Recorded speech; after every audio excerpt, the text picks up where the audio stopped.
The story begins with a Mythic World video game, a game released 10 years ago as a dating sim targeted at female players, but surprisingly, it ended up attracting a sudden surge of male players. The game features allow players to select from a diverse range of characters, starting with easy-to-play and highly effective ones, to extremely difficult characters that, however, are not effective. And among this forest of characters, there is a discarded character due to being particularly hard to level up, plus extremely poor abilities. Yet there is a madman who has mastered this character, Beak Usial, for 10 relentless years. At this moment, he is twisting his knuckles to warm up. And this is the very person who chose to play that discarded character. On a beautiful day with fresh and warm air, Beak Usial was sipping a cup of warm tea, eyes fixed unwaveringly on the computer screen. He was reading posts on the game forum. There were many new posts, and it seemed something quite interesting was happening. Just as he clicked on a post, a series of player comments appeared. The game encountered a stupid dragon. Suddenly it appeared and wiped out all my game data. How is this possible? It said my character died and can't log in anymore.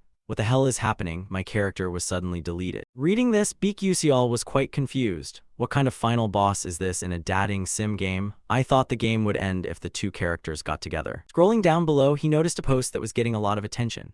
Everyone, this boss cannot be defeated.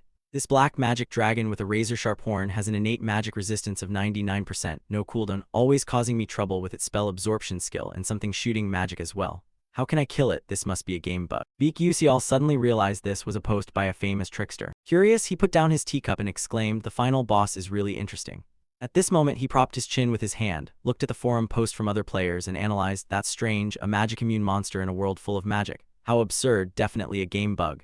People were complaining their characters suddenly disappeared without a trace. At the same time, a notification appeared on the screen. The black magic dragon Dark Knight 13th Moon has appeared. Beak Usial curiously clicked to read the game's storyline again. In the mythical world, there is a cult society called the Black Magic People. Their goal is to help another world called the Persona Gate dominate the world. When they achieve this goal, the black magic dragon will appear, and 90% of the continent will be occupied by the Persona Gate. Reading this, Beak Usial was surprised with his mouth open, exclaiming, "I've only been doing PvP without paying attention to the game's story. But this time, it's really chaotic." He felt a bit puzzled, thinking, haven't I been avoiding confrontation with it? Or maybe I should try a little. Thinking and acting, he began moving the mouse to the notification bar state. "Do you want to fight the dark magic dragon? Please select yes or no." Without further thought, he chose yes. "I will showcase the skills I've honed over the past 10 years. Beak Usial said confidently. Briefly about Beak Usial's character, he is the only character who cannot use magic. Although in the game, everyone can use magic. But precisely because of that, even experienced players refuse to choose to play as such a useless character like him. Frankly speaking, this character is even weaker than the secondary characters. But of course, he can use a little magic and only has a single spell. Returning to the game, at this moment, the dark magic dragon was gathering a huge fireball in its mouth. Immediately after, it opened its mouth wide and spat out the fireball. That force raced toward Beak Usial at an extraordinary speed. Faced with this life-or-death situation, Beak Usial remained quite calm, then curled his lips into a disdainful smile. He immediately used his super-level blink skill to rush forward and slash the dragon's neck, repeating this blink after blink. Beak Usial's blink spell allows him to quickly teleport to another location within a range of 3 to 10 meters. However, the blink location is random, so if he doesn't control the distance well, he will die instantly due to the extreme speed and collision force. Moreover, the cooldown time and mana cost are quite ridiculous, plus the 2-second immobilization penalty after using this skill. Therefore, anyone can learn it, but no one bothers to use it. However, Beak Usial was in a different league. He mastered Blink and could also control the direction and distance of the teleportation.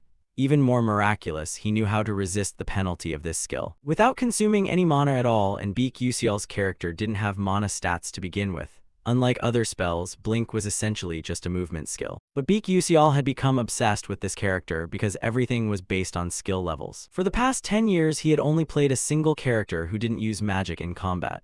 At this point, Beak Usial surged forward, slashing a long path across the face of the dark demon dragon. Not only that, but he decisively sliced the monster in half. Truly no ordinary feat. Immediately after, he stood proud like a godly figure. A notification appeared. "You have defeated the final boss of the Dark Moon episode." In reality, Beak Usial was also surprised, exclaiming, "What? I already killed the Dark Demon Dragon final boss. I know I equipped rare relics from head to toe, but this is still a worthless character. It's truly miraculous, but in any case, it's wonderful. I have to brag on social media that I just killed the Dark Demon Dragon." Before he could even post the article, the computer displayed numerous identical red error notifications because it had reached the 90% error conclusion that the mythical world was destroyed. However, you have come very close to the true ending. Looking at these lines of notifications, Baek Yuseol gasped in amazement and exclaimed, "What is going on here?" Before he could regain his composure, another notification appeared, "Please proceed to the true ending." At this moment, he was utterly panicked, shouting, "What is this?" Then our protagonist mysteriously disappeared right in his own room. Upon opening his eyes, he was struck by the sight of a strange place. Baek Yuseol was now lying flat on the ground. He struggled to sit up, feeling quite dizzy. Puzzled, he raised his hand to cradle his head, lamenting what has happened. His body suddenly trembled violently. Looking around, he exclaimed, "Where am I?" Suddenly, he was drawn to a certain light. Immediately after, he realized it was a mirror. He approached and leaned close to the mirror. What he could not believe at this moment was his current appearance, a very familiar face that had accompanied him for over 10 years. That was Baek Yuseol himself. But before he could understand what was happening, suddenly a notification appeared before him. Episode 1: Escape the Pursuit. Baek Yuseol suddenly realized this was none other than Baek Yuseol's opening mission. Impossible, am I dreaming? At that moment, he touched his pocket and found something, which left him stunned for a few seconds. The first thing pulled out in front of him was the Stella Trainee Enrollment Certificate. At this point, although he didn't want to admit it, Baek Yuseol could already guess where he was. It had to be the world of mythology, so from now on, I'll be Baek Yuseol. Thinking this, he covered his face in utter anguish, but he needed to think more logically.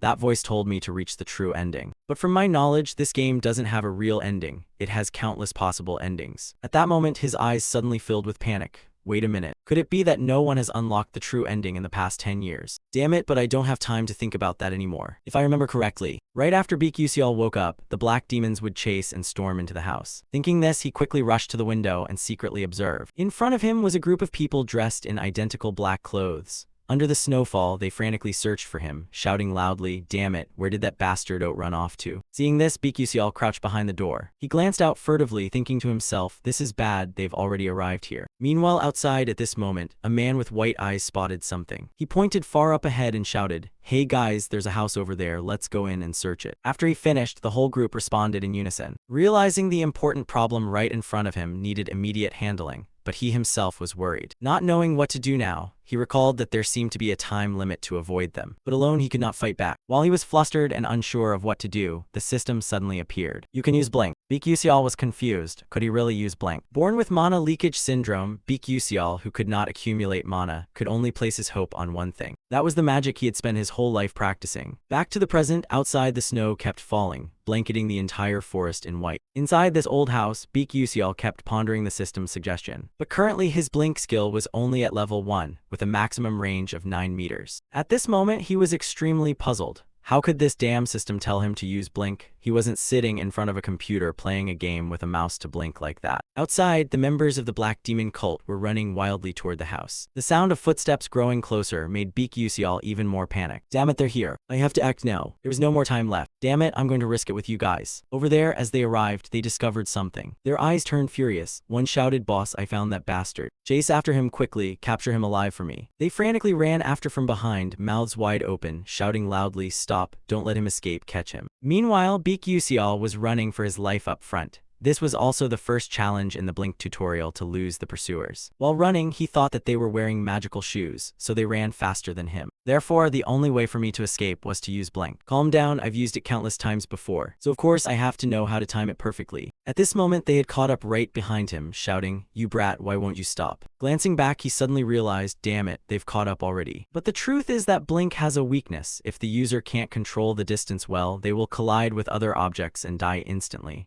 However, if it were me, things would be different, Baek Yuseol thought to himself as he ran. At the same time, the leader of the Black Demon group caught up right behind him. He raised his sword and shouted loudly, "Let me send you to hell, die you dog." At the critical moment hanging by a thread between life and death, Baek Yuseol used his Blink skill to escape. He suddenly joyfully thought, awesome, it worked. Leaving the Black Demon's group gaping in astonishment. Hey, what was that? Blink, is that brat a mage too? Seeing his foolish teammates lose their composure, the boss immediately turned back to reassure them, don't be reckless, Blink has a weakness. The user becomes paralyzed for about 2 seconds. This is our window to act. Saying this, he turned to look toward Baek Yuseol, but was so shocked he couldn't believe his eyes. Wait, how is that kid still able to move? On this side, Baek Yuseol was still running desperately. As he ran, he kept encouraging himself. Careful, I have to be even more cautious. Come on. I have to use the rough terrain here to escape. If any player can't learn how to use Blink at this moment, the only path is death. In fact, 99% of players who choose Beak UCL cannot complete the tutorial portion. Of the remaining 1%, while they manage to get through the tutorial, they fail to grasp how to control the blink distance and combo blinks. Thinking of this, he frantically blinked repeatedly, moving from one spot to another. This amazed the Black Demon cult greatly. He dares to blink on such terrain, this kid must be crazy. Then the leader turned back to his comrades and said, "Those who can use magic, step forward, we will attack him from afar." With that, 3 of them stood up at the front, faces fierce and filled with murderous intent. Noticing they were no longer pursuing from behind, Beak UCL glanced back, a new worry forming in his mind. It's over, are they planning to use magic? And the second part of the main guide is using blink to dodge magic arrows. Damn it, when playing games I can see what's behind through the screen, so it's not difficult to dodge those hits. Suddenly, the system displayed a notification. The Mana Leak Syndrome skill was activated. Mana Leak Syndrome disabled, 6th Sense skill and Accelerated Perception activated. As soon as he received the notice, Beak UCL suddenly sensed the approaching magic arrows, even though he didn't need to look back. And in that way, he was able to easily dodge these magic arrows. At the same time, a massive cursed arrow shot rapidly toward him. Beak UCL suddenly realized this was the moment to use the final blink skill. He was lucky to escape this critical attack. A deafening explosion rang out, like a meteor crashing to the earth. The pressure was so intense that Beak UCL couldn't stand and had to sit down, bracing himself with his hand. At this point, the smoke from the explosion began to clear, but what remained was a huge crater. Only then did Beak UCL recover his senses and think, that was crazy, I almost died. But now is not the time to rest. And then he immediately started running again. Suddenly his eyes became filled with terror. Right before him was a deep abyss. One wrong step meant sure death by falling down to meet his ancestors. And this is also the third challenge of the blink guide part, to cross the abyss. He suddenly thought that perhaps the only way to get to the other side was to precisely time the blink distance. Then he would encounter some mages passing by and escape. That also marks the end of the tutorial section. But to get through this part, he had to cancel the blink spell, which activates within 0.1 seconds. Failing even once meant death. There were about 2 floating rocks here. Damn it, having only 0.1 seconds really is easier said than done. It's really unclear which bastard wrote the script for this tutorial. That guy must be insane. However, this task is not impossible. The problem lies in the details. Thinking this, suddenly the voices of the dark cult shouted, "There it is, right in front of us." At the same time, those people had caught up here. Beak UCL was startled, turned his face back, thinking the pursuers were closer than he thought. The distance between him and them was probably about 100 meters, while the blink spell cooldown was 3 seconds. So he didn't have enough time to blink to the other end, leaving him with only one option, to kill them all. Then Beak UCL sat down, hiding behind a tree trunk to plan his fight. He suddenly thought, this is crazy. Why did he dare think he could manage this right after finishing a battle? If this were a game, the system wouldn't allow these tailing enemies to appear continuously. But this is reality. There are no rules forcing him to blindly obey the game system. Killing someone is not even worth your concern. The reason is not because these guys are enemies of my parents like in the game's storyline. They finally arrived. Beak UCL firmly gripped his sword, ready to defend. His face lit up with determination. "Come on, you guys, come here, I'll take you all on." And just moments later, they caught up to his position. The leader still seemed quite resentful, his face red with anger, shouting out, "It was this brat about to be caught. Hurry up and grab that kid for me." Finishing his words, the whole group shouted clearly, then charged fiercely.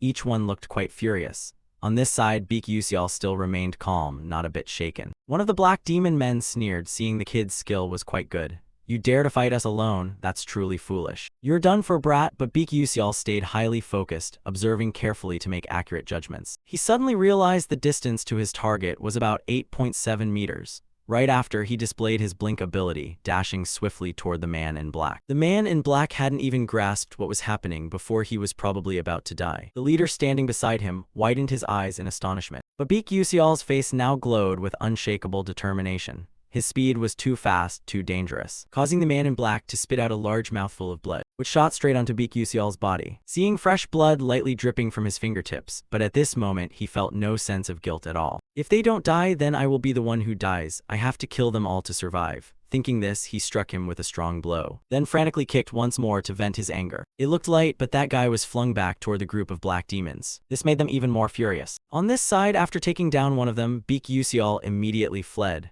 Perhaps his blink needed time to recharge, so he couldn't risk everything at this moment. The black demons suddenly realized he was running away, grew even more enraged, shouting like mad, "Damn it, he's running." At all costs, they could not let him escape. Beak UCL ran while thinking, "I just took down one, but next time won't be so easy. What should I do?" He suddenly noticed how quiet it was behind him. Were they no longer chasing him? Just as he thought that, the group was suddenly standing right in front of him without him realizing when. There was no more time to run now. He thought, could it be they were using magic again? If only I could evade these bastards. On the other side, the leader of the black demons opened his mouth and ordered his underlings, do it. Right after the command, a strange magic appeared, heading straight toward Baek Yuseol's position. He saw a huge spark shooting at him. Baek Yuseol was extremely tense at this moment. Not only one spark, but many missiles hurtled straight at him. In this situation, he didn't yet know how to escape, only angrily cursing silently in his heart, damn that damned spell. But then he shouted, "Ah, right, I have a way." Right in front of him now appeared a branch growing out of a crack in the rock. In a desperate situation hanging by a thread, he used the blink skill and dashed quickly toward that branch. And then a huge explosion occurred immediately afterward. Boom, boom, boom. The explosion created a large hole, with dust flying thick all around. On this side, one of the dark demons looked quite pleased. Smirking serves that brat right. But before he could celebrate for long, he suddenly realized that the hole in front of him had no corpse at all. He mumbled in surprise, where did he go? While he was still confused, Baek Yuseol had not only escaped their magic, but also used blink. Rushing swiftly toward the boss, only when he suddenly realized it, was Baek Yuseol already right in front of his face. The two stared at each other like that. The blink secret technique requires the same momentum before and after use. Without hesitation, he blinked again, dashed forward, and struck him with a fierce blow.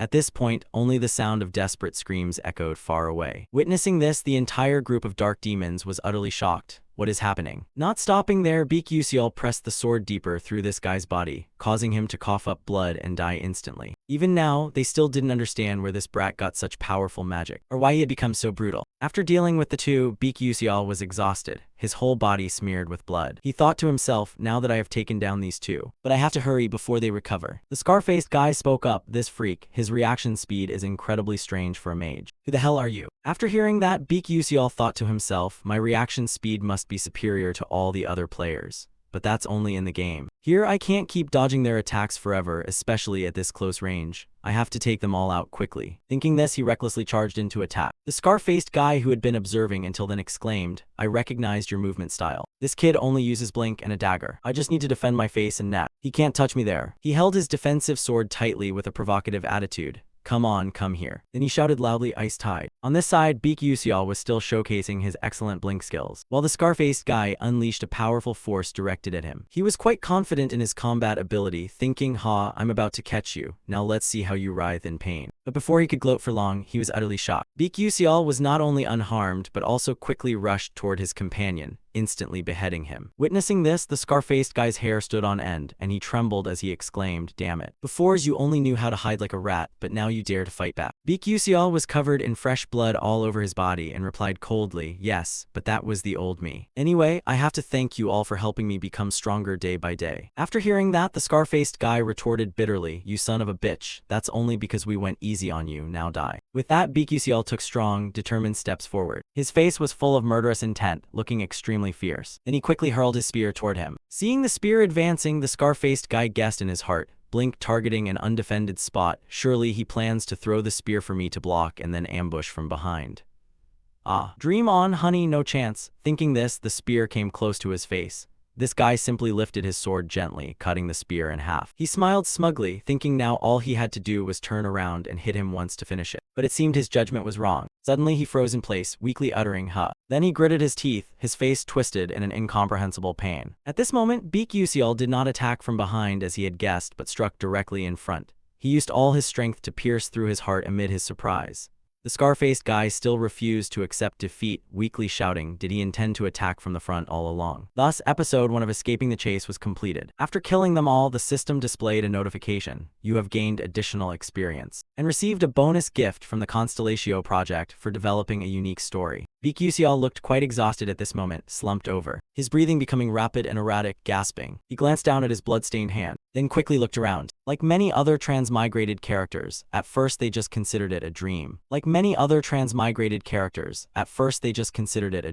Baek Yuseol recalled the moment of fighting to survive here just now. That was his first blink in this world, and also his first battle. Moreover, it was his first kill. The truth was that he had killed a human to survive. After a while, Baek Yuseol slowly stood up. He raised his hand to brush the dust off his clothes, stood looking at the road ahead, telling himself that since he had transmigrated here, he needed to leave this place quickly. Suddenly a thought flashed in his mind. He turned to look back at the group of people he had taken down. At this moment, he was still quite hesitant, his eyes carrying a hint of melancholy. But then he bent down to quickly search their pant and shirt pockets, inspecting and pondering. Although this might be somewhat cowardly, he had to be practical. Currently, he didn't have a single penny on him. After a moment of searching, he finally found a pouch of gleaming gold coins. He inwardly rejoiced, wondering if it was about 200 million or more, finding some luck in this misfortune. Done, but before he could celebrate for long, he shifted his worries to another issue. He turned his face toward the road ahead, feeling discouraged. In front was a deep, sheer cliff. If he slipped down there by misfortune, it would definitely mean death. Standing on the edge between life and death, Beak Yusial anxiously wondered how he could cross this cliff. Suddenly, a loud call came from the other side of the cliff. Is anyone there? He immediately looked up and saw a group of people standing opposite.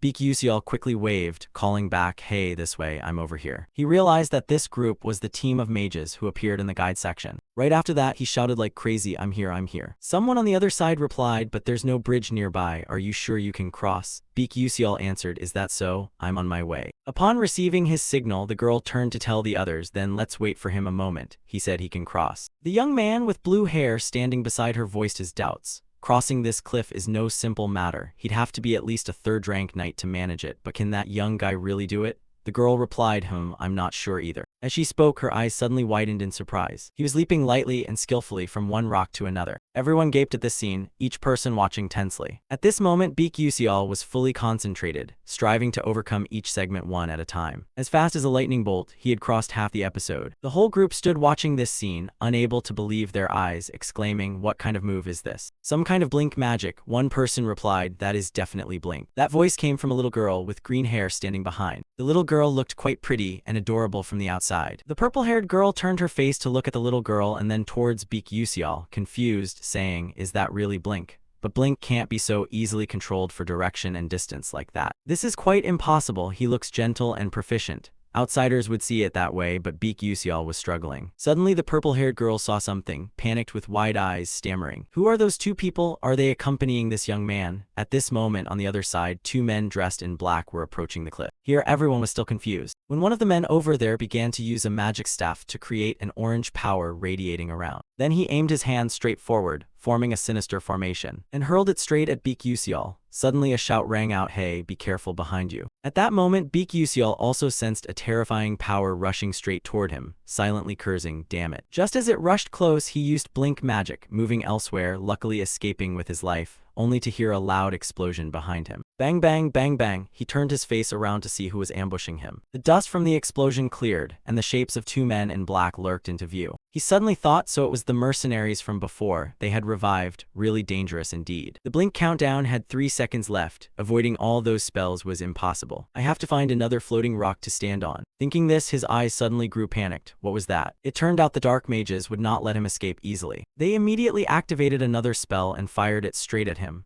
Fortunately, Beak Yusial managed to lean to one side to dodge that force. But perhaps the real difficulty was only just beginning. Suddenly, the rock under his feet cracked into 2 pieces. He tried to hold his ground, but it seemed impossible. Immediately after, he fell backward. But he did not feel discouraged. He was still struggling between life and death. He told himself he had to live, must live, but life seemed like a dream. All the floating rocks were too far from where he fell. Even with just a glimmer of hope, he only wished to land on one of them. Then his eyes brightened as he saw a nearby rock. Perhaps luck in heaven still did not want to take his life. He used blink magic to dart towards that rock, and luckily he managed to grab hold of it. At that moment, he clung tightly to the rock, glanced back, and exclaimed, "Have I really survived?" Before he could recover, a terrifying orange power came rushing at him from behind. Beak Yusial suddenly thought that he might die here. But when it had rushed right at his feet, when he was in despair, convinced that he was going to die, suddenly a blue power surged forward. Immediately after, 2 forces collided, creating a huge explosion. Boom, boom, boom. Its overwhelming pressure radiated intensely.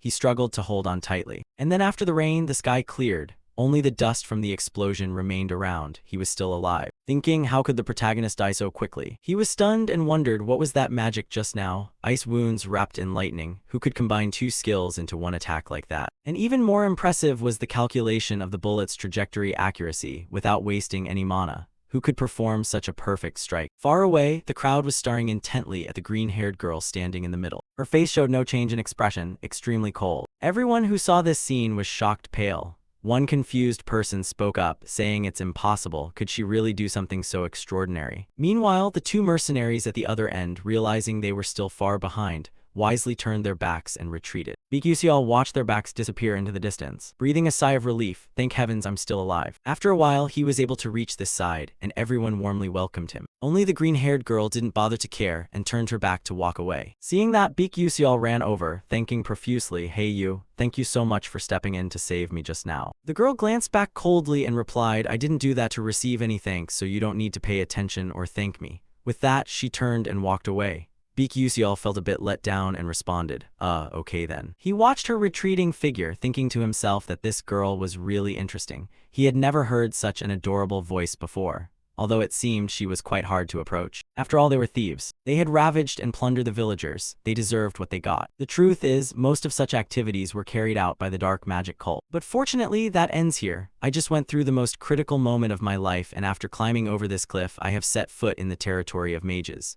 Here, the dark magic cult people won't be able to follow me anymore. Thinking this, he sighed, and those dogs still don't even know who I am. Suddenly, the system displayed a message. Episode 2, Admission into Stella Academy. Looking at the system board, he exclaimed in surprise, this is Episode 2. Well, that actually sounds not too bad. But damn it, how am I going to go to school at this age? Then the whole group got on the vehicle to move to Stella Academy. By this time, it was already night. The place they were passing through seemed quite deserted and quiet, with only the clattering sound of horse-drawn carriage wheels heard. Inside the carriage, Beak Yusial appeared tired, sleeping deeply. Suddenly, he made strange sounds. He was in a trance, drifting into a dream. Images from the past suddenly appeared. A rather cute little boy grabbing his mother's shirt, excitedly calling, Mom, Mom. The mother smiled kindly and replied, My dear son, when you grow up you will become a mage. I believe you can do it, my good Yusial. But according to the diary his mother kept, it seemed his parents struggled greatly to raise him. At that time, he promised himself to study hard to make his parents happy. Whenever he studied late into the night and fell asleep on the desk, his mother would gently cover him with a blanket. But then one day, after hearing the doctor speak, his mother was extremely worried.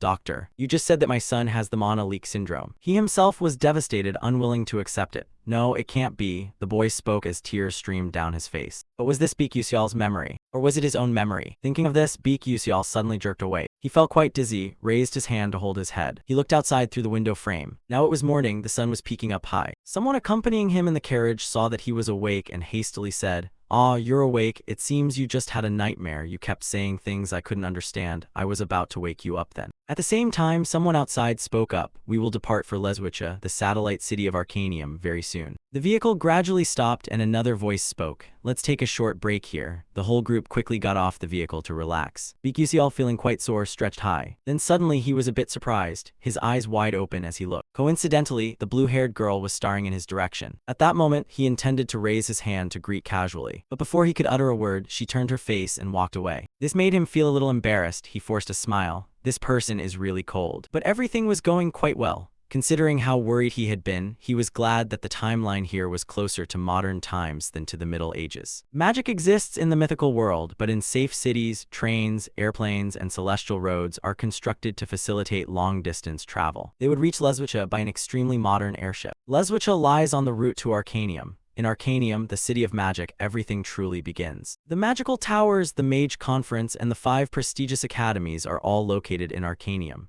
The academy with the most powerful mages and the most outstanding students currently attending is the Stella Academy. Therefore, Stella is filled with geniuses and nobles from all over this world. But Beak Yusial still couldn't understand why the Beak Yusial character he transmigrated into could study at this prestigious school. He forgot that he hadn't checked his own skills yet. Thinking of this, he hurriedly opened his system to check. Immediately after, the status board appeared. Mana Leakage Syndrome Level 1, Strength increased by 3%, Speed increased by 5%, Agility increased by 10%. Sixth Sense consumes the user's spirit energy to activate mana scouting within a 12-meter radius and activates detection.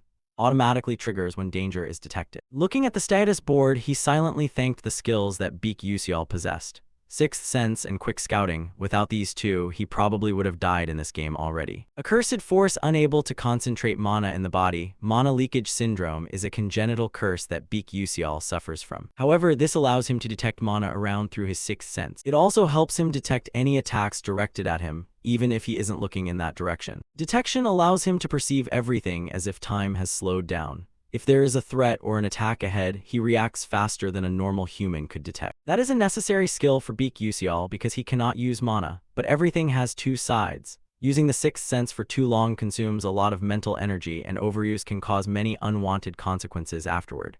Reading up to this point, Beak Usial swiped to the statistics section. 1-star power status 59%, 1-star sharpness 97%, 1-star speed 81%. Stable stamina 1-star 51%, unyielding no star 97%, mental energy 1-star 43%, no mana left, blink skill level 0, mana leakage syndrome characteristic level 1. After checking the information, he suddenly thought that the starting stats weren't actually that bad. UCL originally had very low sharpness, but in his hands, it would be different. He had to push this through no matter what. In this game world, there is not only one type of level, but also levels for each attribute, skills displayed as levels and stats as stars. The maximum attribute level is 9 stars, but that is almost impossible to reach. I've played this game for over 10 years, but the highest level I achieved was 8 stars in both stable stamina and sharpness. I should focus on investing in sharpness now to enhance my sixth sense and reaction speed. I can improve stable stamina and agility through various other methods. After all, the problem now is the mana leakage syndrome. If I don't train this, I won't survive long. I need to upgrade it quickly to reach the secret of the true body. Stella Academy is the way to suppress that syndrome. I have no other choice if I want to prevent the end of this world and cure my chronic illness. Thinking of this, Beak Usial let out a helpless sigh. Phew, honestly, I don't want to go there myself. Someone please save me from this situation. Suddenly, the system chimed. You have missed some notifications. He exclaimed in surprise, oh, I've never looked at this before. But before he could check it, an urging voice rang out, hey, you young people, let's go quickly. Beak Usial had to set those notifications aside to check later. The girl with blue hair was still watching him closely at this moment, but she remained cold and silent. In front of them was a flying ship hovering in the air, enormous and modern. On the ship, everyone seemed quite excited and expectant. Suddenly, an announcement came through the speaker. Attention please, we are approaching Arcanium. Passengers are requested to remain seated. At that moment, someone noticed something and was quite astonished. Immediately afterward, he sneered mockingly, hey you guys, look at that guy glancing around like a child. Has he never been on a flying ship before? Ha ha. Judging by their looks, the person they were talking about was Beak Usial. At that moment, he was looking around. Everything here was unfamiliar to him. They kept chatting. That guy must be a country bumpkin who just arrived. Looks like some naive guy in the city, huh? I don't understand why Stella lets these trashy types into the academy. Up to this point, Beak Usial also heard those whispers about himself. He glanced over at them. They hadn't stopped yet. They continued to despise him, saying this news would spread everywhere. A few guys like him were enough to taint everything. He kept looking at them, but then he didn't bother with their mockery. He just sighed and turned away. His reaction caught that guy by surprise. Beak Usial thought to himself, they're just immature kids. I'm an adult. I won't stoop to their level. His indifferent attitude deeply embarrassed that spoiled rich kid who shouted, hey kid, how dare you look at us like that? Are you asking for trouble? He frowned and clenched his teeth as he continued. You little bastard, you better stand right there for me. Then a gentle voice sounded, hey, what the hell are you guys making so much noise about? He jumped in surprise and turned to look toward the voice's direction. His eyes widened in astonishment. In the distance, the silhouette of a girl with long hair appeared. Then he trembled and exclaimed, Princess Bion.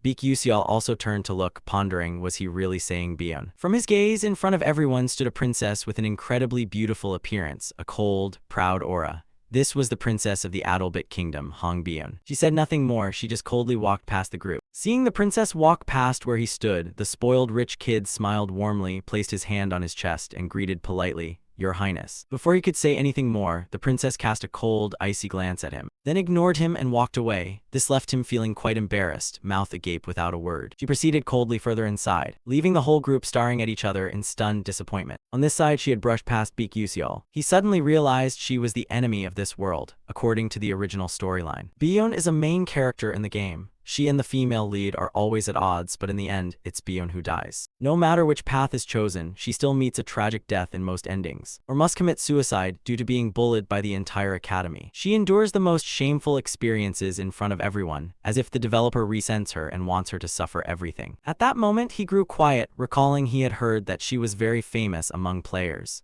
Indeed, she was very beautiful but too cold, as if she would kill him if he dared to start a conversation. Suddenly his stomach rumbled. He reached up to rub it. The immediate problem was to fill that empty stomach first. As soon as he stepped onto the second floor, at some stall, he saw quite a variety of sparkling pastries. He randomly picked one, but as soon as he held it, his face paled, thinking, oh, why is this so expensive? Nevertheless, he shrugged and ate to fill his stomach first.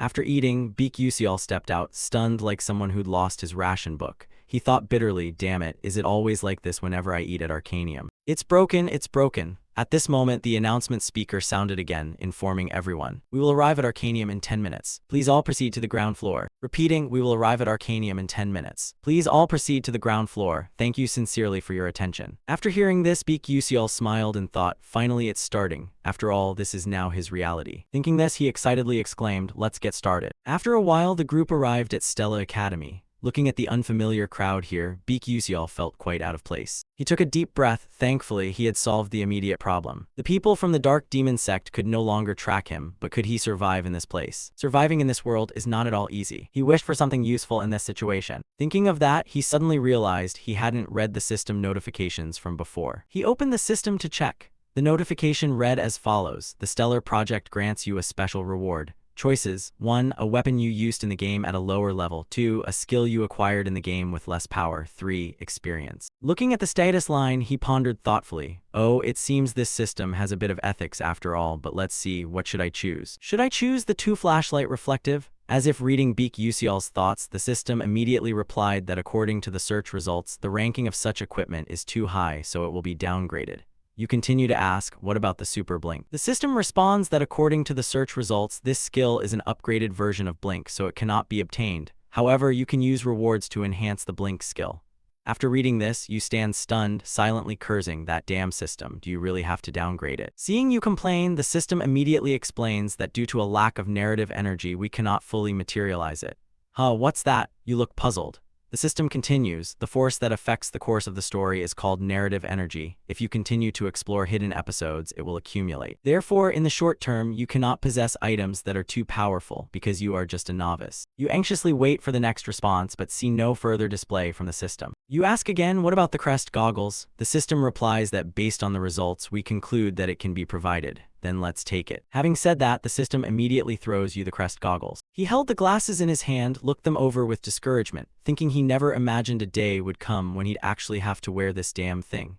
Note: the crest glasses are items that contain all the information players have gathered while playing the game in the mythical world. Players can't recall or read information about the monsters they've hunted or knowledge they've acquired themselves, so they developed countless information storage items in their own ways. Beak Yusial was no exception. He used the crest glasses to store information. Excited, he put on the glasses to check. A source of blue light radiated from them. Then a message appeared: crest glasses with no description level, unable to recall last night's dinner. No matter, because these glasses keep detailed records of everything you have seen and learned. Special feature: sealed crest directory activated using mental energy. He opened another directory to look. The system displayed a message again. Ingredients for alchemy, hunting grounds, dungeons, characters. Up to this point, he felt quite satisfied. This place is exactly like the real world. So I honestly don't know what to say about what I can do using the system. But with these glasses, I can recover about half of the energy I've previously used. Suddenly, there was murmuring behind him. Hey, isn't that Azel? Oh, you mean the eldest daughter of the traitor Dutch Malf? Oh, how dare she show up here? Tusk, keep your voice down, she'll hear you. Hearing a familiar name in the story, Beak Yusial was curious. Azel, huh? Now that you mention it, one of the skills of the Crown's View allows me to register or check information about characters in the plot. Let me see what she's like. Immediately, an information panel appeared. Name: Azel Malf. Description: a fake hero, an ice lightning mage who likes drinking pickle juice before eating pizza. The eldest daughter of Dutch Malf, her father's death led to the decline of their house with the outcome that she will die. After reading, Beak Yusial thought silently, oh, so it turns out she is a fake hero. To talk about Azel, a fake hero, has one thing I have to point out. Although the world I'm in is the mythological world inside a game, the truth is that this world is based on a romance novel called Don't Love the Princess. That novel tells the story of the heroine Azel. She lost all her loved ones, grew up by confronting the villain Bion's conspiracies. The ending is that she is happy with the male lead. Her revenge plan nearly disappears and the other male characters protect her, but it has a sad ending after receiving much mixed reaction from readers.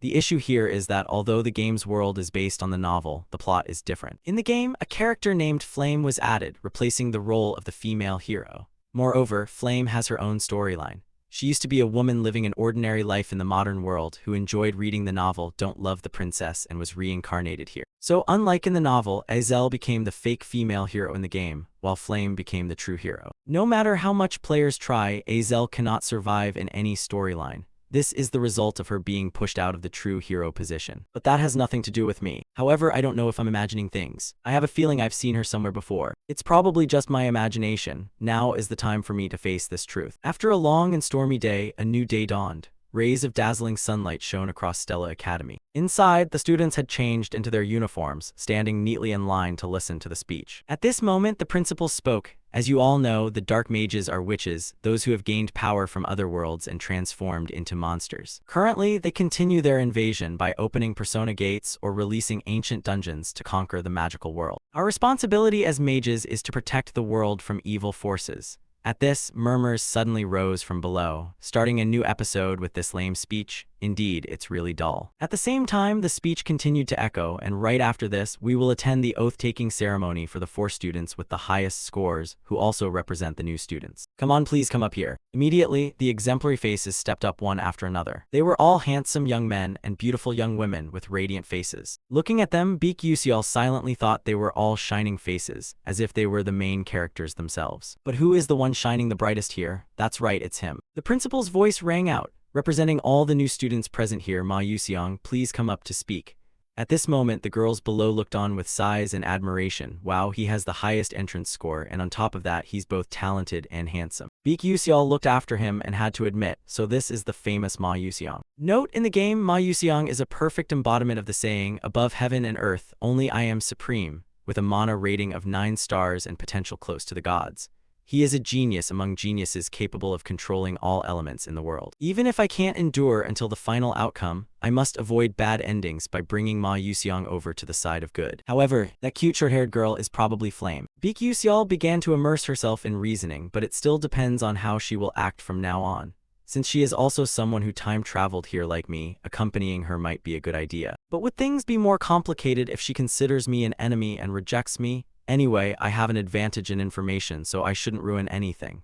Flame is a reader of romantic fantasy novels, while I am a player in this fantasy game. I swear to do so, even though my role in the plot isn't comparable to even a tiny villain in a shop. Moreover, the heroine Flame has a special ability to purify dark demons, but alongside that, she also has the power to bring misfortune to those close to her. Being near her will certainly affect me. My role is to support the main characters from afar, and to limit my involvement with them as much as possible. Thinking of that, Ma Yuseong's inaugural speech was finished. Below, everyone applauded enthusiastically. The principal's voice rang out, so I hereby declare that we will close today's entrance ceremony here. Immediately after attending the entrance ceremony, Baek Yuseol's system notified her. Congratulations on completing episode 2 by joining Stella Academy. After the opening ceremony ended, all the students gathered in a lecture hall somewhere, each choosing a seat freely. Baek Yuseol looked quite sad at this moment, thinking to himself that he had graduated from university long ago, yet now he suddenly became a high school student. The feeling was so strange and unfamiliar. But then he comforted himself, saying that after all, there was something quite wonderful here.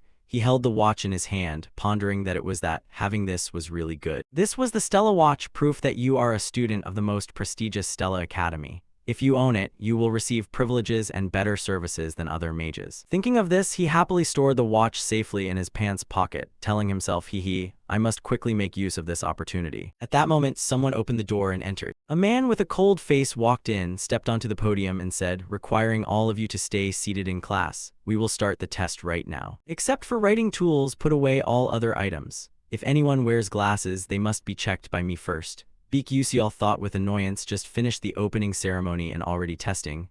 The curriculum at Stella Academy is harsher than most universities in South Korea. Students have to take a test on the very first day. This is a placement test, through which they evaluate and assign classes for the students. When the exam papers were distributed to everyone, the teacher returned to the podium and spoke loudly. Everyone pay attention. We have 45 minutes to complete the test. Time starts now. Please focus. For someone who has studied this program for a long time like Baek Yuseol, who exchanged answers with the teacher and the teacher answered back, seeing the exam paper made him dread it. His face drenched in sweat, thinking, damn it, I don't even understand the reading. How am I supposed to do this? It's really tough. The hierarchical test has nothing to do with the entrance exam. It is notorious for its terrifying difficulty.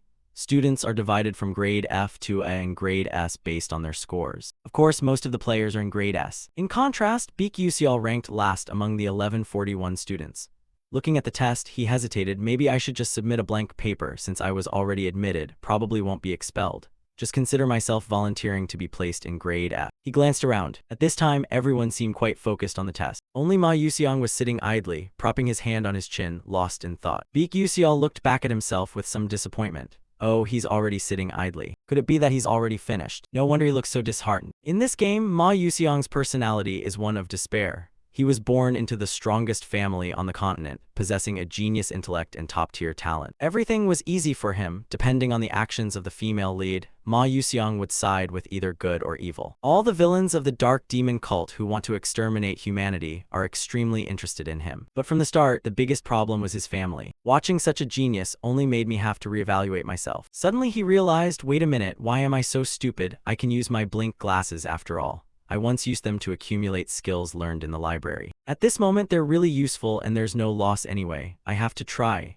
Thinking this, he reached into his bra, took out the glasses. Just about to put them on when the proctor suspected his behavior, came closer and spoke. Wait, what's with your glasses? I already said if you intend to use glasses, you have to let me check them first. Hand them over so I can inspect. Baek Yuseol was startled and thought, alright, damn it, I forgot about that. He quickly handed the glasses to the proctor. The proctor held the glasses in his hand, carefully examining this side. Baek Yuseol grimaced, sweating profusely, thinking, this is doomed. What should I do? If they discover these are magic glasses, I'll get expelled. He looked up, praying to heaven, hoping to survive this ordeal. Suddenly, the dam system appeared with a notification. A missing part of the blink glasses has been detected.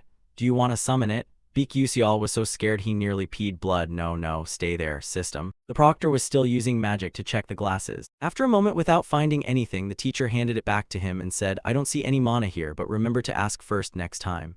Baek Yuseol was startled, then happily replied, ah, yes, sir.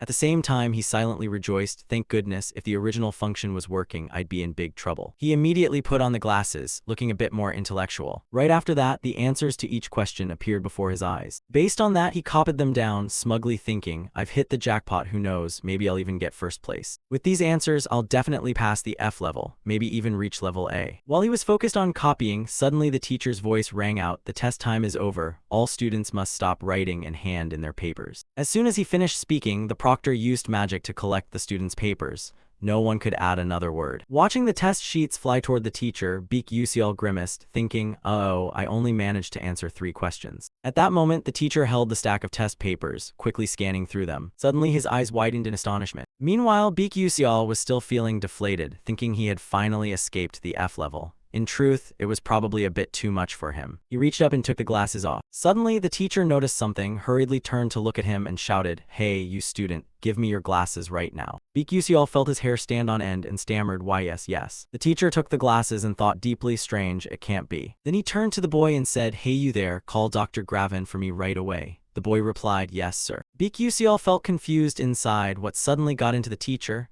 I even wrote carefully to avoid any suspicion of cheating, but now it's ruined, or maybe I've already been found out. A little later in the doctor's room, the teacher's anxious voice rose, Doctor, what do you think? The person holding the magnifying glass for inspection was none other than the necromancy professor, Dr. Graven. He responded, it really is suspicious that the boy answered this question correctly. The teacher hurriedly asked, then is he cheating? The doctor replied, cheating? He's not cheating at all. I don't sense any necro energy from the magnifying glass or any other item. He is definitely doing it with his own ability. At this moment, Baek Yuseol pretended to limp and put on a wronged expression. The doctor laughed with interest, patted his shoulder and said, haha, this is really interesting. I never expected to encounter this case at the end of my life. Anyway, Professor Lee Hanwol, remember to apologize and guide him a bit more. The teacher answered a bit shyly, ah yes sir. Then he turned to the boy and said, I misunderstood you, please forgive me. Hearing that, Baek Yuseol smiled with his eyes closed, thinking to himself, actually, I did cheat, teacher, but if the original feature activates, I'm done for. Then he replied, yes, it's nothing, teacher. A while later, in Professor Lee Hanwol's office, the teachers were focusing on grading the tests when they came across a certain student's paper. The teacher suddenly held the completed paper in his hand, looking at it for a long time as if he couldn't believe his eyes. Suddenly a voice called out, oh, Professor Luen, is this the test from the first-year students? Lee Hanwol responded, yes, sir. The woman cheerfully added, I heard that there are many outstanding students this year. This woman is a senior council member of the Stella Academy, Professor Edel Timon. Lee Hanwal answered, that's right. This year we have quite a few exceptional students. From the most prestigious family in the fire magic world, Princess Bion of the Fire Nation Adalbit. Then also the heir to the Scalvan Empire, Jeremy Scalvan, who surpassed all his older brothers in the war for the throne at just 12 years old thanks to his magical talent. And coming from the world's grandest magic tower, the Full Moon Tower, the heir of Tower Master He Wenryong also enrolled this year. Hearing this, Professor Edel Timon was impressed. Oh, I heard that creating exam questions for elite students from famous families is very challenging. This year is sure to be interesting. Professor Lee Hanwal replied, as long as the elder is satisfied, I am happy. As Professor Edel Timon said, this year's test has a new format. The first 3 questions are very difficult to solve with just ordinary academic ability. They are clever riddles with hidden meanings. Testing agility, if unable to solve them, do students quickly move on to the next question? Secondly, how students deal with a problem never before seen in any book. The era of rote learning magic theory has passed. Now is the era of practical combat, requiring quick assessment and creative thinking. But that question required no answer. Over 1,000 out of 1,141 students left their papers blank. The remaining 100 students tried to find answers but did not produce a correct one. Among the new students, only 3 answered correctly. Ma Yuxiang, a genius of the century who appeared like a comet but no one knew which clan he came from. Flame, a student introduced to the school by the principal.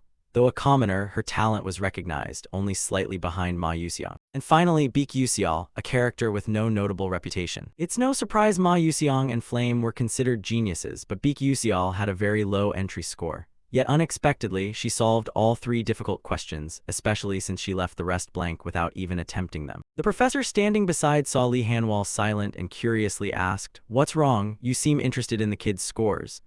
Lee Hanwal answered confusedly, it's just that I can't explain the scores of some students. She continued, oh, that makes sense. After all, those formulas don't really solve anything. The kids don't know them, but you can still solve the problems. But do you think this child is a genius? Lee Hanwal asked. The elder calmly replied, it might just be luck. With that, she turned her back and walked away, leaving Lee Hanwal dazed. The teacher felt puzzled and sighed deeply, then looked up your admission file. There was a note attached to the file stating a special admission due to a highly rated ability to control blink. At this point, Lee Hanwal had to accept the truth, thinking it's no wonder the principal personally made a special admission. But studying combat magic while specializing in blink, that's really interesting. But we will soon find out whether this is a coincidence or if this child is truly special. After the exam results were out, the school divided students into separate classes based on them.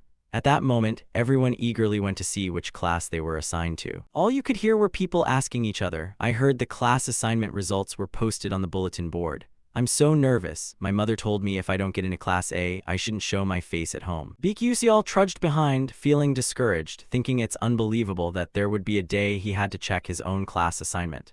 Before, he could just click once and have the results instantly. Thinking this, he approached the bulletin board. At that moment, a boy in a blue shirt kept staring at him as if he were an alien. Then whispers started right behind him. Is that Beek Yusial? I heard he got 0 points in the practical magic portion of the entrance exam. Really? I can't believe it. How could trash like him get into Stella? I don't even know what Stella's standards are anymore. Beek Yusial ignored all the gossip around him. What mattered most to him at this moment was which class his name was on. Everything else was of no concern. He walked up to the bulletin board and glanced through it once. Confused, wait, where's my name? He was utterly shocked, thinking, could it be that I failed just because I only answered 3 questions? No way, I'm definitely doomed. While still disappointed, the group of friends continued chatting. How come he's so sure there must be some mistake? It's really strange. Uslek of the Marquis household ranked 29 yet got placed in Class A. Even the perfect theoretical scoreholder ranked 17 was assigned to Class A, so why was he? Hearing people mention his name with hushed tones, Beek Yusial was curious and puzzled.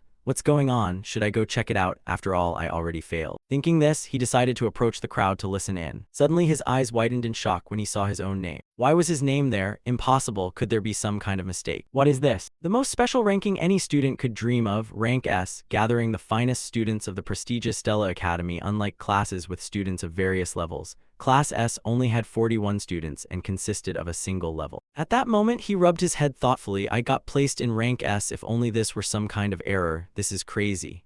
Now I'll be running into the main characters of this game more often. Getting involved with the main characters only shortens my lifespan further. I can't even change this. Well, I guess I have no choice but to try living quietly. Everything will find a way to be resolved eventually. Outside, the academy remained quite normal and quiet, but in some hidden corner of the academy, a woman angrily slapped Princess Bion hard across the face. She frowned and shouted, "You got all 3 questions wrong." Even Princess Iso of the declining duchy managed to answer 2 correctly. This woman is Fire Element Professor Hong Yil, who is also Princess Bion's mother. She continued, "You couldn't answer questions that even bugs can get right. That means you are even lower than a bug. You should take a good look at yourself. Do you understand?" Bion weakly replied, "Yes, mother." The mother was still annoyed and gave her daughter a sharp look, then sighed and choked up as she continued, "Listen to me, Bion, you must not become like me, a person exiled from the kingdom and now holding this foolish professor position. You must not become a disgrace to the kingdom." Saying this, she bent down, gently placing her hands on her little daughter's cheeks. She said, "You have to become someone who surpasses your older sister." Then she smiled kindly like any other mother, tenderly looking at her child. "You understand what I mean, don't you?" Bion's cheeks were now flushed red. She thought for a moment and then replied, "Of course, mother, I understand." But the truth was she was deceiving herself when she uttered those words. She didn't understand anything. She had lived the way she was taught, handling everything mechanically. But this time, those issues involved magic, spells, and even formulas, things she had never learned before. "So what should I do?" Thinking this, she broke down in frustration, tears streaming down her face. Why are you tormenting me like this?" At the same time, in the S-level classroom, the students had all gathered. Baek sat alone at the top desk, depressed, holding his face, thinking he was doomed. Of course, he was transferred to a place full of oddballs like that. And it's not like he was trying to get close to them either. At that moment, whispers broke out. Why was he here? That was what she was talking about. She couldn't understand it at all. "Did you know our families opposed and asked why he was in the S class? He just said Baek was qualified to be in S class. Seriously, that's really strange." Though those people whispered among themselves, Baek still heard that conversation. Feeling isolated, he thought maybe he was the one being abandoned. But that was also true. They had worked hard training since childhood, so they would be very disappointed to learn someone like him was in their class. A person's class would change based on academic performance, so this was normal. Even the S class was no exception. A person could be demoted to a lower class. Or there are also students who advance from class A to class S later on. Well then, at that time, I will find them to have a talk. Baek glanced around at the quite familiar people in the game, yet by some miracle he had become classmates with them. Thinking about all of this is truly amazing. The characters in the game are standing right in front of me. In a few years, most students in this class will become famous throughout the continent, and 5 of them will have the potential to betray the Magic Council. Ma Yuxiang is also one of them. It would be so good if Flame could prevent that from happening from the start. Suddenly, Professor Li Hanwha entered and spoke. "Hello everyone, please quickly settle into your seats." Hearing that somewhat familiar voice, Baek turned his face toward the podium. At this moment, the powerful professor was speaking. "I am very honored to meet you all. Some of you may have seen me before, but I will introduce myself as usual. I am the professor of Class S, Li Hanwha." Hearing this, the students below started whispering and discussing. One said, "Oh, so that's the famous Professor Li Hanwha." Someone next to him responded, "The number of dark magic beasts he's hunted has almost reached 4 digits. It's brutal, they even call him a level 7 magic warrior. He truly is on a different level." Seeing the students stunned and chattering, Professor Li Hanwha spoke up to remind them, "Now, please be orderly. This year, it seems there are many talented students here, and there is even a special exemption student. As you all know, this academy is where we nurture battle mages, also known as magic warriors. You will experience a strict educational environment for 3 years. I expect all of you to keep up with the curriculum. I want each of you to show me the best abilities you can develop during your time at this school. So now, does anyone have any questions?" Facing the teacher's question, the whole class remained silent. The teacher smiled and continued, "Good, then let's begin the lesson." At that moment, outside the door, the silhouette of Princess Bion was entering. Seeing her with a bruised cheek, everyone was quite surprised. And Baek was no exception. He thought in surprise, Bion is the one who always follows rules more than anyone else. How could she be late? What happened to her? She approached the teacher, apologized, and said something, her face showing signs of exhaustion and disappointment. Curious, Baek took out his crowbar glasses to check. As soon as he put them on, an information board appeared. Bion, Fire Element Antagonist Mage, likes red ginseng candy, occasionally blames herself, only drinks coffee with milk Acalia style. Has an evil mother, fate destined to die. After reading it, he suddenly thought not much has changed. Her fate destined to die. But if Azel dies by flame, Bion will die with her. It can be considered the inevitable destiny of a villainous character. I would save her if I could, but I am not in a position to save anyone. Thinking this, he felt a bit melancholic and took off his glasses. After hearing her explain the reason for being late, the teacher spoke up, "You should find a seat." Over here, Baek Yuseol was still sighing sadly, thinking he felt quite bad, but he could only keep his distance. Then he absent-mindedly followed the flow of his thoughts. Suddenly, Byeon approached his seat. Her eyes were filled with resentment and sadness as she looked at him, while he still couldn't understand what was happening. Immediately after, Byeon sat down in the seat next to him. Baek Yuseol was bewildered, thinking, what's going on? How do I feel right now? Could it be that everything has been distorted from the start? After everyone settled in their seats, the teacher spoke, so before we start the lesson, we will have a ceremony to inherit the magic wands for you all. Class S and Class A will hold the ceremony together, and the teacher will explain the details later. Baek Yuseol listened and felt a bit confused. An inheritance ceremony, It sounds quite troublesome. But then he smiled, showing anticipation for the day the event would take place. At Stella Academy, there are two major events. One is the Soulmate Pact, and the other is the Inheritance Ceremony. At a prestigious academy like Stella, the Inheritance Ceremony holds an extremely special position. After a while, the students from Class S and Class A gathered in a rather mysterious place. Professor Lee Hanwell spoke up, "Is everyone here yet? There are many magic wands prepared here, from the lowest rank to the medium level. What you need to do is go to the magic wand you like and take it. The process of exchanging the wand after choosing is very complicated, so the teacher hopes you will choose carefully." After hearing that, Baek Yuseol suddenly thought that although the teacher said so, we are not the ones selecting the magic wand, but something else. In this world, magic wands only react to the person they recognize, creating a resonance effect. That also means you cannot just use a high-level wand simply because you want to. Thinking this, he stepped closer to the magic wands floating in the air. He looked around, hesitating greatly. He didn't even know which one he should choose. He stood there lost in thought. If it were before, he would have quickly chosen a low-rank wand. But since now he was in Class S, he couldn't just pick one at random and be looked down upon forever. Suddenly, a quite simple wand caught his eye. In this world, magic wands are divided into two types, wands and staffs.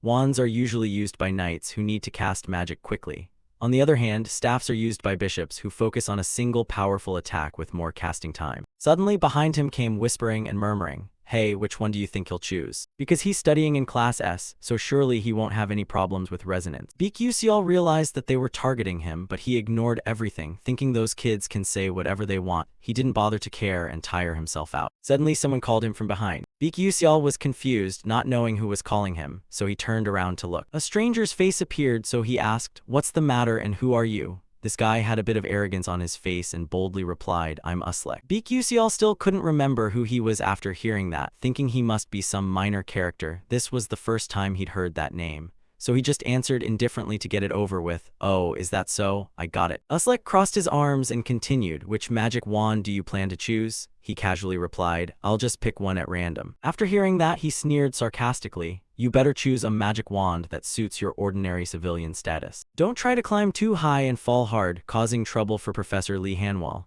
Baek Yuseol's face at that moment seemed like saying, "Your dad is probably scared of you." He didn't bother to pay attention, turned away, and added a taunt, "Oh, fine, just don't cause any trouble." Seeing his mocking attitude, Uslek got even more bitter, blood rushing to his head, his face flushing red. Immediately after, he seemed to go mad and shouted, "You bastard, you. You want to fight, huh? Really annoying." Baek Yuseol was about to ignore it, but this brat still wants to provoke. He sighed in disgust, took the eyebrower glasses out of his pocket and put them on. At that moment, the boy's information appeared right before his eyes. Uslek Chekbilin, son of Marquis Chekbilin, subordinate of Prince Jeremy, level of dissatisfaction 3. After reading, he took off the glasses and put them away, a bit disappointed, thinking, seriously, is that all the information there is? Then he raised his face looking toward him, sighed tiredly, wondering if he had anything special. Uslek then pointed at a staff arrogantly and said, "Anyway, I'm going to choose that one, so watch carefully." In the direction of his hand, Baek Yuseol saw it was a magic staff. Moreover, it was the Edmuri Edamiri staff, apparently the highest rank here. An average high-level magic staff, usually used by professional mages. On the other hand, no matter how talented you are, an average low-level staff is already the limit for apprentices. Even professional mages rarely use low-tier average magic staffs. The only high-level average magic staff here besides the Edmuri Edamiri is none other. It is mainly kept here to flaunt. Everyone knows no apprentice here can obtain it. At that moment, the teacher spoke again. "You should stand in front of the magic staff you like." Upon hearing this, the apprentices one by one moved forward in front of the magic staffs. It seems that everyone has found their own choice. Immediately after, blue lights radiated all around. Behind, the astonished trainees exclaimed, "Wow, didn't Heewon's chosen wand turn out to be Haddon Amikoten? That's a medium-ranked wand." Prince Scalvin also managed to choose a medium-ranked wand. Observing the scene around, Baek Yuseol also spoke up. Princess Byeon selected Suavitter Lahaven, which is also a medium-ranked wand. How many people can pick a medium-ranked wand? This year is truly crazy. Uslek was even more bitter now. Grinding his teeth in rage, he said, "Damn it. Just you wait, I can do it too." As soon as he finished, he made up his mind and headed straight for the wand in front of him. He walked amid the stunned onlookers. Gasps of alarm rang out. Isn't that Uslek? Can he resonate with a high-level average wand? Uslek reached out his hand toward the wand, grinning confidently, like I'm going to make you all gape in awe. Let's see what a true Class S talent is like. Then he clenched his hand firmly on the wand. Instantly, tiny sparks of electricity flickered around. Shortly after, there was a loud explosion. Boom, boom, boom. Its overwhelming power radiated intensely, dazzling everyone nearby. This did not surprise Beak Yusial too much. He blinked. Just as he predicted, he had failed. At that moment, Uslek was thrown far away by the force emanating from the wand. He lay flat on the ground, gritting his teeth, unwilling to accept defeat. The nearby trainees who witnessed this scene panicked and shouted, "Oh no, it looks like he's seriously injured. Hey, someone quickly call the professor to come up here." A high-grade intermediate magic staff was impossible, so how the heck is this guy so reckless? Beak Yusial just sighed, thinking, who climbs high and falls hard like this anyway? HMPH, little brother, it would have been better if you had given up this idea from the start. As he thought this, suddenly the figure of a trainee approached the staff. He seemed quite confident, whistling as he walked. It turned out that the true owner of that staff had already been decided. And the person who had this confidence was none other than Ma Yuxiang. He stood looking intently at the magic staff in front of him, then broke into a triumphant smile. It seemed he was quite satisfied with his decision at this moment. But at this action, the surrounding students suddenly cheered. Oh my god, is he planning to take the high-grade intermediate staff? I don't think he can resonate with it.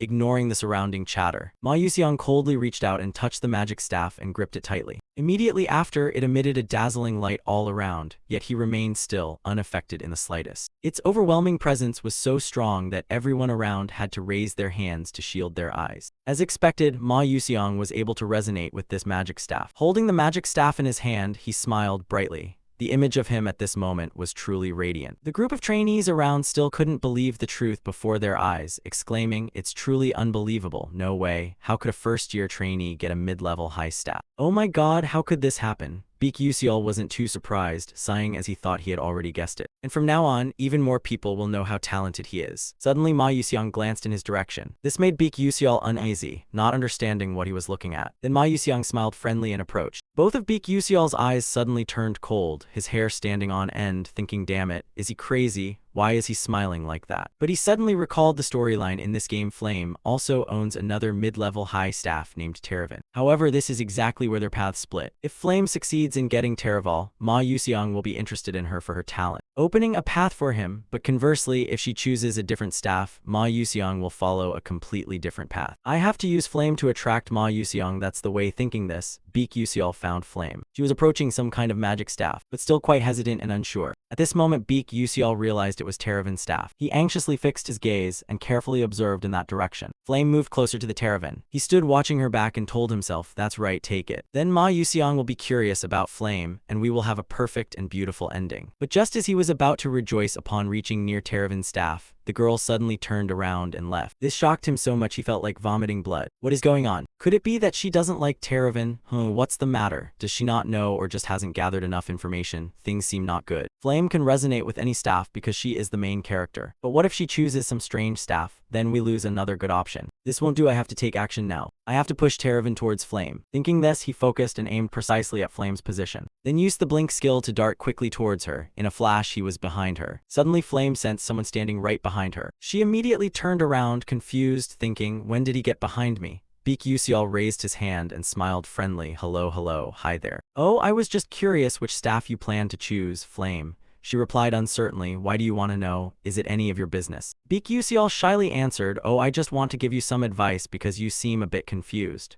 Hearing his lame response, Flame coldly said, that's none of your business either. If there's nothing else, I'm leaving now. With that, she turned and walked away. Seeing this, Beak Yusial was about to say something, wait a minute, then suddenly realized that something was off here. Flame should have been friendly to everyone since she is a sociable person, so why is she so cold like this? I can't just give up like that, my whole life depends on it after all. Thinking this through, he musters all his courage and calls out, wait, I really just want to help you, but right now, Flame is even more annoyed, retorting that you're so much like a nagging woman. You should worry about yourself first. You haven't even chosen your own yet, but you're meddling in other people's business. But Beak Yusial wasn't discouraged by this. He continued, oh, but I feel there's a staff that suits you perfectly. Flame heard this and angrily shouted, "Are you trying to teach me? What the hell do you know about staffs?" Facing this attitude, Baek Yuseol felt a bit hesitant, thinking to himself, what's wrong? Did I do something wrong? Or maybe she just can't be bothered with a lowly supporting character like me? He stammered his reply, well actually, I've heard a lot about you. You don't think you could get that staff, do you? Flame responded confusedly, Teravan. Seeing that she had calmed down, Baek Yuseol smiled with eyes squinted and said, "That's right, it's exactly that." Suddenly, a noise made Baek Yuseol's smile fade. A loud explosion echoed, the imposing force radiating around. It frightened him so much that he broke out in a sweat. His eyes opened wide. Then suddenly, a magic staff flew out of nowhere into his hand. He squinted and exclaimed, what is this? Then he carefully examined the staff. Right after, his face turned pale. Why was it in his hand? It should have been Flame who took it, damn it all. At this moment, Baek Yuseol was at a loss for words, not knowing how to explain. His face showed a hint of embarrassment. Meanwhile, Flame just stood there, dumbfounded for a moment. Right after, she smiled with squinted eyes and said, well then. Baek Yuseol looked at this strange attitude and got goosebumps, trembling as he replied, nothing.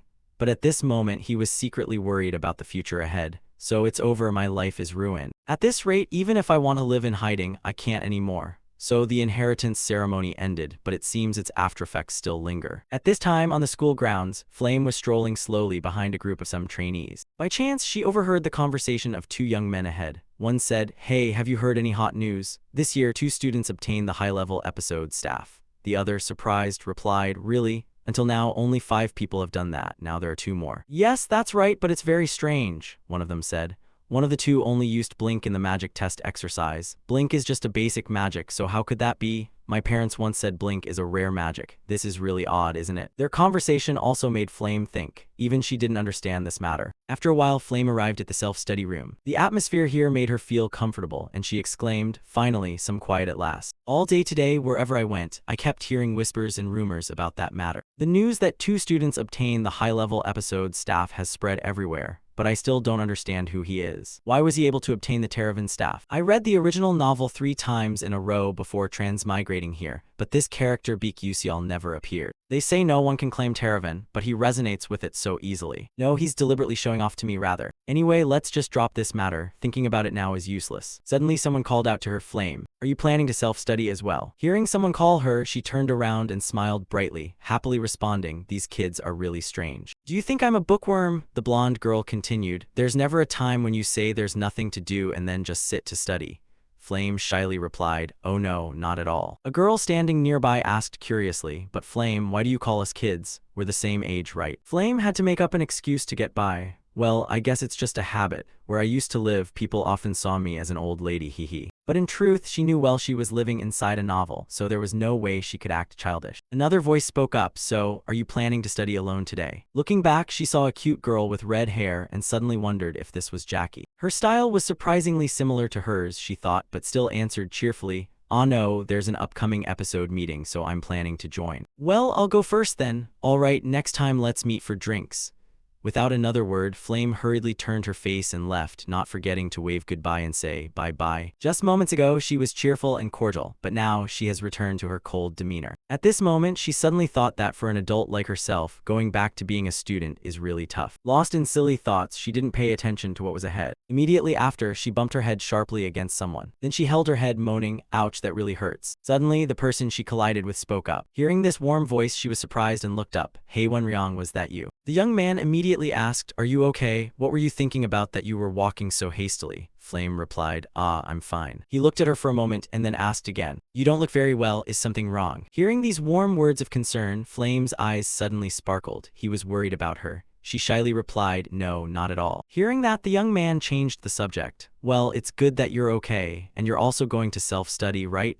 Yes, that's right. Are you also going to the training room reserved for the senior level? Training daily? How could I be lazy? You're really dedicated. Hey, you shouldn't say that. Oh, really? So a little debate like cats and dogs just took place. After that, the young man said nothing more, just looked at Flame with affection and smiled. He waved his hand in front of her and said, well, I'm heading off now. See you later, he said and left, leaving Flame confused. She imagined some romantic story, but that didn't happen. Flame was a bit disappointed, turned away and left thinking, such a dull person. Suddenly her eyes widened in shock. From behind the nearby door, the purple-haired girl was still secretly watching her. Seeing that, Flame raised her hand and waved, but that friend said nothing and simply walked away. At this action, hand, Flame felt a little confused. But then she thought it was already late. It was not the time to chase after her. After a while, she finally arrived at the self-study room. Standing in front of the room, she silently thought, it's a special supplemental meeting. As far as I remember, in the original novel, Azel and Bion would attend this meeting. I'm curious to see how the heroine and villainess of this novel will face each other. Immediately after, she opened the door and walked in. Just as she predicted, all the important characters were already present. She slowly swept her eyes around the room. What caught her eye was the host, an A-rank trainee. He seemed quite surprised by the presence of the members here today. Flame quickly chose a seat up high to easily observe everything. As she sat down, she thought this was a supplemental meeting for students aiming to level up. No wonder it looked like a lot of famous S-rank trainees were participating. At that moment, Flame noticed Ma Yuseong and Baek Yuseol. Seeing the two happily chatting surprised Flame quite a bit. In this world, it was surprising that Ma Yuseong would be interested in Baek Yuseol, who had no reputation at all. Flame thought this was not just a coincidence, and it was also very unreasonable that Baek Yuseol couldn't answer any questions except for those 3 hellish difficult ones. Perhaps from the very beginning, Baek Yuseol already knew that if he solved those questions, he would definitely be ranked S. And if Baek Yuseol truly knew the future in advance, then his actions at that time were indeed extremely terrifying. Over here, Baek Yuseol was sighing wearily, wishing someone would just throw that name out of sight for him. On the other hand, Ma Yuseong was the opposite. He grinned with his eyes squinting and asked Yuseol, "Oh, Yuseol, why are you sitting here? With your level, you basically don't need to attend classes like this. Or do you have some hard-to-say reason?" Baek Yuseol forced a smile and replied, "Haha, there's really no special reason. I just came to check it out because I wanted to, but honestly, you're lying to yourself. You were basically forced to attend this class because of bad scores." He looked wearily at the person in front of him, strangely puzzled as to why he seemed so focused on him. At that moment, someone's voice arose. "All right, quiet down. Everyone, let's stop the chatter here. Today, we will discuss the issues from the recent ranking test. As everyone knows, this ranking test was extremely rigorous, so much so that even the upperclassmen called its 3 questions the hell questions. And I will slowly explain everything to everyone more clearly." Although I said that out loud, inside he was quite worried. He didn't understand why those famous people were also here. His purpose was only to boost his reputation outside by helping those foolish kids in this class. Suddenly, an idea flashed in Kyle's mind. He glanced at Baek Yuseol, thought for a moment, no, this was probably his chance. He had heard that Baek Yuseol was the one who scored the lowest on the entrance placement test. So I just need to make him realize that I'm much better than he is. Thinking this, Kyle felt extremely confident. Continuing, "Please pay attention, everyone. Now I will guide you through solving the first question." Then Kyle spoke as he wrote on the board. This question was actually a tricky riddle designed to lead everyone into a dead end. First, we have to do it like this. At this moment, the people sitting below listened attentively while diligently taking notes. Ma Yuseong also glanced at Yuseol, seeing him deep in thought, and immediately asked, "What do you think? Do you believe his viewpoint is correct?" Yuseol was dumbfounded by this question and looked up to the side. He was smiling with his eyes crinkled shut, eagerly awaiting the answer. Faced with this bizarre attitude, Baek Yuseol turned pale, thinking, what the hell is this? Is he asking if I think that guy's point of view is correct? I don't even understand what the professor just lectured, let alone these 3 hellish questions. But anyway, honesty is a good virtue. Thinking this, Yuseol replied, "Ah no, I don't know either." As soon as he finished speaking, the nearby students eavesdropped, catching bits and pieces, then looked at each other. What did he say, Baek Yuseol? Is he saying Kyle made a mistake? It seemed these two deliberately said that to slander Yuseol, because everyone knew he had the lowest entrance score. At this moment, Kyle, who had been focusing intently writing on the board, overheard those words and stopped. He became slightly annoyed, gritting his teeth. Suddenly, Baek Yuseol sensed something was off. He glanced left and right, confused, thinking, what the hell is going on? Why is everyone staring at me like that? Meanwhile, Kyle also stopped writing, broke his chalk and said, "That's right, I made a mistake." Baek Yuseol was utterly stunned upon hearing that, wondering what the hell was happening. Immediately after, Kyle suddenly broke into a victorious smile and continued, "So Baek Yuseol, why don't you come down here and help everyone solve this part?" Upon hearing this, he felt all the hair on his nape stand on end, panicking as he thought, damn it, what the hell is he talking about? Suddenly he caught Ma Yuseong's gaze, looking somewhat surprised. He smiled brightly with a trusting look like, "You can do it. Come on, by now you must have figured everything out. It's this guy and those others who are deliberately pulling this stunt." Thinking this, he slowly stepped down from the podium, walking while reflecting, fine. If you want to humiliate me, then you've made a mistake. I will make you real, unable to accept defeat both mentally and verbally. At that moment, everyone's gaze converged on him. As soon as he reached the podium, he took something out from his belongings, then quickly went through the solution he had. It turned out what he took was a pair of glasses. He suddenly thought, 3 hellish questions, or rather, it seems more like a pun. The gist of the question is like this. A sorcerer chants as follows, "O Mother Earth, please shed tears and thus cause the dust to multiply even twice as much as before." The question is, why is this so? The answer to this question is quite simple. It's just that the dust is crying. They are merely a state of separation. Beak Yusial raised his hand to his head, wondering which damn fool had time to come up with this ridiculous question. To him, it was absurd, yet here it was a big, tough problem they had to solve. But in any case, that Kyle didn't treat this as an ordinary math problem. Instead, it was about making dust cry for dust. It's hard to put into words. His method, although wrong, still got the correct answer. It seems mostly due to luck. If faced with a similar question, he definitely wouldn't pass. And from now on, this stage belongs to me. Thinking this, Beak Yusial turned to him and said, I really can't show you how to solve this question, but I will tell you where you're wrong. Kyle was stunned upon hearing this and exclaimed, What? Beak Yusial continued, The issue is the foundation of the earth, but what if it was water or wind instead? Do you think your method can solve those too? Kyle replied, If so, I will use another method that is easier to understand. But if you do that, you'd need many different methods to solve the same type of question. Therefore, you only got the right answer by luck. This doesn't mean your answer is what the question's originator intended. After hearing this, Kyle opened his mouth to explain something but could only mutter it. He had no choice but to accept the truth. You were right.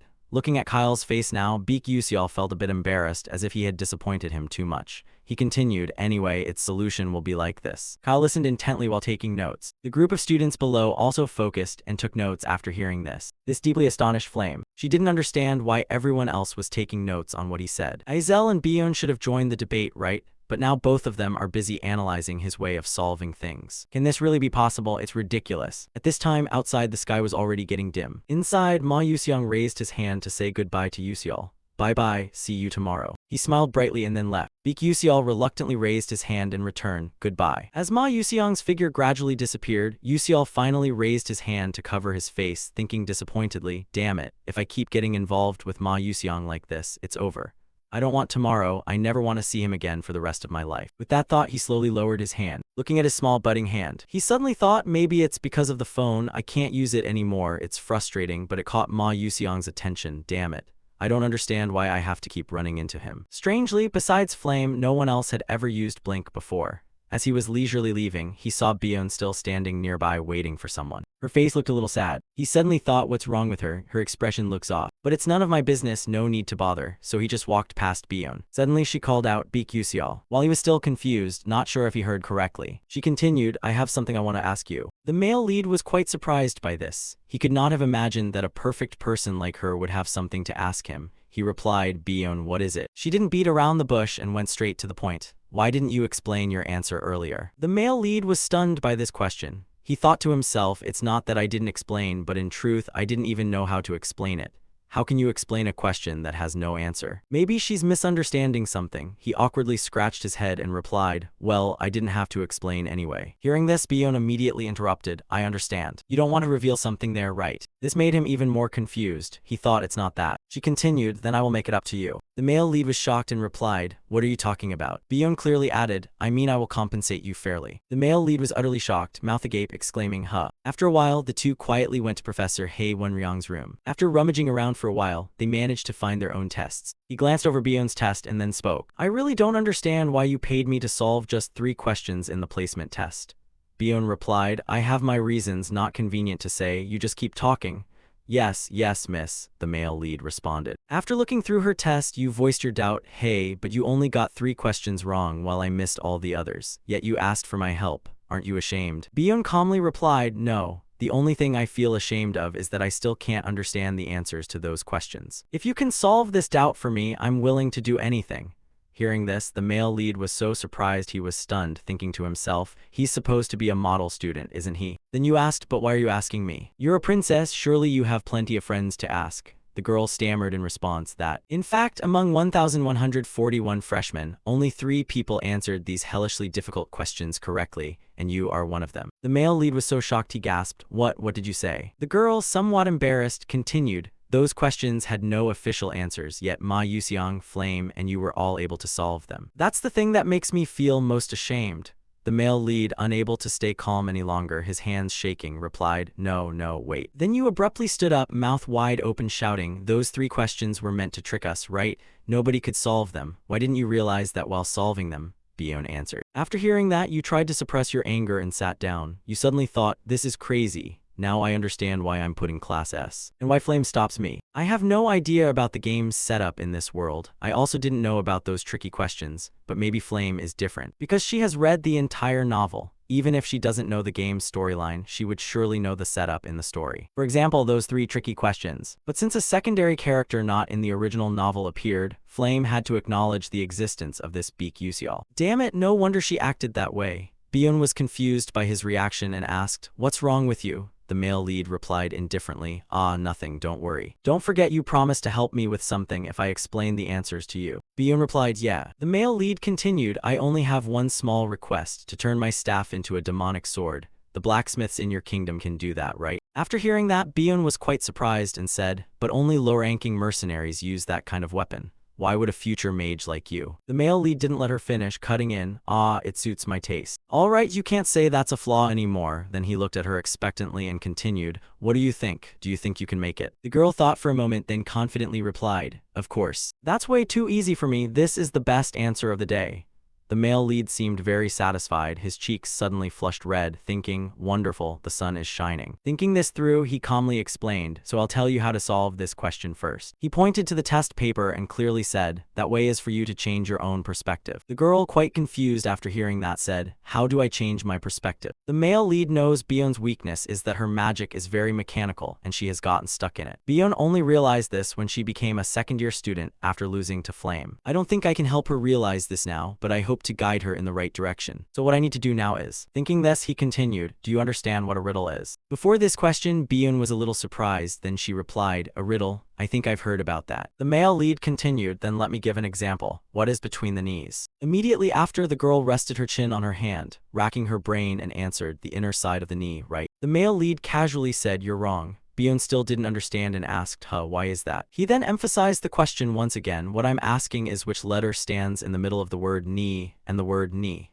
You get what I mean, right?" The girl realized she'd been tricked and felt extremely annoyed. Meanwhile, Beak Yuseol, seeing her frustrated expression as if ready to explode, timidly said, "Hey, come on, don't glare at me like that. Calm down, just sit down and look at this question first. It also has its own formulas and tricks that you haven't learned yet. So what I mean is, when facing a problem, you need to solve it more creatively. But can you do this just with your own creativity?" Byun fell silent after hearing that. She responded, ashamed of herself, "No, that's impossible." Only then could the male protagonist breathe a sigh of relief and smile as he continued, "Of course. Although understanding many kinds of spells and how to apply them is extremely important. But for a sorcerer, the most important thing must be seeing this world through your own perspective. Magic will transform unpredictably, even if it's only the smallest changes. But on the other hand, you only think about the things you've seen and learned from books. Those are all still unrealistic theories. Magic isn't just about memorizing and casting spells. You may be better than me at analysis and evaluation, but you lack the most important thing for a sorcerer, which is creativity." After a long analysis by Beak Yuseol, Byun fell silent again. She pondered every word he had just said, unable to deny it or hold back her emotions.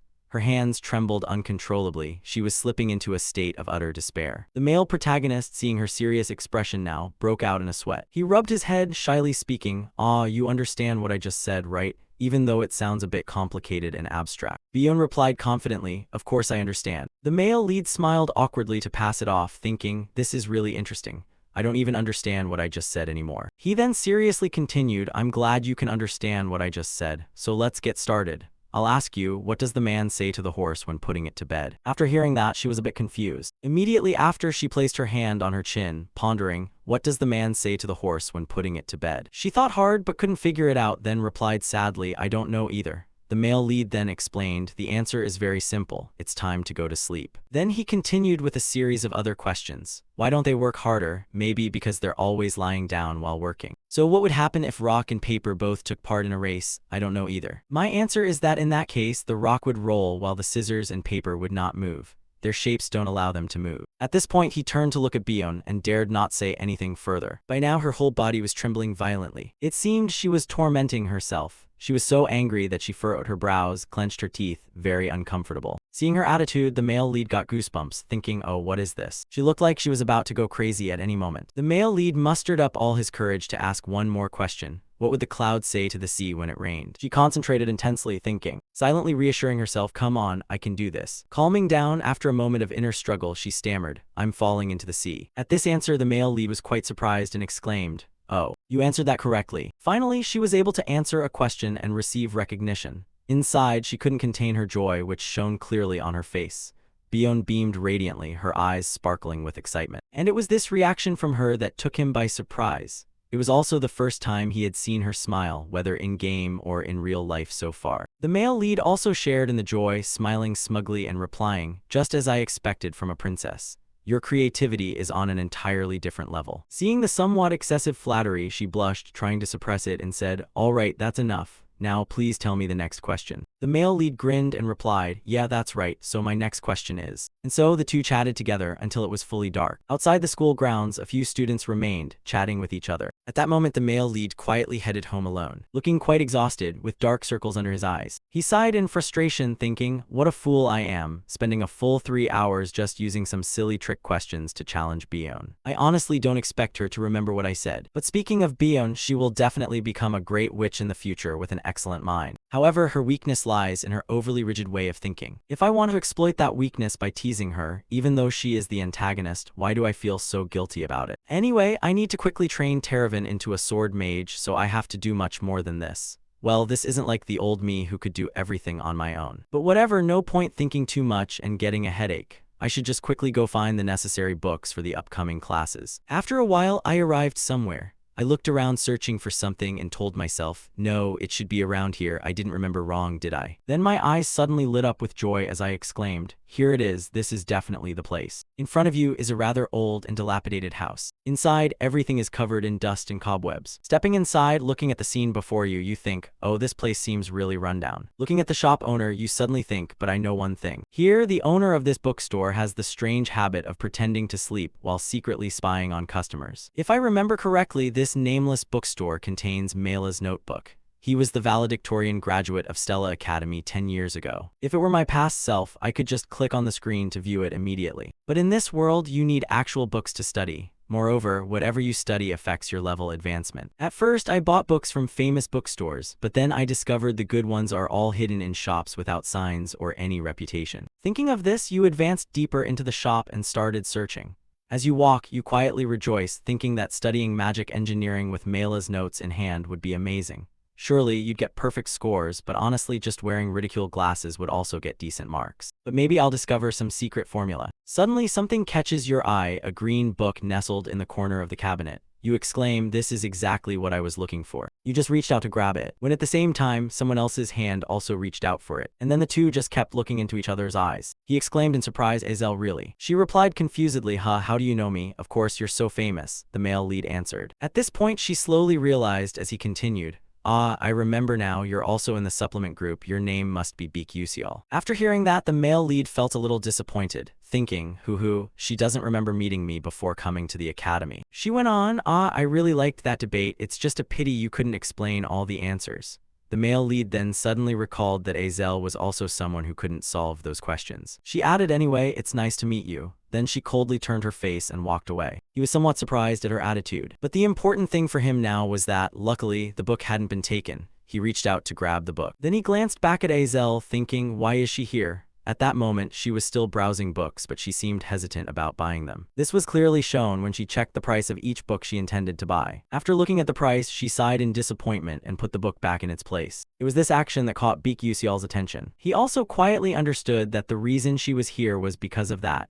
This bookstore usually sold second-hand books, so the customers were often poor students like himself. Someone from a fallen family like Azel, who has lost everything, can only come here. Her father was probably killed by members of the dark demonic race. He suddenly felt she was quite pitiable. It was really sad. A princess like her had to buy old books, and on top of that had to look at their prices for fear of not having enough money. Moreover, Azel also had a tragic end in the original novel. She died before Flame, who became the main character in this world. It can be said that the unluckiest character in the game is Azel. Thinking of this, he had already found some books he liked. They seemed quite thick and heavy. He placed them in front of the shop owner and said, "I'll pay now, please."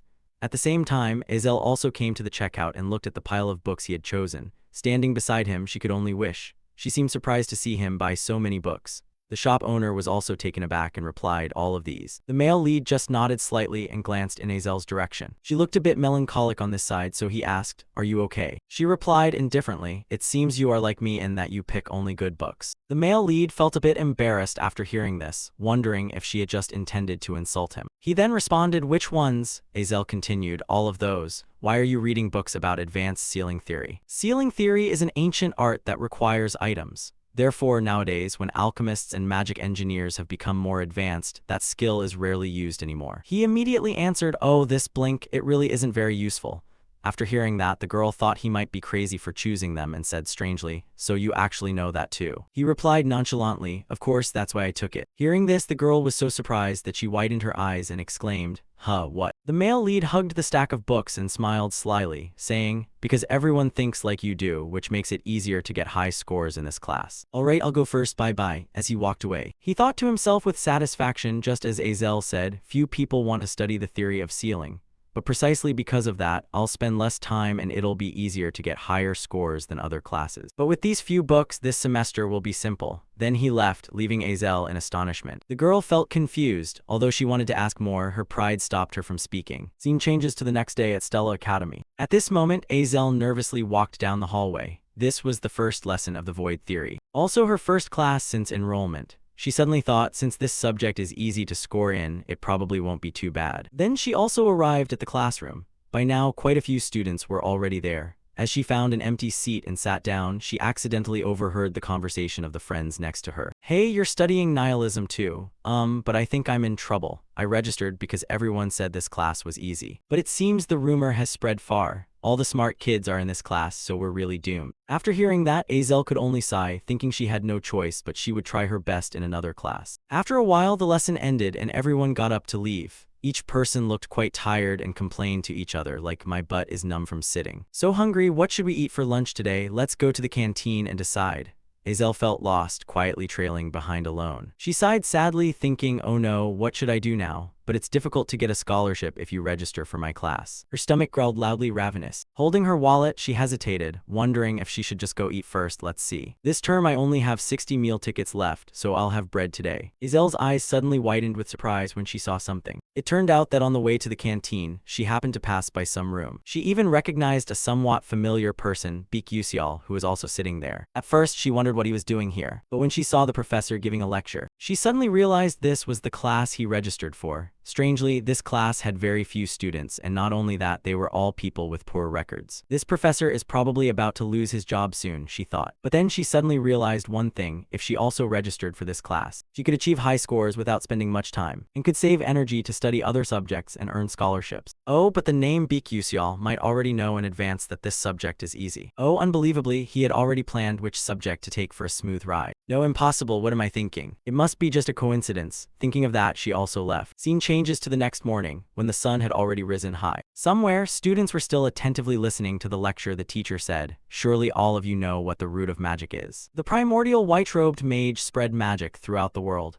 Humans and other species learned how to use magic, and the professor giving this lecture is Professor Layden, a specialist in the moon deity. He continued that mage taught the elf race natural magic, taught the dwarves material magic, and taught humans elemental magic. After that, he gave a long lecture on magic, followed by an abstract and difficult lecture. The main character listened as if a duck hearing thunder, silently thinking, can I really get through these 3 years like this? I could have skipped all this knowledge with just one blink in the game. But this lesson is actually quite important. It might tell me what the true ending is. And of course, all of this is just my own speculation. Suddenly, he realized that the person sitting next to him looked somewhat familiar. Turning his face, he was surprised and thought, Azel has always been in this class. I don't remember any main character enrolling in this class who has anything to do with me. At this time, the professor was still passionately lecturing. Humanity's curiosity did not stop at elemental magic. Mages have traveled around the world and secretly learned magic from other species. However, they were still not satisfied, but could no longer learn anything more. The primal mage left behind 12 divine moons and vanished without a trace. Does anyone know about the 12 divine moons? A clear voice spoke up. People say they are divine guardians protecting the balance of power across the continent,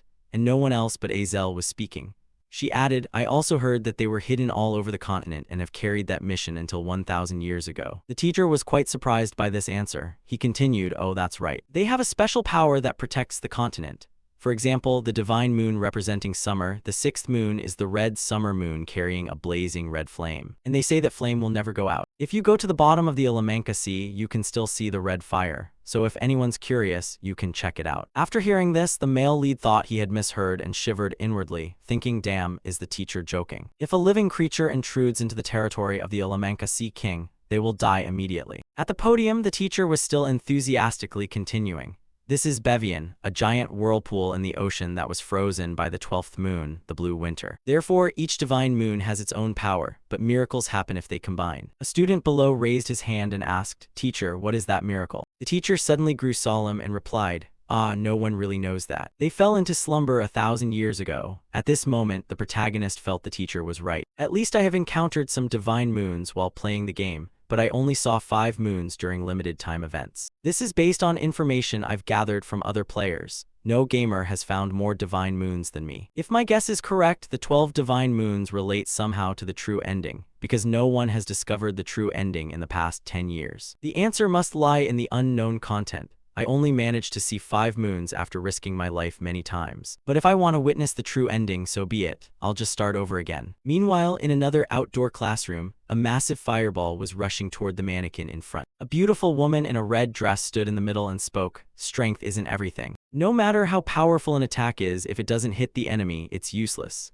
This woman is Professor Hong Yil, the fire class instructor. The professor was walking around observing the students applying theory into practice. Suddenly, she sensed something was about to happen. Immediately, a huge fiery force rapidly dashed toward the position of that dummy. And then boom, boom, boom, a great explosion occurred. The professor looked at this source of power with apparent satisfaction, but suddenly her eyes became extremely astonished. Yet after that big explosion, the smoke gradually cleared. The silhouette of that dummy was not only untouched by flames, but remained intact. Professor Hong Yil looked at this scene with some disappointment, exclaiming, "That's the truth, Bion." Upon hearing this, the girl trembled all over. Bion sadly sat down to rest. Her eyes could not hide the disappointment, thinking to herself that she had once again let her mother down. Her mother would certainly be very disappointed. Suddenly a voice called out, "Princess." Looking up, it was a friend with cute red hair braided into 2 sides. She smiled with her eyes squeezed shut, asking, "Are you okay?" Then she slowly sat down beside Bion and continued, "Don't be sad anymore. You look truly wonderful, princess." Bion replied indifferently, "What do you mean? If you used magic like me but it was much stronger, what good would that be? I didn't even hit the target." The girl answered, "But your magic is really amazing. It's super cool. Honestly, I have known you since I was a child." Hearing this, Bion also recognized this girl. She is also a fire mage like me. It seems her name is Arshuang. I think I've heard it somewhere before. People say that a fire mage prodigy has appeared, but even so, it means nothing compared to my magic. Thinking of this, Bion exclaimed, "It's amazing that her accuracy is that high." The girl shyly replied, "But if I practiced more, how could I possibly compare?" Bion stood up abruptly and continued, "But that's only enough for the weak. Anyway, talking with you already makes me feel much better. Goodbye." After saying this, Bion left immediately, leaving behind the 2 braided girls sitting there in a daze. Scene shift to some castle, which appears quite neat and orderly. Bion is also present here, but she looks rather tired. At this moment, a voice spoke up, "Princess." A strong woman standing respectfully behind appeared. She continued, "Welcome back, madam." And she is Bion's personal guard named Aya Yi Taran. "Madam, some warm tea and candies have been prepared." Bion replied, "Thank you." Yi Taran continued with the task of adjusting the magic staff you entrusted to me earlier. "Because that staff is very good, they say it can produce a high-level magic sword." Bion listened while eating a cake, somewhat doubtful, and replied, "Is that so?" Yi Taran went on, "However, there are some questions." Bion was surprised and asked, "What questions?" Yi Taran stammered in response, as if I had heard rumors that it constantly drains mana from its wielder. Hearing this, Bion was astonished. Then she stood up abruptly, turned her face back, and said in panic, "What? Isn't that a dark artifact?" Yi Taran suddenly grew serious and continued, "Not exactly. It resonates with the energy of nature." At that point, Bion became deeply confused and murmured, "Impossible. Something that drains its owner's mana yet resonates with the power of nature. But then, why is that magic staff only considered intermediate level?" Yi Taran answered, "That is precisely why it remains at that level." What do you think about this? Its original ability still strongly enhances the user's mana and makes it stronger, or even elevate it to advanced level. But perhaps because it only absorbs mana without releasing any, it is downgraded to the intermediate tier. Hearing this, Bion could no longer remain calm. She jumped up and shouted, "What? Advanced level? How could a student possibly use it?" Even Yi Taran himself was quite surprised by this. Meanwhile, Bion was still bewildered, clutching her head as she continued, "I know it doesn't resonate with everyone initially, but I didn't think people would use it even if they had it. Unless they have an enormous amount of mana or nothing at all. I don't understand this. I can be sure any ordinary person would know that. She spoke at length, leaving her throat dry. She sipped some hot tea to warm her voice, then added, "But anyway, he is definitely a special person." Cut to a few days later. When the new semester began in some classroom, a teacher was enthusiastically explaining. To the students, attack magic requires a deeper understanding than any other type of magic. And our main character was also sitting attentively listening in this class. This balding professor was Professor Carlime, teaching mana guidance. He continued, "That's why the mana guidance class is mandatory. From now on, in your one-on-one matches, you will learn guidance focusing on casting and aiming." In this class, Azel was also present, looking quite focused on listening. At the same time, on the podium, the professor was still passionately explaining that casting means shooting magic from the caster's body, while aiming means using magic on a stationary target. Then, we will discuss the trajectory formula as follows. From a distance of 760 meters north, Chasu is moving southward at 12.6 ms. So, what is the appropriate trajectory and predicted distance Yanhai needs to cast water-type magic? As the teacher reached this point, the atmosphere suddenly fell silent. Below, two students whispered to each other. One said, "Among the attributes, what if it's water?" The friend sitting next to him stopped him. "If you're not a water specialist, it's best not to answer that question." "But is that teacher trying to make things difficult for us?" The male lead sounded quite sleepy hearing this. He kept yawning repeatedly, thinking to himself, "Really, this is so boring. Why does it take even more time than the Korean class?" Suddenly, the bald professor spoke up. "Yuseol, please stand up and answer this question." The male lead answered reluctantly, "Yes, sir."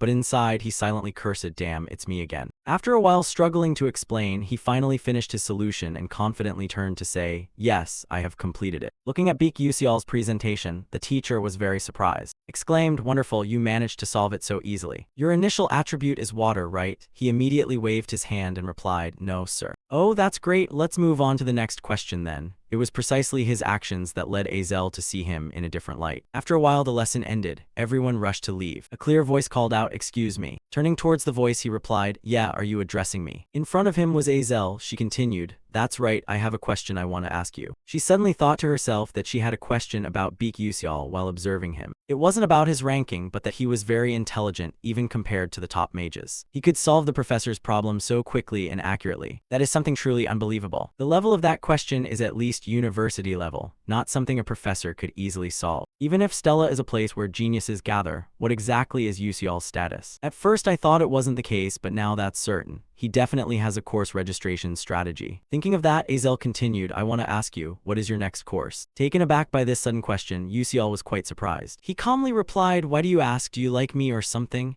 Azel answered a bit annoyed, "What's that, old man? Do you think I'm a pervert? That's gross." Yuseol, purple with anger, said, "I'm the one who thinks it's gross, isn't that right?" But then he suddenly thought, "I'm an adult, what the hell am I saying?" Then he touched his head and ears awkwardly and said, "So why do you ask?" At this moment, Azel answered seriously, "I've researched the classes you're enrolled in. It seems they are classes where you can easily get high scores. I won't beat around the bush and want to ask you directly, where did you learn that strategy? Because this is quite important to me." After hearing that, the male lead thought to himself, "I was wondering what she was going to ask. Now I understand." Immediately after, he waved his hand, laughed out loud and said, "Haha, what do you mean? The classes, well, it's probably just a coincidence here. If that's all, then I'm leaving." With that, he also turned his back and walked away. Azel was quite surprised by his indifferent attitude and blurted out, "What?" Watching that figure leave, she was unwilling and called out after him, "Hey, wait." But he no longer bothered to care. She mustered all her courage, lowered herself, ran after him, and called out, "Please wait." At this moment, the male lead also heard and stopped. She gasped and said, "Please wait a moment." Yuseol replied, "What is it? Why are you following me? Go learn that stuff from someone else. There are plenty of skilled people here, or just imitate me. You said you had already researched it." After hearing that, Azel stammered in response, "But anyone who studies divination can get an A+, so it's not that important. But if I sign up for the same class as you, it might negatively affect your grade." At that point, her eyes suddenly grew sad. She felt a bit guilty toward him, thinking that if he didn't get the scholarship, it would be a loss for him. But even in this situation, he still worried about someone else's grade. The male lead looked at her pitiful face and suddenly thought that although he was a bit troublesome, she would always be the female lead. Suddenly, she put on an innocent and cute expression and said, "But anyway, could you recommend a class to me? A class where it's easy to get a high score, please, I'm begging you." The male lead immediately replied, "Do you think that look can persuade me?" The girl raised her hand to her cheek, caressing it, looking puzzled as she continued, "That's strange, isn't it? Usually when I look at my face, all worries disappear. But this overly confident expression is making the male lead feel nauseous, he said indifferently. Are you serious? Hazel blushed deeply, smiling with eyes squinted, and replied, Ha ha, I was just joking. I knew you would react that way, so I've prepared some interesting things to make up for you. The male lead thought to himself, using me to make up. He mentally shook his head. Really? Kids these days love to make up for things like that. Just opening your mouth and you can make up for anything. Suddenly, Azel continued, do you know about the seventh magic? Hearing this, the male lead was startled and replied, yes. I know, he said. She added, really, not many people know about it. Because it is an abandoned tower that has vanished, and many spells prevent people from approaching where the tower once stood. However, she was passionately recounting the story but suddenly stopped. When she noticed Yusial's strange reaction, she asked concernedly, wait, what's wrong with you? Are you okay? Yusial seemed to struggle upon hearing this, clutching his head, thinking, I'm losing my mind. This is extremely important information, because Flame can increase its influence over the male lead through this. Moreover, Flame knows about this from the original episode's storyline. Azel also knows this and has only shared this information with the male lead, not with supporting characters like me. Thinking of this, he didn't want to listen at all and waved him off, replying, that sounds like a scary story, doesn't it? I don't want to hear it either, it's not interesting at all. Then he just walked away. Azel felt confused and quickly explained, it's not that scary. Are you afraid of ghosts at your age? Yusial reluctantly responded, all right, I'll tell you. She twisted the question further, you just pretended you wouldn't tell me, so why did you change your mind so quickly? Yeah, that's how I like it, Yusial replied. At that moment he also thought. Moreover, it was enough that Azel wanted to give him something. With that thought, he spoke up, anyway, this isn't related to scores, but it's something extremely useful for me. You should register for the meditation journey to the Void course as a culture episode class. Azel replied confusingly after hearing that. Meditation, registering for that as a culture class? The moon god tomb and meditation are prioritized. Do you like practicing? Not exactly, the male lead responded, but he himself didn't know how to explain it. He suddenly got an idea and made up a reason.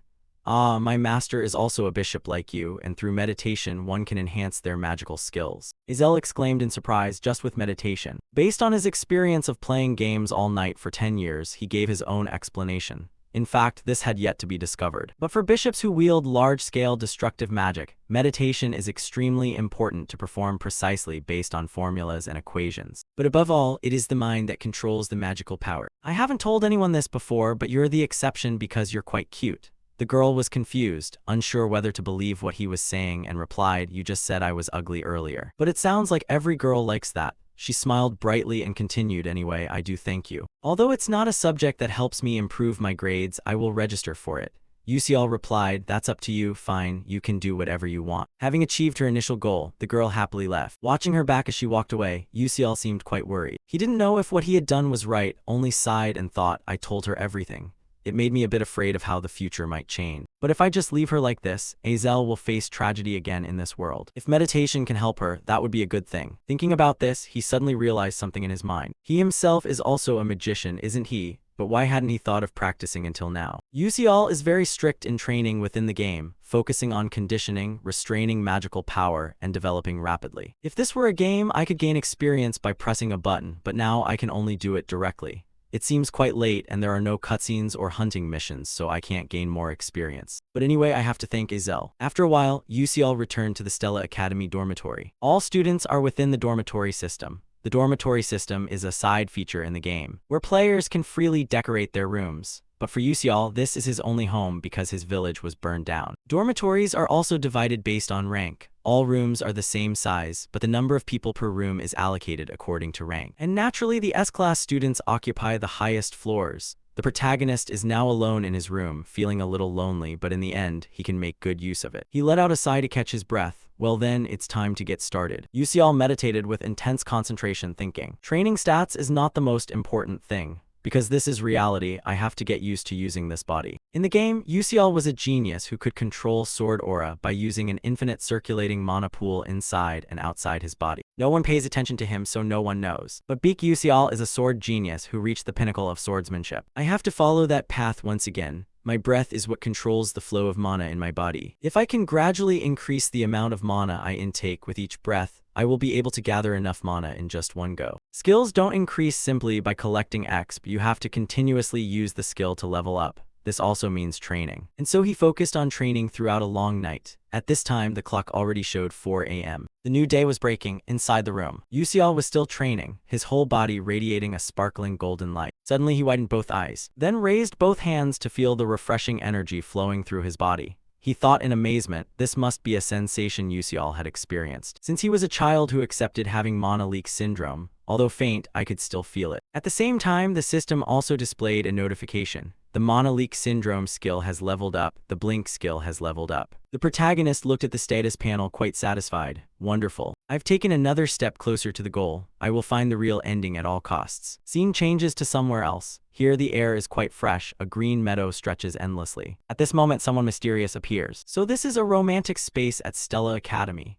Flame immersed herself in the atmosphere here, suddenly thinking that the meadow and wind were artificial, but the feeling here was so genuine. Really comfortable, Stella Dormitory is a pocket space created within the school grounds. This allows everyone to freely manipulate the elements of the space as well as its nature. All sporting events, other events, as well as dungeons, gates, and monster training take place here for that reason. Returning to reality, at this moment the students have also gathered here in full. Flame stood at the back, casting her eyes to take a quick look around. She suddenly realized there was a total of 141 people. 50 people from classes A1 and A2, the remaining 40 from class S. If it were like the novel, there should be 39 people from class S. I thought including myself it was 40, but unexpectedly there was one more person. That's right, where did Yuseol come from? In the novel, the first year class only had 1140 people, and including myself made 1141.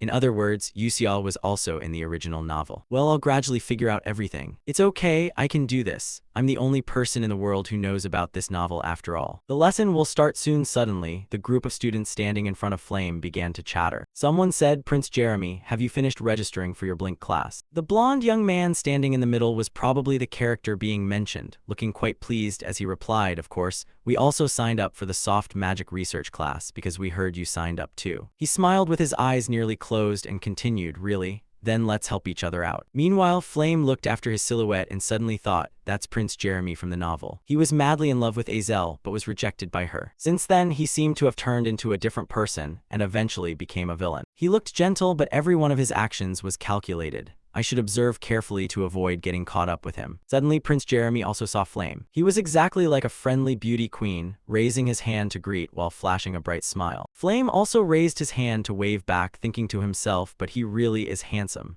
Now I understand why so many sycophants surround him. But it must be admitted that his faction was made up entirely of the most famous people in school. Thinking this, she turned her face and walked away to another spot. She was determined to gather them all together because from now on, this world would become her own reality. She had to start preparing for the future. But this action seemed to catch the eye of the prince. He smiled inwardly, thinking Flame. At that moment, the teacher's voice rose, capturing everyone's attention. "We will start with basic training before beginning today's session. I need to know your abilities so that I can teach you properly. I will be the one directly teaching. If you don't like it, don't say anything." Often you already know that our professor has the authority to deduct or add points to you, so remember that you will be expelled if you don't meet the required score. And now I will explain the training session right away. We will practice with the dungeon. I will use scenarios that occur in real dungeons as well as various traps and monsters to test all of you. You will get 4 points if you defeat a level 1 monster, 8 points if you defeat a level 2 monster, 20 points if you obtain the point staff. The top 5 students will receive a small reward and shopping privileges. Students without points will have points deducted. If you are afraid of failure or afraid to go alone, you may form groups. But remember carefully, points will be divided equally among group members. If you can eliminate a student, you will take that person's points. With that, the teacher immediately disappeared, leaving only his voice echoing back, "That's all, good luck." Immediately after, the ground suddenly shook violently. The group of trainees panicked and screamed, "What is this? What's happening? The ground is shifting." At that moment, the ground suddenly cracked open, and something rose up from beneath. Flame was also quite surprised, her eyes wide open staring. A huge towering tree appeared, and it seemed like everything around had changed. Flame seemed to realize that this was exactly the map of Jack and the magic beans. The scenery here suddenly became dense and full of thick foliage. The entire group of trainees also began to take their own paths. Some chose to go alone, others decided to go in groups. In the distance was the figure of Flame walking alone. She held her magic staff in hand, suddenly thinking, well then, I'm ready to join this game too. Suddenly someone called out Flame. Turning to look, what caught her eye was her red-haired friend. She continued, Are you planning to go alone during the practice? Flame replied, ah, Jackie. She just suddenly thought that although forming a team during dungeon combat has many advantages, going alone is still better if you want to earn more points. Thinking that, she coldly added, sorry, but this time I want to test myself, so I intend to go alone. The red-haired girl laughed wryly and answered, yeah, I know, you have to share points with teammates, so it's understandable. Flame replied, yeah, that's true. But at this moment, she suddenly thought to herself, is it just me overthinking or is she teasing me? Whatever, forget it. Flame said goodbye, let's go together next time. But she didn't say anything more and turned away immediately. Watching her retreating figure, Flame felt a bit annoyed inside, thinking, am I just imagining things, heaven? Why do I have the feeling he's imitating me? But oh well, back to the main issue, things will probably be different later. 1 hour after the dungeon was opened, at this moment, a blue light was emanating from some corner. It seems Flame just went through some battle. Now she is quite tired and mutters, this is exhausting. When will this training session finally end? Suddenly she sensed that something unusual was about to happen. Immediately after, a huge vine rapidly lunged toward Flame. Quick as a flash, she raised her magic staff to resist. A strong blue power emitted from the staff, directly striking the vine's body. After a while, it seemed the vine was defeated and gradually shrank. At this time, she looked around, thinking, not only monsters but even plants can attack.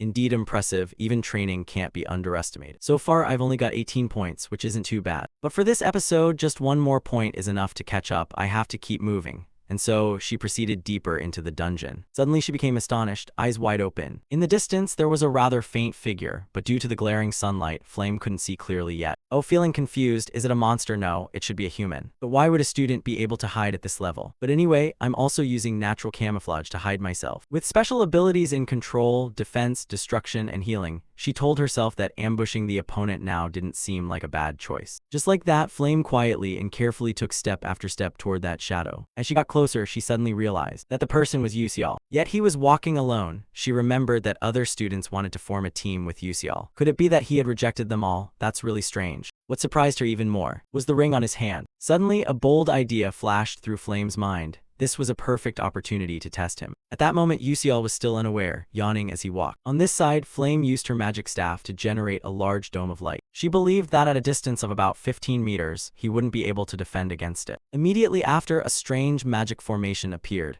radiating a fierce orange power throughout her body. Facing directly toward Yusial, she shouted loudly, light bullet. As soon as she finished, a bolt of lightning shot straight forward. When it was about to reach Yusial, he suddenly realized someone was attacking him from behind. He instantly used Blink to move to another position. After the dust settled, Flame was utterly shocked and didn't understand what was happening. Where was the person? Yusial had disappeared without a trace. She was so frustrated that her hands trembled.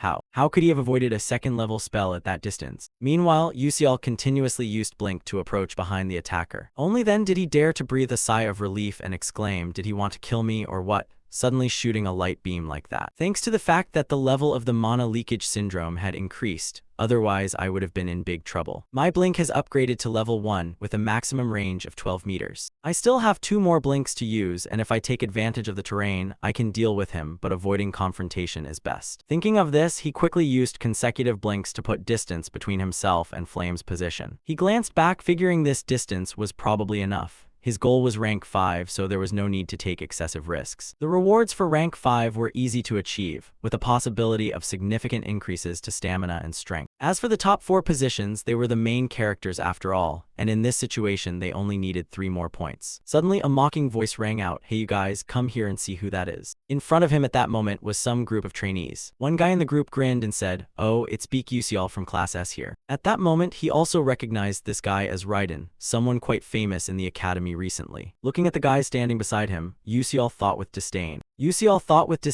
And there were even members of Jeremy's weak Uslek team, all just trash. But then he suddenly realized another problem. For such a weakling, how did he manage to gather so much? Another guy spoke up, I heard he's a loser, having to cheat to get into Episode S. The blonde guy burst out laughing mockingly after hearing that. To get into Episode S by solving those 3 silly questions, he must have been fooled by Stella. On this side, Yusial thought wearily, damn it, they just keep chewing on the same thing without getting tired. The other guy saw that Yusial didn't say a word and smugly added, hey, since we've met here, hurry up and hand over the point staff to us. You just coldly replied briefly and concisely, fuck off. The blonde guy found it even more interesting and said, oh, so you're trying to resist. He flashed a cunning smile. Do you think you can stand against us alone? Haha, are you still planning to use that high-level blink staff? Ridiculous, you can't even wield magic, let alone a magic staff. Facing these jeers, the protagonist didn't know how to react. With just a low-level blink, I wouldn't be able to confront a guy from a famous clan. But if I have 3 blinks, then I still have a way, which is to use the point staff in my hand. Moreover, this place is a dungeon, which is an advantage for me. Thinking this, Yusial extended the point staff forward and said, "Here, take this." The blonde guy saw that you were finally scared and voluntarily handed it over.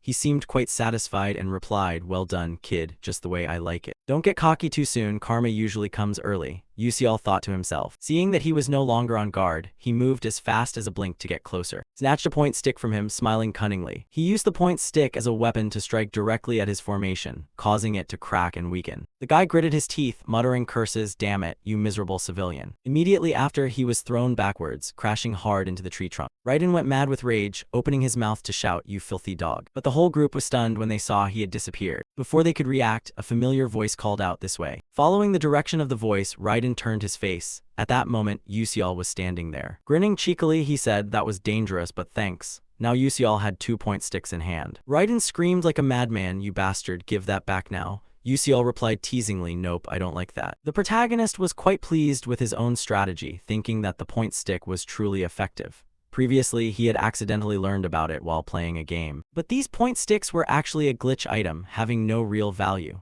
However, due to their absurd hardness, they couldn't be broken by a mage's magic and possessed the strength of most other magical tools. They are useful for magic users, but for a physical attacker, a weapon with a high attack stat is fully utilized. Over here, Raiden ground his teeth bitterly and said, "That bastard, how dare he take my point stick." Then he turned back and shouted at his gang, "Damn it, what are you guys doing? Hurry up and rush to attack." At the same time, the dungeon began to shake. Faced with this situation, Raiden quickly thought, "Damn it, why does the dungeon have to change right now?" Thinking this, he wildly yelled, "Everyone quickly gather close and prepare magic. We can't lose track of that bastard." But at this very moment, it was the best opportunity for Yusial to act. He swiftly fled. His unusual action was spotted by one of Raiden's teammates, who opened his mouth shouting, "Yusial is running away, guys." As soon as the words ended, they used magic staffs to create a source of blue power, aiming straight at Yusial, continuously shouting, "You bastard, you won't escape." This frightening aura rushed swiftly toward him. Yusial could only think, "Damn, these guys are better than I thought, but you're still green and inexperienced." Just when it seemed that the energy would engulf him, he used blink and disappeared. Raiden's whole gang was furious but could do nothing.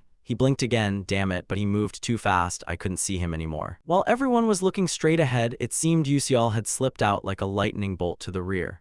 At this moment, he confidently thought, having 10 years of experience in this game makes using terrain to gain advantage as easy as pie. As for Raiden, he was extremely furious. "We just need to hit him once." Suddenly, the dungeon began to shake violently. Seeing everyone's tense expressions, Raiden immediately reassured them, "Calm down, guys. He's still around here. Wait until the earthquake stops. If we see him, let's attack together. But if our magic fails, it will backfire, so we must act very carefully." Saying that, he looked around to check. Suddenly, his gaze met Yusial's, who was standing right in front of him. Before they could attack, Yusial was a step ahead, striking straight at their formation with his staff. The force was too much for the formation to withstand, and it began to crack. At the same time, it started to counterattack Raiden's own comrades. Then came loud explosions. The formation shattered, firing back at them. This was the unwanted side effect, magical backlash. The male lead quickly ran away, watching as his own formation backfired on the group. He felt delighted, thinking to himself that it was all over. After the dust settled, Raiden looked up and blurted out, "Damn it, beak Yusial, that bastard." Meanwhile, Yusial raised 3 staffs and said smugly, "I'll take these." Then he grinned teasingly and added, "Oh, and if I ever get a girlfriend, I'll give her these. Bye-bye, darlings." Raiden was stunned. "When did you take it? Give it back to me now." The protagonist, looking at their current state, felt extremely satisfied. Heh, that's enough. Taking the last piece from them would be troublesome. He added, that last scene was really interesting. I played enough for now, I'm off." Having said that, he blinked away, leaving Raiden's group trembling with rage. He seemed to go mad, shouting loudly, "You damn bastard." The scene was also unintentionally witnessed from start to finish by a female apprentice. At that moment, Yusial had run far away from them, happily exclaiming, Heh, I got lucky. If I fought normally, I would have been robbed, but since this is a dungeon, things will be different. This is the experience of a seasoned person. But I keep feeling something strange coming from somewhere. By the time he suddenly realized it, it was already too late. A massive fireball was hurling rapidly toward him. Seeing this sight, the protagonist was shocked and exclaimed, "What the hell is this? Where did this rain of fire come from?" The flames shot down where he was standing. One fireball after another like a downpour. Wherever the fire hit, it exploded. He couldn't fight back, only able to blink away to dodge. He ran for his life, his face no longer calm. What kind of magic is this that's so terrifying? Looking back at the forest burned to ash, he hadn't even recovered yet, thinking that a major disaster had almost occurred. But what is this magic? Who would want to kill me? From behind the smoky haze, the silhouette of someone approaching appeared.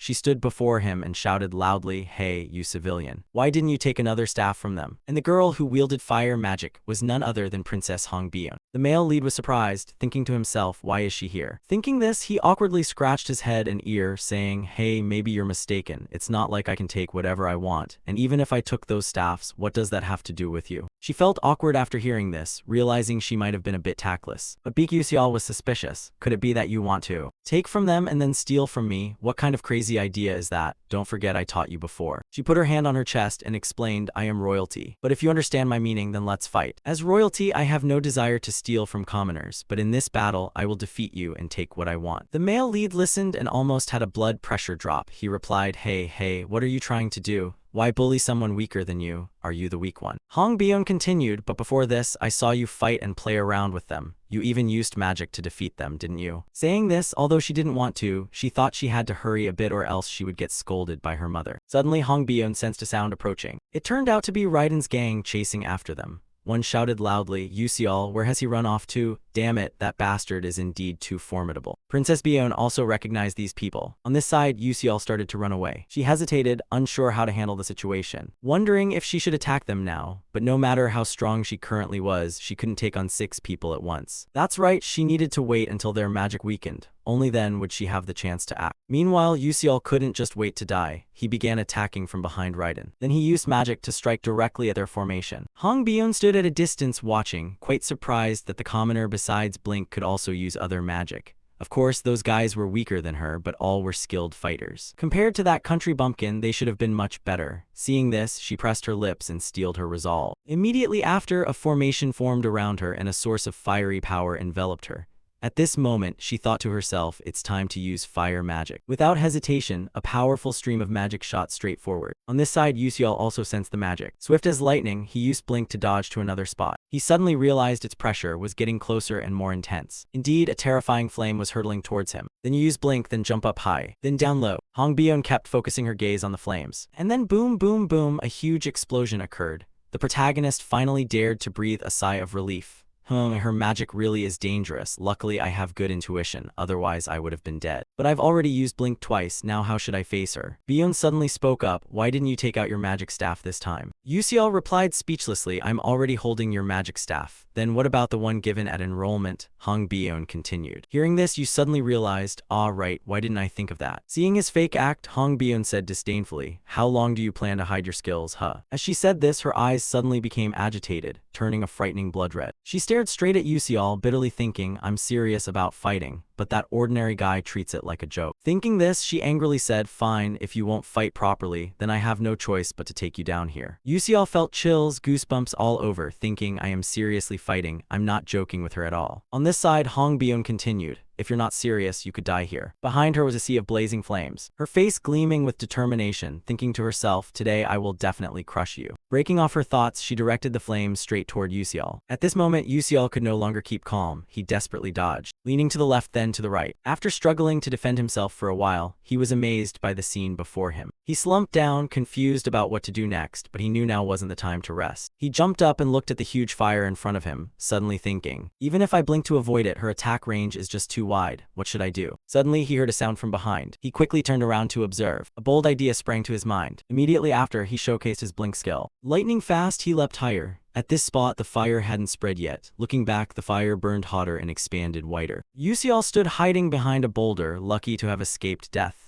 He cast his gaze downward, thinking that this time he had been fortunate to avoid it, but it was still quite difficult. Even if I manage to get close to Hongbei, the flames around her will flare up to protect her as I approach. I understand this very well because I have fought many fire mages before, but her rank is much higher than I had thought. If this were an open plain, I would have lost in less than a minute. The battle wouldn't even have taken place. Yusial watched the fire shooting out like rain. Suddenly, an idea came to him. I will take advantage of the power of these guidance rods. His eyes became more resolute. No one here knew yet who would be defeated. Ending his train of thought, he boldly charged straight into the fire. Countless sparks shot towards him. At this moment, the Mana-leak syndrome activated. He gained a sixth sense and accelerated his perception of time. To him, time seemed to stop. He could easily slash through Hong Bion's magic spells. Witnessing this, Hong Bion couldn't believe her eyes and exclaimed, "No way, how could he use a weapon against magic? How could this be possible?" Yuxiao was still struggling in this fierce battle. He distinctly felt the passage of time, the sensation becoming even clearer. This was no longer a game controlled by keyboard and mouse, but direct bodily movement confronting the mage. The mana barrier grew stronger, and the sixth sense became as vivid as sight and hearing. As for Hong Bion, she was baffled and confused. How could this be? In this mountainous forest terrain, my fire magic should have the advantage. If so, the only option left is to increase magical power. Thinking that, she immediately channeled all her strength into the magic staff. Yuxiao kept wildly slashing at Bion's magic, fighting desperately for his own life. Then he ran behind a rock to rest for a bit. He suddenly thought he couldn't just keep defending, he must break Hong Bion's magic shield with this staff. Then he dashed through the flames. Approaching her, his footsteps grew increasingly urgent. When he was still not far away, he used Blink to quickly close the distance. This astonished Hong Bion immensely. She ground her teeth in frustration and turned around. At this moment, Yuxiao had stepped into her fire magic battlefield, the two locking eyes with sparks flying. Yuxiao calculated that when approaching a fire mage, the explosive magic would push back enemies within a 2-meter radius. As he thought this, he chuckled. For others, it wouldn't be easy. But for someone with as much as 10 years of experience like himself, it was different. He had been through this many times before. Immediately, he was hurled away by her magic, leaving Bion stunned and open-mouthed in horror. But undeterred, Beak Yuxiao quickly regained momentum to advance again. He decisively used the point sticks to attack her protective membrane, creating cracks on its surface. Bion remained puzzled, unable to believe this, wondering how he could do such a thing. Meanwhile, Beak Yuxiao did not stop. He frantically launched relentless attacks against it. The shield could no longer withstand it and shattered, causing Bion to suffer serious injuries and fall backward. Beak Yuxiao stepped closer to her, smiled brightly, then sat down and said, "I've won." Bion felt deeply ashamed. A proud princess losing so humiliatingly like this. She said bitterly, "Who exactly are you?" Beak Yuxiao slowly stood and replied, I'm just an ordinary student." Then he said mysteriously, "But the person hiding over there can come out now, right?" Realizing she had been discovered, the flame girl cautiously stepped out. At that moment, she was cautiously stepping toward the two of them. Flame was quite surprised and asked, "How did you know I was there?" Beak Yuxiao didn't know how to explain it, so he forced a smile and replied, "Well, just consider it a hunch." But deep down, he fully understood the reason was quite simple, or more precisely, it was an intuition sensing magical power. Still, how could Flame believe such a silly excuse? She replied absent-mindedly, "Oh, a hunch, you say. Then how did you break the magical shield with an ordinary wand?" Hearing this question, Beak Yuxiao went blank. Flame added, "Why don't you explain then? Or do you intend to say that was also just a hunch?" At this point, Beak Yuxiao suddenly thought, indeed, scenes like these couldn't appear in a romantic novel like the original. It made sense why Flame was curious, but he couldn't tell the truth. Thinking this through, he quickly had an idea, pointed at the rod in his hand and said cheerfully, "Oh, this thing, this rod is really hard." Flame heard it and said annoyed, "What does that have to do with anything? Hard or not, do you think just waving it around can break a magical shield? If that were true, then the knights in this world would have already beaten our mages to pieces." Beak Yuxiao admitted this. He thought to himself, "That's exactly right, you're completely correct." Beak Yuxiao's evasive answer only made Flame feel more confused. She exclaimed, "Until now, I have always felt something strange but never had the chance to ask. Beak Yuxiao, who are you really?" Bion stood beside, ignored like invisible, but having been eavesdropping all along, she couldn't help feeling surprised. Meanwhile, facing Flame's rapid-fire questions, Beak Yuxiao's face broke out in sweat. He was frantically thinking of a way out. Could it be that the time has finally come? How is it that in less than a month I'm already suspected about my identity? Should I just reveal my true identity? No, I can't. Flame doesn't have the slightest goodwill towards me. Doing that would be far too dangerous. Thinking this, Beak Yuxiao said, "Even if you suspect me, I'm not that kind of evil person." Hearing this, Flame responded confusedly, What do you mean?" Beak Yuxiao smiled awkwardly and continued, Just as I said, I only want to help you." This made Flame even more perplexed. "Say you want to help me, okay, but help with what? What exactly are you trying to say?" Always being so vague, it's annoyingly maddening. But Beak Yuxiao didn't explain further and turned away. He raised his hand in farewell. I want to say more, but there's no time." "Well then, I'm leaving now." This action left Flame feeling deflated and angry, ready to blow steam from his head. And it was precisely Beak Yuxiao's actions today that changed Bion's perception of him. It seemed she was planning to do something crazy. Beak Yuxiao suddenly thought it seemed fine, just leave it like that, hopping these two would spare him. Suddenly, someone threw those point sticks at him. That action came from Bion. After throwing, she stood there frozen, surprised, mumbling how strange. As for Beak Yuseol, after taking this combo hit, he painfully held his head, turned around and shouted, "Damn, if you have something to say, just say it straight, why so cowardly?" Bion spoke up, "I thought you would catch them. You can easily dodge all magic and traps, yet can't catch this." Hearing these irritating words, Beak Yuseol was speechless, thinking he had no other way. The syndrome of sensing mana also has its limits. How could that intuition be maintained forever? Thinking this, he pretended to be in pain. Ouch, that hurts. The duration to maintain sensing mana depends on my mental energy. Since my mental energy is depleted, now I lose sharpness and even have a headache. But then Beak Yuseol curiously asked, "Then why did you throw this to me?" Bion answered without hesitation, "You won, so take it." Although these point sticks seemed quite important, in his heart he quietly thought, "Is she feeling sulky? But if I take all of these, my score would jump up significantly. Besides, those others don't really benefit me much." Thinking this, he bent down and picked up one point stick, then stood up and happily said, "All right then, thank you, but I'll only take this one, you keep the rest. So I'm off now." With that said, he turned his face and walked away, not forgetting to wave goodbye. As he walked, he indulged in a delusion of his own strength, thinking to himself with a sly smile that surely they must be marveling at his actions. What a kind-hearted man, someone always merciful to losers like this. How cool he must be. He hoped they thought the same. But the harsh truth was that they did not think so. At that moment, Flame exclaimed, "Rita, that guy's got issues, he's mentally unstable."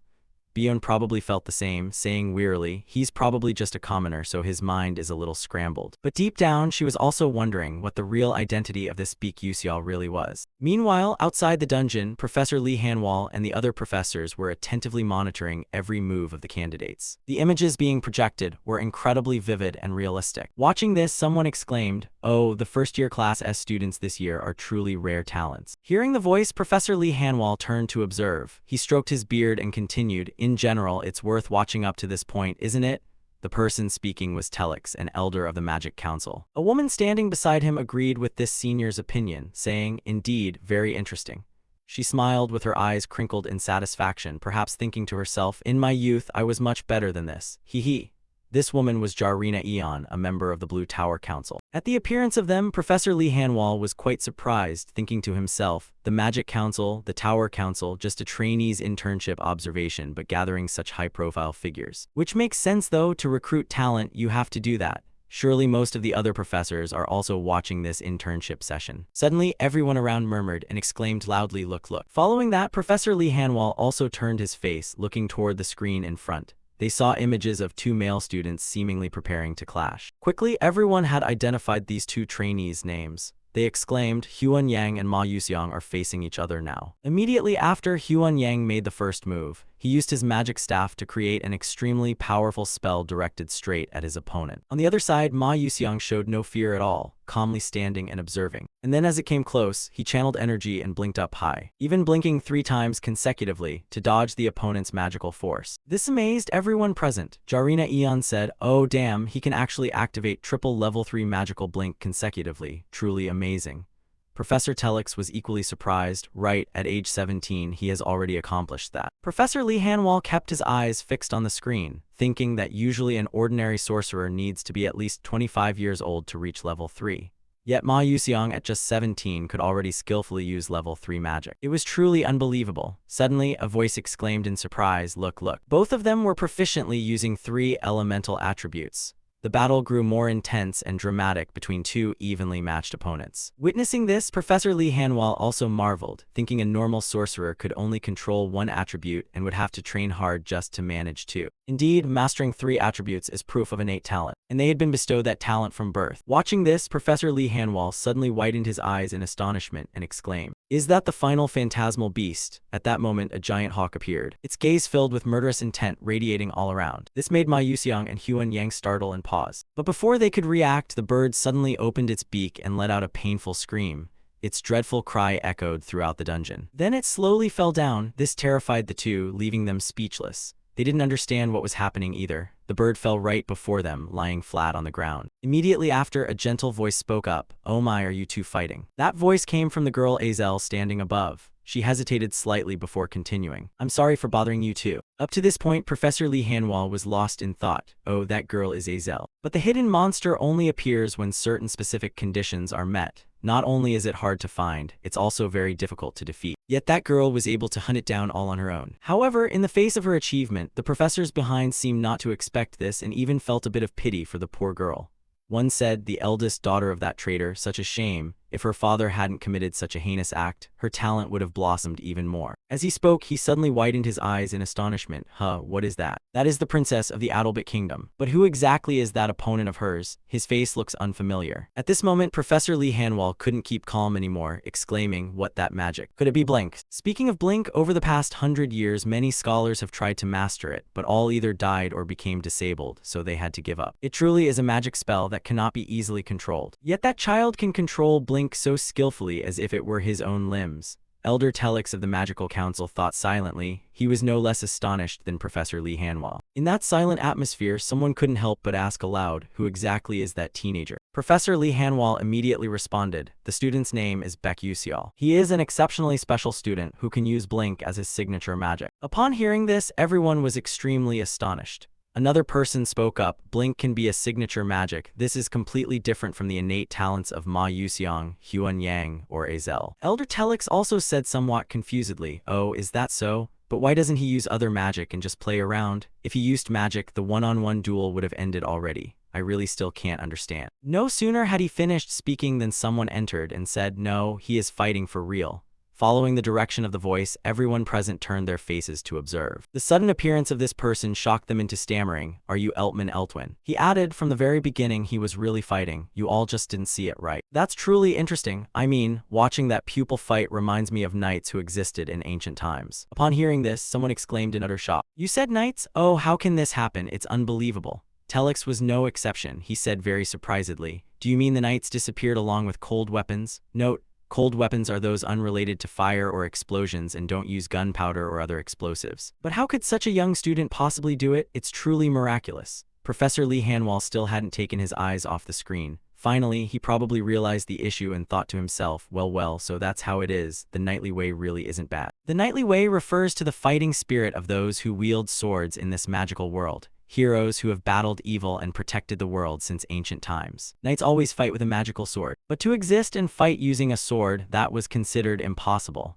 Yet this student was truly swinging his staff as if it were a real sword. Moreover, if Eltman Eltwin's speculation was correct, that kid was truly a rare talent. The principal of Stella Academy, renowned as the best magic school in the world. Eltman Eltwin was a 9th level master mage and also one of the 10 great sages of the continent. If this was the great sage's thought, then the first dungeon training session had concluded. At this moment, on the practice ground dedicated to Class S students, a student was diligently training. Here, he used his magical staff to generate mana and attack the dummy in front of him. After a while of training, he grew exhausted and stood there panting heavily. Suddenly, he realized the mana in his staff was nearly depleted, but it seemed he was still dissatisfied with his own strength. Thinking to himself, damn it, this isn't enough yet, I'm still far from where I want to be. Among the 141 participants in this dungeon training session, 39 people failed to meet the criteria and were eliminated. Azel was the one who defeated the final boss, ranking first. He himself stood in second place. Ma Yuseong was in sixth, but he did not feel that he had won. He recalled the moment during the fight in the dungeon. At that time, when the final boss appeared, if he hadn't entered, he might have known the true power of Ma Yuseong. Thinking of this, Hei Wanryong was bitter and clenched his teeth, unwilling to accept it. Perhaps from their first meeting, he had already felt irritated with the name Ma Yuseong. He did everything gently, but whatever he did, Ma Yuseong showed results far beyond expectations. In this training session, he had arranged magic arrays everywhere and carefully calculated their movements. Despite that, Ma Yuseong easily blocked the attacks and stopped them. No matter what I do, I just can't beat that kid. Is his talent thick and high like a fortress wall? No, that's not it. Right now, I don't have time to blame myself. I have to try harder. At the same time, Bion also just entered this training room. What caught her eye was the image of a male student wielding a magic staff, creating a huge whirlpool of power. Looking closely, she was quite surprised, thinking, oh, Hei Wanryong. That kid is always so calm, yet today he's frenziedly training as if poison. But although this wasn't what she wanted to say, thinking this, she used magic to create a fire spell. Her whole body radiated blazing orange light. Immediately after, she aimed straight ahead and unleashed a spark. Then a loud explosion erupted. It seemed her mood today wasn't good either. Could it be that she was angry about something which made her crazily train like this? The flames kept burning fiercely, and the loud explosion caught Hye Wonryong's attention. The boy stopped and turned his face to observe, to see who could produce such a powerful magic flow. Meanwhile, Byun was still very upset, feeling annoyed and unable to believe she was only third. Even though she had earned extra points and the Queen Mother was quite satisfied if she didn't regain her form, she would be punished. Damn it, a commoner always acting high and mighty, how unlucky. Ending her thoughts, she unleashed a very strong strike, a blinding light spreading from the explosion in front of her. At this point, Byun was exhausted, standing there panting heavily. Hye Wonryong nearby also hesitated, his mind filled with questions. Wow, what's wrong with the princess today? But maybe because of her mood, the princess's magic had become more accurate than before. It was truly surprising that Princess Byun's fire magic had such destructive power, yet she could control it so well in such a short time. Byun was also quite surprised at her own achievement, thinking how damn it was. Although unwilling to admit it, Yuseol's special lecture was not without effect. By applying those pun riddles, my magic has increased significantly. Even though he is just a commoner with both the worst scores and personality, Yuseol is definitely the only one who knows how to overcome his weaknesses. But why do I still feel so frustrated like this? Oh heavens, oh heavens. Suddenly someone called out, "Your Highness." "Yi Taran, what's the matter?" the woman continued. "Yes, the Teravan scepter you requested earlier has been repaired." "Should I tell Yuseol right now?" Looking at the scepter in front of her, Byun replied, "Yes, that's better." After hearing that, Yi Taran replied, "Yes, I know, I'll be going then." Then she turned away and left. But suddenly the princess thought of something and tapped the shoulder to call back, "Wait." Yi Taran was confused. "What is it, Your Highness?" A while later at the second main tower, Byun held Yuseol's scepter in her hands, filled with hesitation. She thought, since I heard Yuseol is here, I came. This is the second main tower where the professor's research rooms are, but what is he doing here? Could it be to meet the professors? Suddenly Byun was startled, her eyes wide open. She turned her face away, hesitating. "Wait, why do I need to come here? I could just hand it to him at the training ground." HMPH, doing this is no different than deliberately going to look for that commoner. "No, I really need to go back first." Lost in a stream of thoughts, suddenly a voice rang out, "Oh my, what is the princess doing here?" Upon hearing this, Byun was startled, looked up and stammered, "Teacher Hammerl, hello ma'am. It's been a long time since I saw you." "No, professor." Hammerl replied, "Teaching magic to the princess felt like just yesterday. Yet the princess has already grown this much, so fast." "But why did the princess come here?" Byun replied awkwardly, I have some matters, so I came here, but an unexpected event came up, so I plan to return later." Seeing the princess's embarrassed attitude, Hammerl calmly continued, "That's true, things are a bit chaotic there now, so it's better to come back later." Byun was so surprised she was speechless. Hammerl went on, "Currently all the magic officials are here because of the student Yuseol." This made Byun even more amazed. Curious about what was going on, she asked, "But why are they looking for that commoner?" Hammerl answered, "Surely the princess knows that student does not use magic, right?" Byun answered shyly, "Yes." But inside she felt quite sad and embarrassed.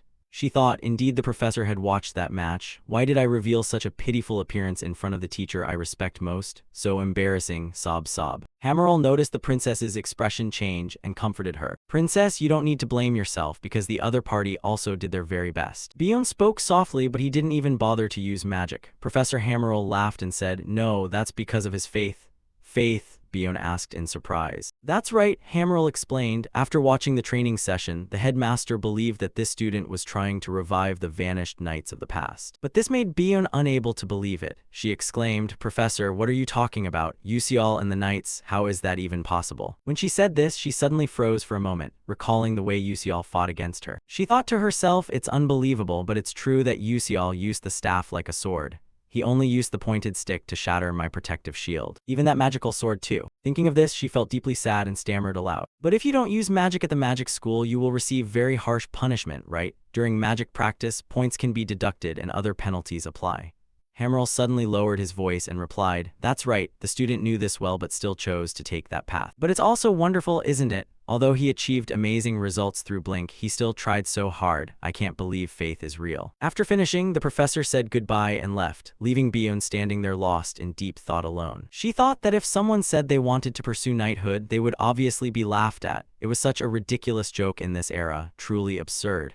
Yet Yuseol was not joking and genuinely wanted to pursue knighthood. She had once gotten angry and told him to stop joking around. Suddenly, Yuseol's appearance cut through her stream of thoughts. He asked what he was doing here. Not only that, he was chewing on the 5th rank herbal prize, Ethelic, in his mouth. Byun suddenly felt flustered, her cheeks flushing red. Then she composed herself and replied, "Yeah, I'm not here looking for you." Before anyone asked, she confessed herself, making Yuseol laugh. "Hey, who said anything about you?" he said. In response to his teasing attitude, Bion cast a sharp, cold stare that made the protagonist clamp his mouth shut, saying no more. Bion held out the box in front of the protagonist and said coldly, "All right, take this."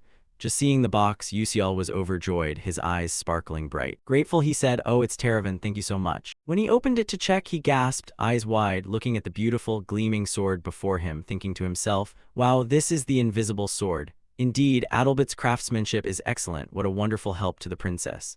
With the money I currently have, I can't buy this." Thinking this, he asked if he could keep the box, but his true intention was clear on his face. If he sold it, it would probably fetch a high price. Bion replied with fatigue, "Up to you." After listening, Yusial felt joyful inside. "I finally earned some money, though it's a bit intimidating." Seeing his excited attitude, Bion shook her head in exasperation. Commoners really just think that way. But inside, she still felt puzzled about something she didn't dare to ask directly. After some thought, the princess gathered all her courage to ask, "Hey, Yusial." The male lead replied confusedly, "Yeah, what's up?" Bion continued, "Do you really not use any other magic?" Faced with this blunt question, Yusial froze for a moment, unable to say anything. After asking, Bion also felt a bit awkward, blushing deeply on both cheeks. She turned her face away and left. "Ah, it's nothing, I'm going now." The male lead stood dumbfounded, watching her figure fade into the distance. Then he also turned and walked away. As he walked, he thought about the magic question. But then he recalled that Professor Lee Hanwal had said something similar earlier. Though the professor spoke as if he understood his feelings and respected his opinion, he didn't understand any of it. There must be something good about it. As long as I have this magic sword in hand, I feel somewhat reassured. Thinking this, he exclaimed, "By the way, I should try it out. Let's see how powerful this sword really is." A little later, he arrived at the training ground dedicated to Class S. Holding the sword in hand, he mumbled, "Let's see. Just need to channel mana into this." With that, a fiery glow emanated around his hand, and right after, a sharp sword formed. Looking at the sword, he marveled, "Wow, so beautiful. It's better than I thought, isn't it?" Then he suddenly fell silent, thinking, "But if Flame wields it, it's different. It will have even more beautiful colors." The female protagonist, Flame, is a very special existence. Although she is human, she can still handle the magic of dwarves and elves. That wand alone, no one can use it because it continuously consumes the user's mana. But Flame can recover mana using natural energy and uses that wand as a special technique. As for me, I don't have a bit of mana. Even though I have tried to absorb mana continuously due to magic leakage, mana cannot accumulate in my body and is pushed out. In other words, the mana concentration in my breath will become Teravan's clue. At that moment, he suddenly remembered he hadn't touched that damn system for a long time. He opened the system and murmured, "I have to check my status, right?" Immediately, a status panel appeared.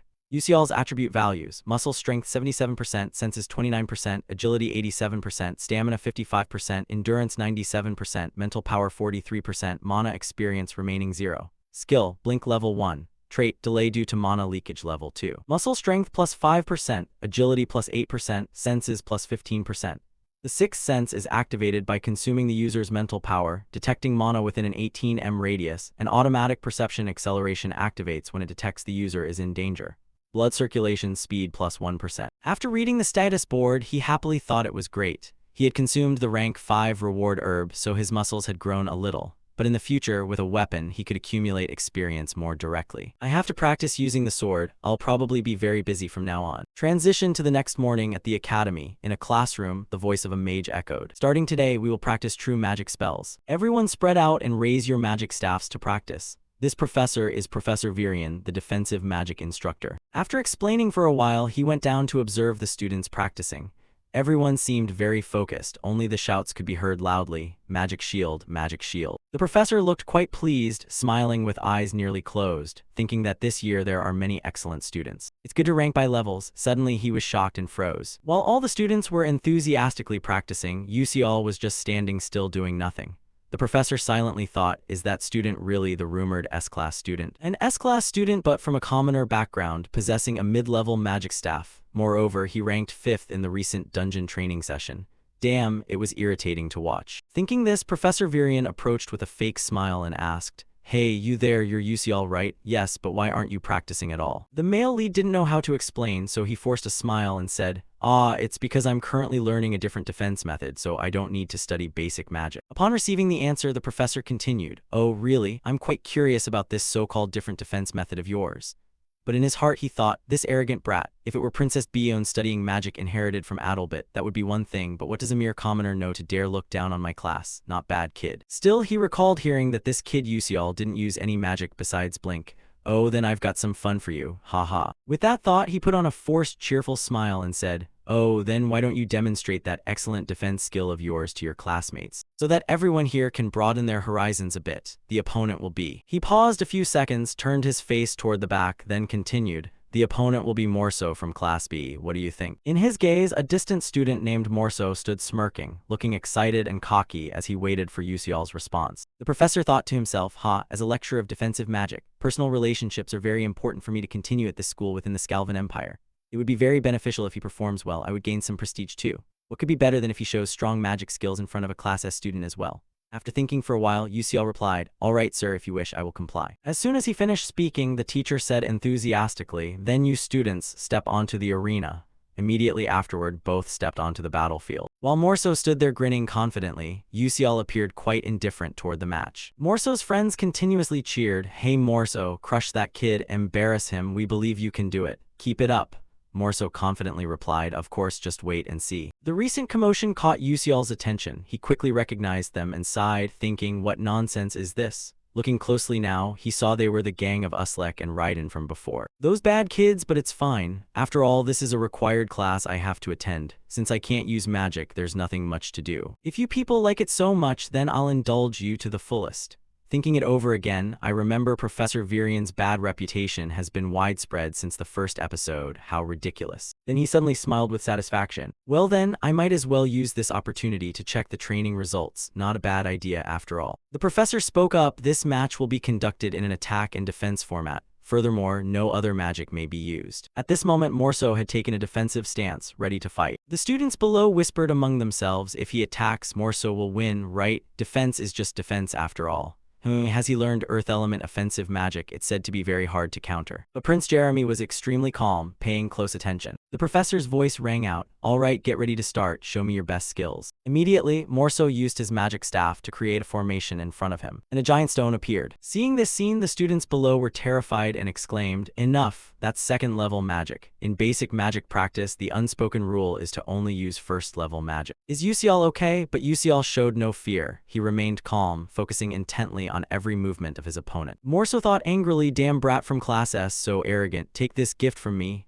With that thought finished, he shouted and sent the stone flying down. Immediately, the stone hurtled straight forward, an overwhelming aura radiating powerfully around it.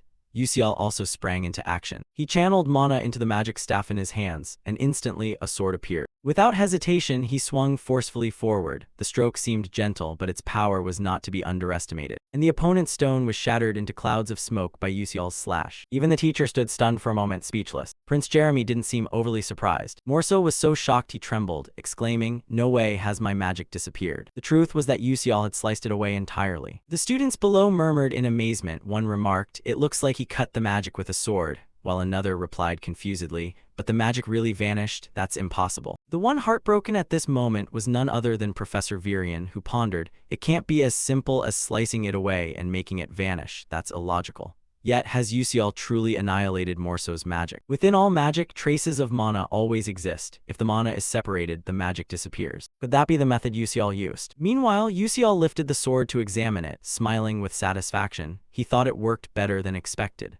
Although he had only neutralized second-tier magic, staying to practice on the training ground for just a few days already yielded such good results. Excellent, this clearly makes it worth trying. This is truly my battlefield. Morso, frustrated, clenched his teeth and muttered, "Damn it, how dare a commoner block my magic." The professor began to contemplate. If Morso lost here, it would be hard to explain. He couldn't just stand by and watch. Thinking this, he said, "Yusial, I acknowledge that your defensive method can be executed. However, that method only blocks magic one at a time, so it still has limits. For example, what if attacked in large numbers?" These words seemed to hint at Morso. He quickly grasped the professor's meaning and flashed a cunning smile. Yusial sighed in exasperation, thinking that the teacher liked to say so many pointless things. Suddenly, he widened his eyes in astonishment. On this side, Morso had already started to act. He created more stones, truly a formidable opponent. Immediately, he controlled all the stones to rush toward Yusial, releasing a terribly intense magical energy. Seeing this scene, the group of students murmured among themselves, saying it was a bit too much and that someone might get hurt.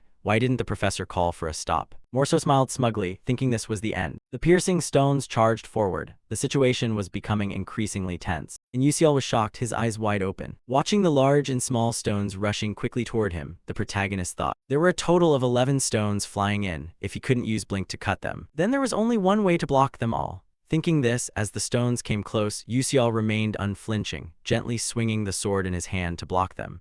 He acted lightly as if nothing was happening, but immediately all the stones exploded simultaneously. Witnessing his advanced magic being easily blocked by Yusiel, Morso experienced a full range of emotions from surprise to rage. His eyes red, teeth clenched, he exclaimed, "Huh." Bitterly thinking to himself, how could my strongest magic be blocked so simply? By what strength, by what power could a hated commoner do this? Damn it, this is crazy. On the other hand, at this moment, the one who was freaking out was Professor Virion. He bitterly thought, damn it, what is this? What the hell is that kid Morso doing? This is doomed. If he loses, I'll be in trouble. What should I do? Over here, Yusiel was also a bit surprised by his own magic, exclaiming, I've tried doing what I saw in other games, but it seems not bad at all, pretty good. This is the technique called panning. The downside is that the mental energy required to maintain its shape is multiple times greater than normal strength. Therefore, stamina quickly drops right after use. Moreover, its defensive capability is weaker when blocking only a single object, so in reality, it's very difficult to use. Luckily, this is just a training match, otherwise there's no telling what could happen.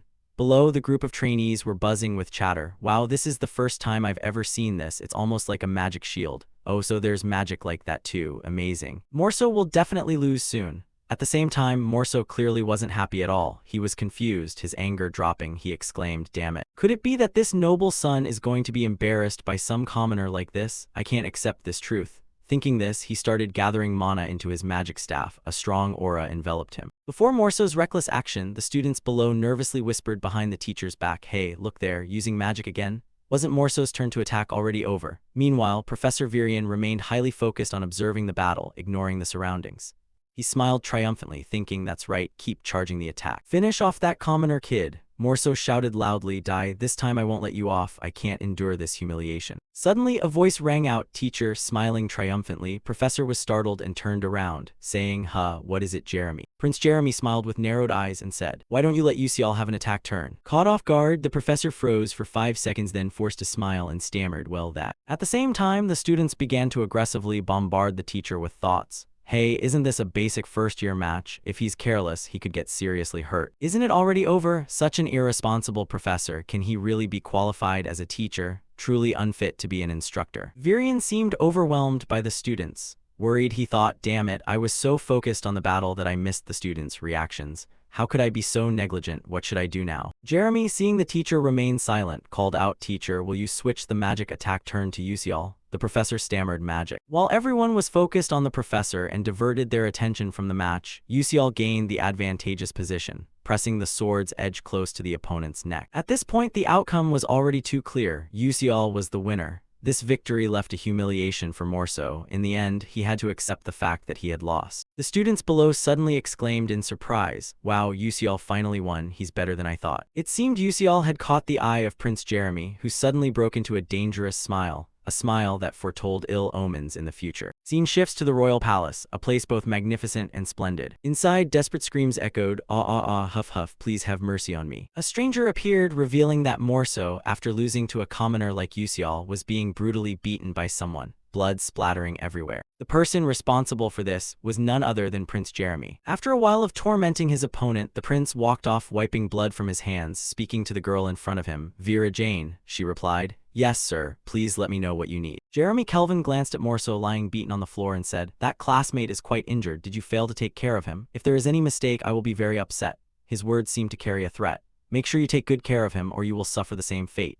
Vera Jane responded, yes, sir, I understand. You can rest assured. Jeremy added, that's good then, we can thank her for that. Watching Jeremy's figure leave, Vera Jane worriedly thought, not a loyal minister but a classmate, that's really strange. In the Scalvan Empire, where the power of the empire is determined by magic, Crown Prince Jeremy surpassed all his elder brothers at the age of 12 to claim the throne as heir. Not being a loyal minister meant the Dordan family was permanently expelled from the political arena. In fact, it wasn't only Morso who caught Jeremy's eye, but but Yuseol's ordinary civilian life would also no longer be peaceful in the future. Cut to the next day at Stella Academy, everything continued on its normal course. In a magic class, an experimental practice session was underway. The onlookers who had been eagerly watching Yuseol's challenging duel were still chatting about it. "Hey, have you heard? Yuseol from Class S is going into the night path, so weird. A knight training at a magic school, could it be he wants to become famous? I heard he even defeated Morso of the Dordan family, which shows he's really capable." "Really? Isn't the Dordan family influential in the Skelvan Empire? This is getting interesting." Flame overheard this and sighed in frustration, thinking, "It's annoying that everywhere I go I hear Yuseol's name. I don't care, but for some reason it bothers me. Who even is that kid?" At that moment, the serious voice of a professor rang out. All right, gather your attention right now. What's all this noise you kids are making?" Then, the professor held up a vial of liquid solution in front of him and continued, "Alchemy requires precise timing and perfect temperature adjustment. This professor is none other than Alchemy Professor Mason Tyron. Today we will practice the Tyron Fatigue Recovery Potion that I have researched. Please focus on the practice." Flame practiced while feeling annoyed. Damn, it's really frustrating. Just a tiny mistake leads to a big failure. A small slip-up ruins everything. Alchemy is too difficult and complicated. I want to avoid it as much as possible.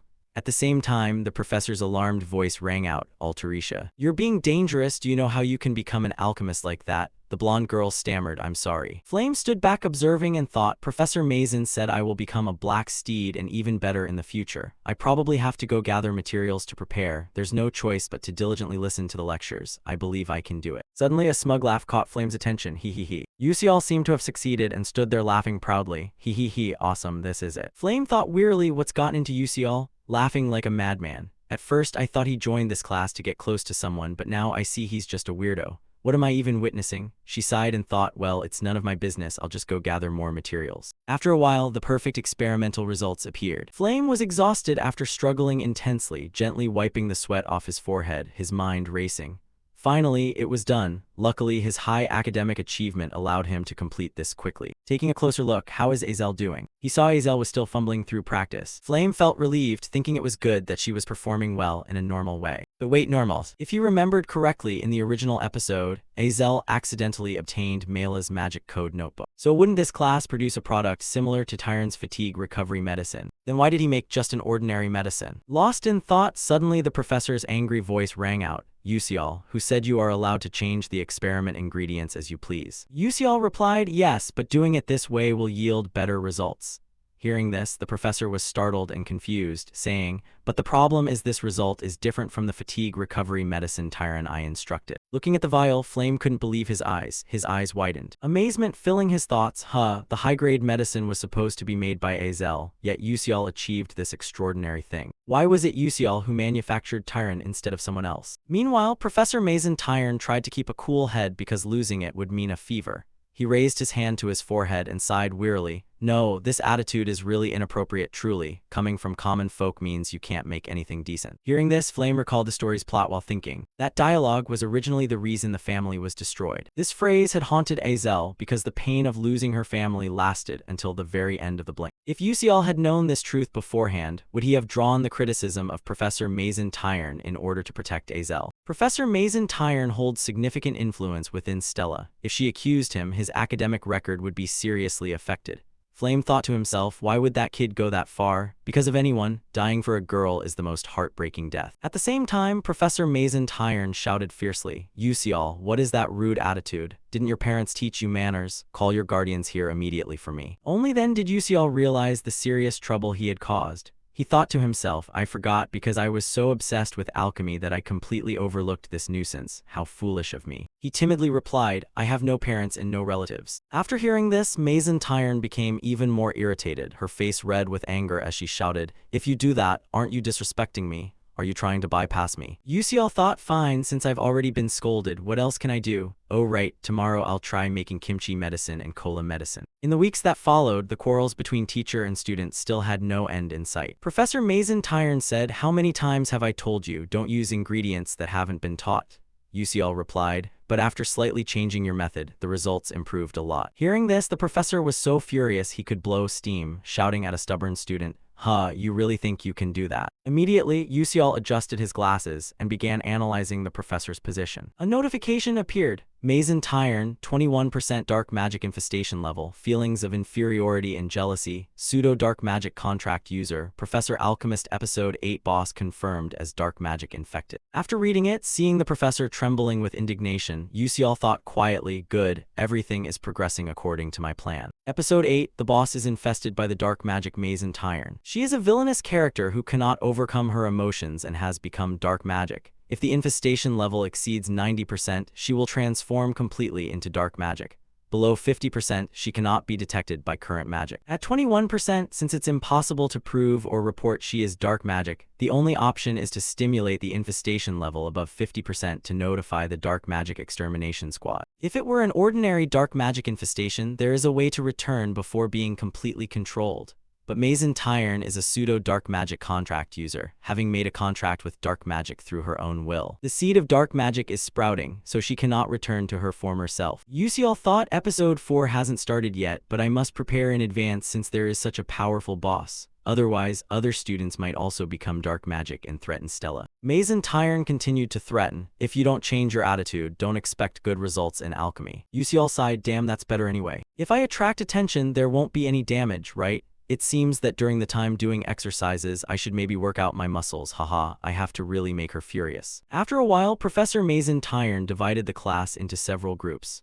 Standing in front of his group, Yuseol held his head in despair, thinking, unexpectedly the practical test turned out to be a group exercise. Damn it, this is crazy. None of the students assigned to his group were happy. Everyone's face was gloomy as if soaking in a bath of misery. Azel was no exception. Seeing the tense atmosphere, Yuseol awkwardly thought, oh dear, look at that. Everyone looks suffocated and tense. Why so stressed out, guys? He forced a smile and said, hello, I am Yuseol. The others in the group responded one by one, I'm Sahun, I'm Mal Lewin, and I am Azel. Mal Lewin covered his face, crying and groaning, boo-hoo, our group is doomed, why did I have to be in this group? Professor Mason Tyrn will give very low grades. Students she dislikes, no matter how well they do, it's useless.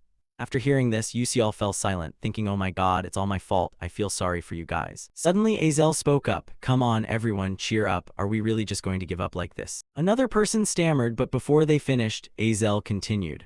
After all, in the practical test, at least 3 alchemists will come to assess compatibility. By then, Professor Mason Tyrn won't be able to ruin our scores. Hearing that, Sahun and Marian became more excited, their eyes sparkling brightly. Without saying anything, the whole group turned and smiled as brightly as flowers. Perhaps a glimmer of hope was kindling in their hearts. Suddenly a voice spoke up, oh, then we just have to work hard, how fortunate, I also want to try once.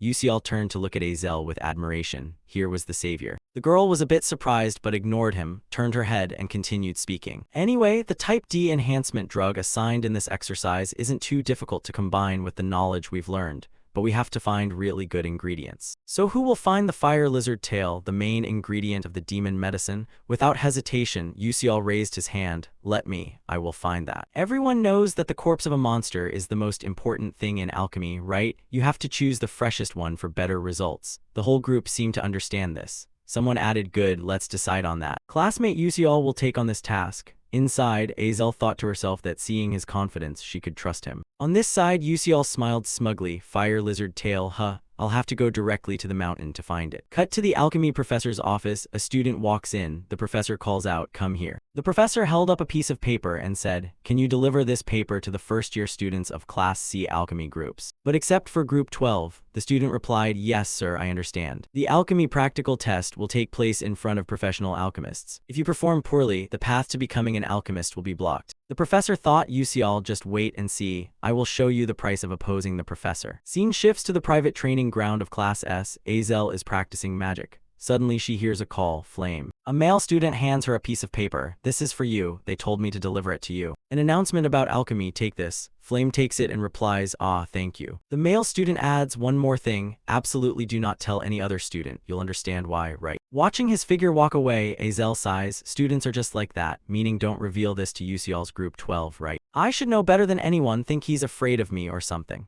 As she opens the paper to read, Flame is quite surprised. The content reads, "Notice, the practical exam will change from using the level D enhancement potion to the Tyrant supplement potion. Students, please take note." She realizes something, eyes full of astonishment, thinking, wait a minute. If Yusial knows the original formula, he will be able to stop this, won't he? Instead of preparing lizard tails for the level D enhancement potion, the Atalic spider shell should be prepared for the Tyrant supplement potion. That's right. This time is the opportunity to test that kid. A few days later, to prepare materials for the practical lesson, Yusial went to the Darably Grand arena through the teleportation gate. As soon as he stepped out, the male lead raised his hand to his head, grimacing in pain. "The teleportation gate is great, but stepping out makes me dizzy. Oh, my head." A strange voice spoke up, "Welcome, Master Sorcerer Yusial." It was a warm greeting from the staff here. Yusial replied shyly, "I'm not an official sorcerer yet, just a trainee."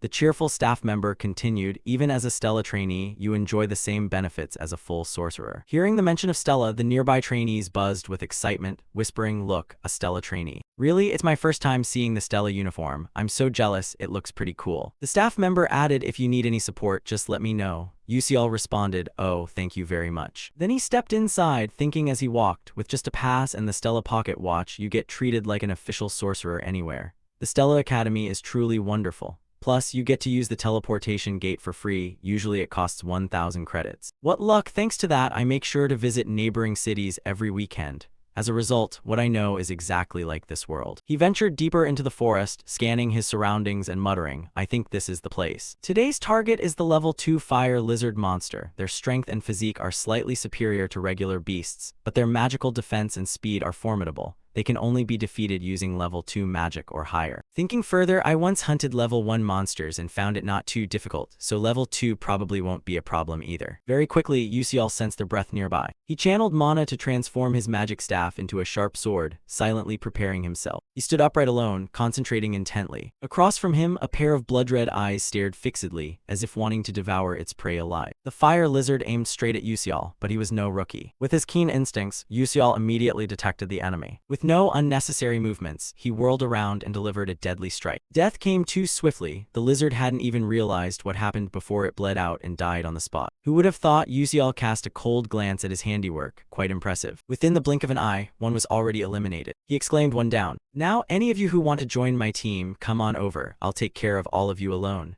Suddenly, he was stunned by the scene before him. A few fire lizards were crawling clumsily closer. Each one looked fresh and juicy. Yusial smirked. Now it's time to start gathering materials. Without further ado, he fiercely charged forward to attack, the results exceeding all expectations. Finally, the day of the practical exam arrived, and Azel suddenly widened her eyes in surprise. "So fresh," Yusial answered nonchalantly, "Of course. Who do you think I am? Hee." Azel continued, "All right, that's too much. Now you also know how to choose ingredients." The protagonist replied, "If you know, then be quiet." Azel was delighted. "Good, now we just need to combine them and it'll be done. Let's do our best." At this moment, everyone's eyes were full of anticipation for the upcoming results. Professor Mason Tyrn spoke. "Is everyone gathered yet?" Standing next to her were 3 other alchemists who would be judging today. Mason Tyrn continued, "As announced, the test will take place under the supervision of alchemists from the Alchemist Association.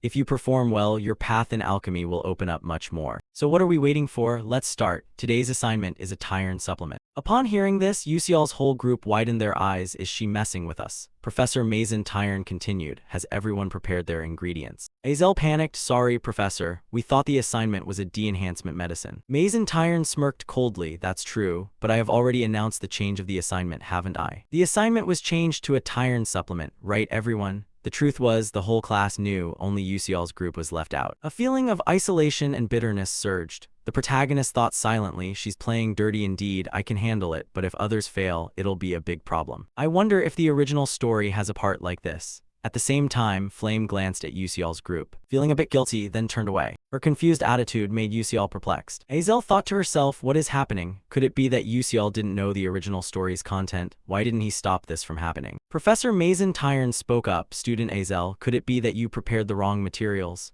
Azel anxiously stammered that. Mason Tyrn was irritated. For an alchemist pursuing truth, mistaking ingredients and losing sight of the goal was unacceptable. She smiled slyly, realizing there was no other way. It looked like Group 12 would be eliminated. Suddenly, Yusial raised his hand. "Wait, creating the Tyrn supplement isn't that difficult. Professor Mason Tyrn was confused. What did you say? Yusial confidently declared, I will create it using different ingredients. And it will even be more effective than the professor's version, exactly my usual style. His arrogance made Mason Tyrn bitter and furious, yet she could do nothing, thinking that the main ingredient for the Tyrn supplement was Atalic spider venom, which contained a large amount of nutrients. And the Tyrn supplement was made from that, yet he intended to use a fire lizard's tail instead. How insane. But all the better, taking advantage of this, I will end his alchemy path in front of everyone. Just wait and see, that arrogant brat. Mason Tyrn exclaimed, very well. You have 1 hour to complete the Tyrn supplement within the allotted time. Looking at the fire lizard's tail in front of her, Azel panicked. Hey Yusial, are you crazy? What can you even make from that? Yusial forced a smile. Since it's come to this point, we have no choice but to take a risk. Just trust me and follow my lead. It's better to try than to be eliminated. Maybe luck will smile on us. After hearing this, the whole group felt reinvigorated and encouraged. I will do it. I want to try too. We must open their eyes. Right after that, the group got to work practicing. Yusial said, all right, listen to my explanation. Looking back, alchemy was Yusial's most cherished field in his journey to conquer the game world. He had meticulously recorded every formula, no matter how small the detail. The Tyrn B-type supplement formula was, of course, no exception. Initially, he did not intend to use this formula because it was something Professor Mason Tyrn from the future had painstakingly researched and invented.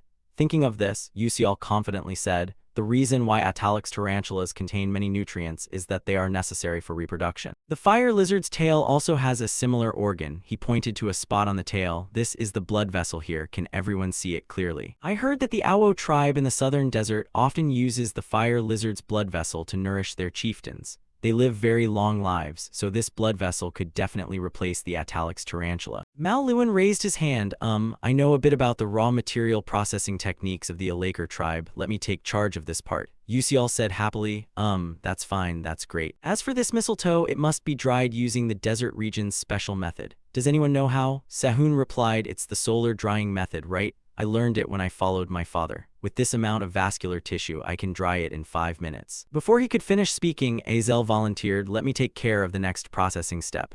Yusial smiled, well then, I'll trouble you. Immediately after, the whole group got to work, serious and focused. Each person had their task. They tried their best because they could only rely on this result. No one was allowed to falter. Seeing everyone's effort, Yusial smiled and thought, they're quite good, even better than I expected. You spoke up, let's start mixing according to my instructions. Let's do our best. After a while, Mason Tyrn was so shocked he stood frozen, not blinking. What stunned her was the supplementary medicine that Yusial's group had created. Yusial confidently said, Professor, this is the Type B Tyrn supplement. Please examine it. The other alchemist authors witnessing this couldn't believe it either, thinking privately, this is unbelievable. Could these kids really do it? Although the exact results were not yet known. Mason Tyrn thought bitterly, ridiculous. Even I took many years of research to create the Tyrn supplement. How can these kids say they made it and actually do it? How could they finish it so easily? A curious professor said, let me check it first. She reached out to absorb energy from the medicine vial, and her body gradually felt the energy radiating. Her eyes widened in amazement. Perhaps in all my life, I've never encountered such a miracle. Another professor asked, what do you intend to do? She regained her composure, though there were still some flaws and quite a bit of raw material was wasted. But the efficacy was still better than our supplemental Tyrn medicine. Upon hearing this, the whole group became excited, their eyes shining like headlights. The results far exceeded expectations, and luck smiled upon them. The other professors took turns examining it, praising it endlessly as excellent. The young people brought a lot of new and unusual knowledge. But one person was shaking with anger. Damn it, Mason Tyrn's face was scowling and annoyed. It looked pitiful, but whatever, haha. Mason Tyrn snapped, give it here so I can see. She took the group's UCL medicine bottle to verify for herself, shocked to the point of having her mouth open wide, internally refusing to accept it. It couldn't be wrong. This drug applied the nutritional metabolism technique, converting monsters into energy for humans, which she had researched. Clearly, it was the perfect Tyrn supplement. How did they manage to create a superior final product in such a short time? How could such an illogical thing happen? But then she thought, well, since I'm the one gradding, don't think you're doing so well. Just blame the lack of raw materials and have it fail right here. But life isn't a dream. All of Mason Tyrn's calculations collapsed when an alchemist behind spoke up. It seems the group scoring 12 points is way too low, huh? Professor Mason Tyrn, what do you think? Mason Tyrn thought bitterly, damn it, these old folks are here again. She gritted her teeth, resigned to accepting that the group with 12 points had passed. We succeeded. They passed the practical exercise successfully, but one person was probably so angry they were having a heart attack. Mason Tyrn's face twisted and she thought to herself, I will deal with you later, Yusial. Just wait. At this moment, Mason Tyrn's dark infiltration rate was increasing. A few days later, at the dedicated training ground for Class S, the trainees were enthusiastically practicing. After a while, Flame was exhausted. Finally finished, but I still have to go to class, I'm dead tired. Suddenly she widened her eyes as voices came from afar. It's okay, Arshwang, you did very well. Right now, you're still better than the princess, don't cry anymore. Through Flame's eyes, a group of friends were comforting Arshwang, the red-haired girl in the crowd. Flame thought to herself, that girl seemed to be known as a fire magic prodigy. But they said his rate of progress was terrifying. I've been training for years, yet sooner or later the princess will surpass my control abilities. Flame was shocked. Hong Bion's control abilities were supposed to begin developing only in the second. So how did he manage it in the first year? Could it also be because of him? Thinking back to the alchemy practice, she found it strange. The formula for the Type B Tyrn supplement was originally discovered by the future Azel but was stolen and perfected by Mason Tyrn. Yet Yusial knew a version of the formula not present in the original work. It seemed that the original episode didn't include this detail. Wait, he knew future information, but not the content of the original episode. Could it be that he's not a transmigrator but a time regressor? If so, everything makes sense. If Yusial comes from the future, he only knows future knowledge. He doesn't remember all the petty events related to Azel. Flame continues to speculate. In the original story, Ma Yusiang also once did a regression. The 11th seal, the only moon in the world possessing the power to control time. If that is his power, then it's truly terrifying. Lost in thought, a voice rang out, what's going on, Flame? Turning around, he saw Hei Wenryang approaching. Flame ran up to him just in time. You know Yusial, right? What impression did he leave on you? Hei Wenryang was surprised. What do you mean? I just thought he was a little special. Flame continued to ask, nothing else? Don't you feel anything different? Hei Wenryang said calmly, no. Flame disappointedly put his hand on his forehead. Haze, is that so? Hei Wenryang wondered, Flame, do you have feelings for Yusial? Flame candidly replied, I think so. She thought to herself, after all, Yusial is like me. Both know the original episode's content in advance. Murmuring, but no, this won't do. I can't stand still here forever. Hei Wenryang puzzled, what do you mean? Flame answered, I mean standing still like this doesn't suit me at all. By the way, since we're talking about Yusial, how about I meet him and confess right away? Hei Wenryang stood frozen, not understanding what Flame was mumbling about. Confess. This phrase stunned Hei Wenryang. He stood still for a few seconds, speechless. Immediately after, Flame left, not forgetting to wave, thanks for listening to me, I'm off. Leaving Hei Wenryang with 1,000 questions in his head, his eyes vague. Slightly sad, the guy watched Flame's figure fading away, his hands slowly lowering. Flame's words echoed in his mind, confess what confession? Could Flame possibly have special feelings for Yusial? Oh, that's crazy. A long day passed, scene changed to the next morning. Yusial sat alone, dazed, sipping a bitter coffee. He sighed sadly, thinking about what to do now. Currently, the dark invasive rate of Mason Tyrn has reached 37%. In less than 3 months, that event will occur. Mason's darkening will randomly affect a student, possibly Flame's friend like Jackie, Arshwang Bion's loyal female knight, or even Hei Wenryang, the heir of the Low Moon Shadow. If Hei Wenryang is darkened, it would truly be a disaster. Though the probability is very low, his darkening means the worst outcome, requiring special caution. Thinking of this, Yusial's eyes widened in astonishment. In front of him was Flame, looking quite annoyed. Flame spoke first, what are you doing? Yusial was confused, doing what? Flame continued, last time you didn't clearly answer the question about your identity. He thought, so that question, you make others awkward. How do I explain this? This is a long story. Or just tell Flame the truth, maybe she could have extra information to make things better. Might as well go all in or nothing, let's try. He spoke up, I am. But before he could finish speaking, a series of warnings from the system appeared. Warning, plot strength insufficient. Warning, do not reveal the time travel identity to this character. Warning, do not share knowledge or information you know with this character. Multiple urgent warnings startled Yusial. He thought wearily, almost going crazy, what the hell is this? Then he said, let's do it this way, everyone has their secrets so we'll only tell half the truth, what do you think? Flame replied, okay, I agree. He felt relieved hearing that, thank God. If Flame interrogated further, I wouldn't know how to answer.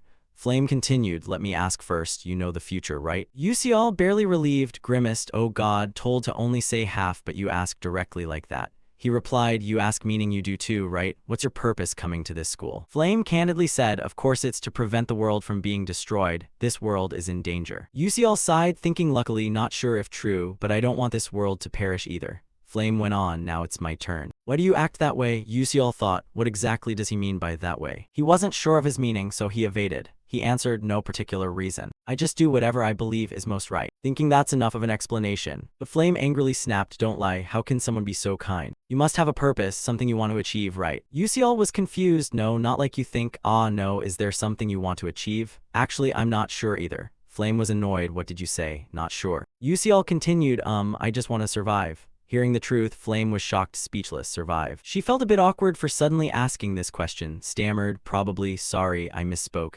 Yusiel was bewildered, what the heck, is it over now? Flame's eyes welled with tears, she turned away and left, well, I'll go first, see you later. Yusiel was puzzled, what's going on? I haven't even asked anything yet and she's crying. What did I do? Suddenly, an angry voice rang out. Yusiel felt a chill down his spine, an ominous premonition. It was Hei Wenryong, eyes piercing like bullets, radiating killing intent. Without beating around the bush, he barked, answer quickly, why is Flame crying? If you lie, I won't forgive you. Looking at Hei Wenryong's furious face, Yusiel was terrified. Oh my god, just a glance from the rival of the strongest character is already chilling me.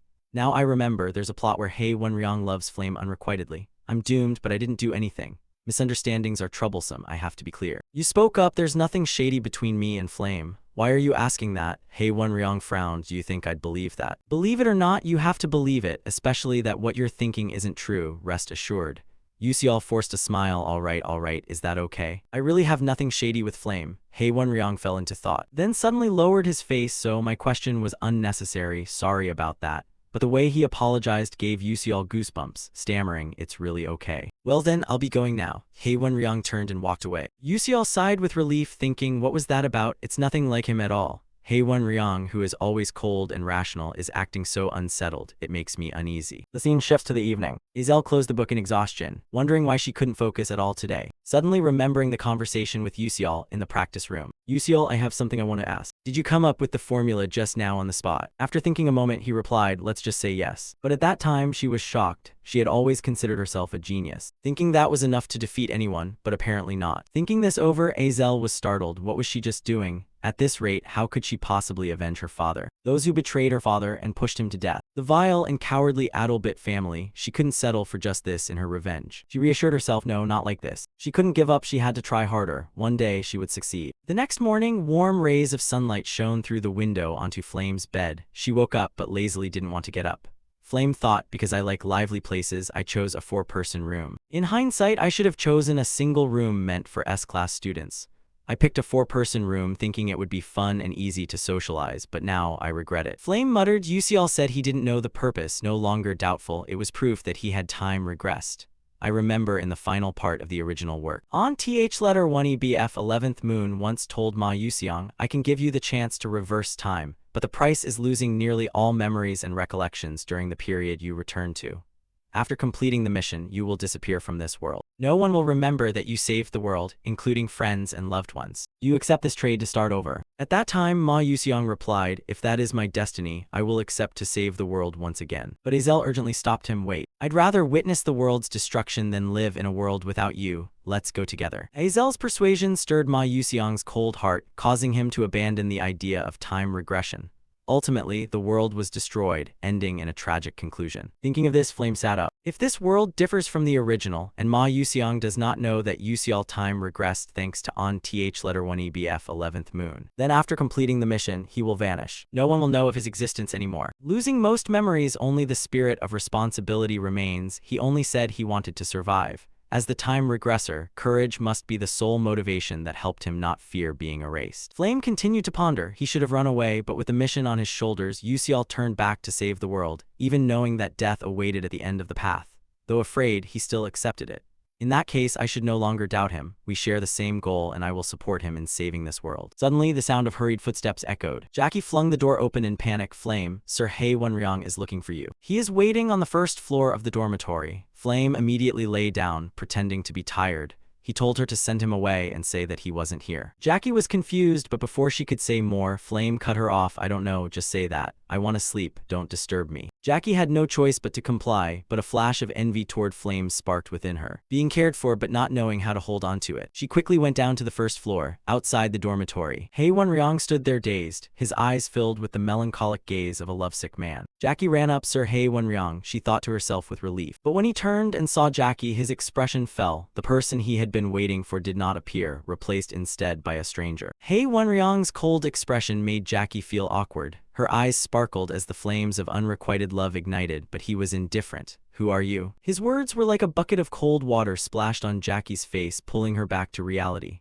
Her young heart shattered. Seeing her silent, Hae Won-ryong asked again, where is Flame? Jackie replied, he's tired and already gone to sleep. Hae Won-ryong thought that perhaps she was in a bad mood because she had failed to confess to that pathetic guy. What does he have that I don't? I'm cold, I know, I'll come back later. Then left, leaving Jackie staring after him in confusion. Jackie was disappointed. Why, I love him, yet he can't even remember my name. It's always like this, everyone only pays attention to Flame, the outstanding talent who always receives the spotlight and affection. She is as beautiful as an angel. Even Hae Won-ryong secretly admires her. But I am just a nobody, fate is so unfair. Jealousy was building up. Jackie clenched her fists, bitter and truly furious. Cut to the next morning at the main tower #1 of Stella Academy. A man spoke up. I heard this time Professor Mason Tyrn was severely embarrassed by a student. Mason Tyrn bit his lip, apologizing, I'm useless, I have no excuse. He turned his face away. Surely you know I have high expectations of you, said Vice Principal Akihiden. He continued, by the way, is the research on combining the Liu Kim technique with the doctors from the Moon Shadow sect progressing well? Mason Tyrn confidently replied, of course it is. I won't let you down. Akihiden patted his shoulder and whispered, good, I only trust you. Mason Tyrn responded, yes, please entrust it to me. I'll take my leave now. After Mason Tyrn left, Akihiden sneered in contempt, what a fool. She doesn't realize she's being used. Even if she did, she wouldn't care. What she craves is status and honor, which makes her open her eyes. It's ridiculous that a mage studying counter-dark magic is working for the dark magic. I eagerly await the day the alchemist's dark magic study is completed. Cut to somewhere else, a slender figure carrying a towering stack of trembling documents, while those around remain indifferent and no one helps. Suddenly a kind person approaches. It is Yuseol. He cheerfully says, teaching assistant, are you okay? Let me help you carry them. Thanks to Yuseol, the documents were delivered to Professor Mason Tyrn's office. The teaching assistant sighed with relief. Thank you. Without you, Professor Mason Tyrn would have scolded me again. Yuseol replied, no problem, it's a small matter. Taking the opportunity, Yuseol looked around. The room was filled with crumpled, torn papers scattered messily from the desk to the floor. He thought it was truly chaotic. Suddenly his eyes lit up as he stared intently at the board. Oh, what is that? The teaching assistant explained. Ah, that's a formula Professor Mason Tyrn is researching with other doctors. Apparently called the random spatial exchange calculation. Yuseol was startled. The random spatial exchange calculation. This is the initial formula of alchemist dark magic study. In Mason Tyrn's darkening volume, the dark magic user completed this formula with her, causing devastating damage and engulfing the world in flames. Altarisha, she was the one who changed the whole situation. What if she acts first and deciphers this formula before the dark magic user? Yuseol thought further, she is the only ray of hope in the darkness. With a genius mind and outstanding innovation, she has created countless items that dark mages couldn't even dream of. An idea flashed. He spoke up, Assistant Altarisha. She was startled.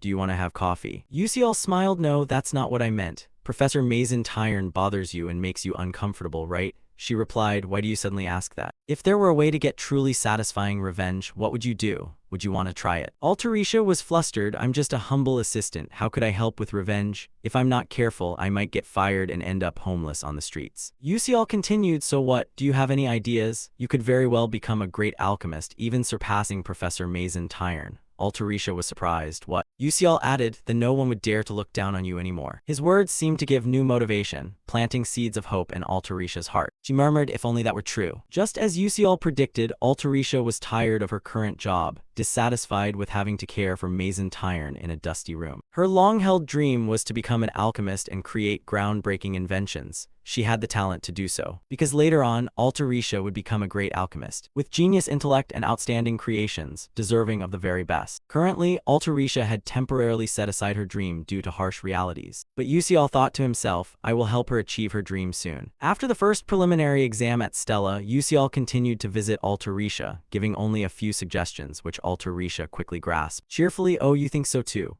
I had thought about adding a button to change colors for the magic pen. And then attaching an eraser like a mechanical pencil, very convenient. Yusial observed with satisfaction. Wonderful. Altarisha's invention is making good progress, but the main formula is still missing. Guiding her to pass Maison Tyron isn't easy. Yusial strolled out, when suddenly a teasing voice said, "Hey, how do you even walk like that? Spacing out like that means you're going to bump into someone." It was Flame just passing by. Yusial crossed his arms, confused. Which guy? Flame replied, "Besides your great-grandfather, who else? Don't you understand, or are you pretending not to?" Yusial was speechless, thinking to himself, this is tiring, but I never mentioned my age, and anyway, he does talk to me more than before. You spoke up anyway. You arrived at the perfect time. I have something important to say. Do you remember the roommate, that girl Jackie? Hearing Jackie's name, Flame looked annoyed, frowning. Angrily turned away. That's illegal. Yusial jumped back in shock. Hey, what are you thinking? I haven't even said anything yet. You need to take good care of her. Jackie's current condition isn't very good. Yusial thought to himself, if Jackie gets corrupted by dark magic, she will be very unstable. Flame replied, I'm not sure, but we've planned a hunting trip this weekend. I'll check then.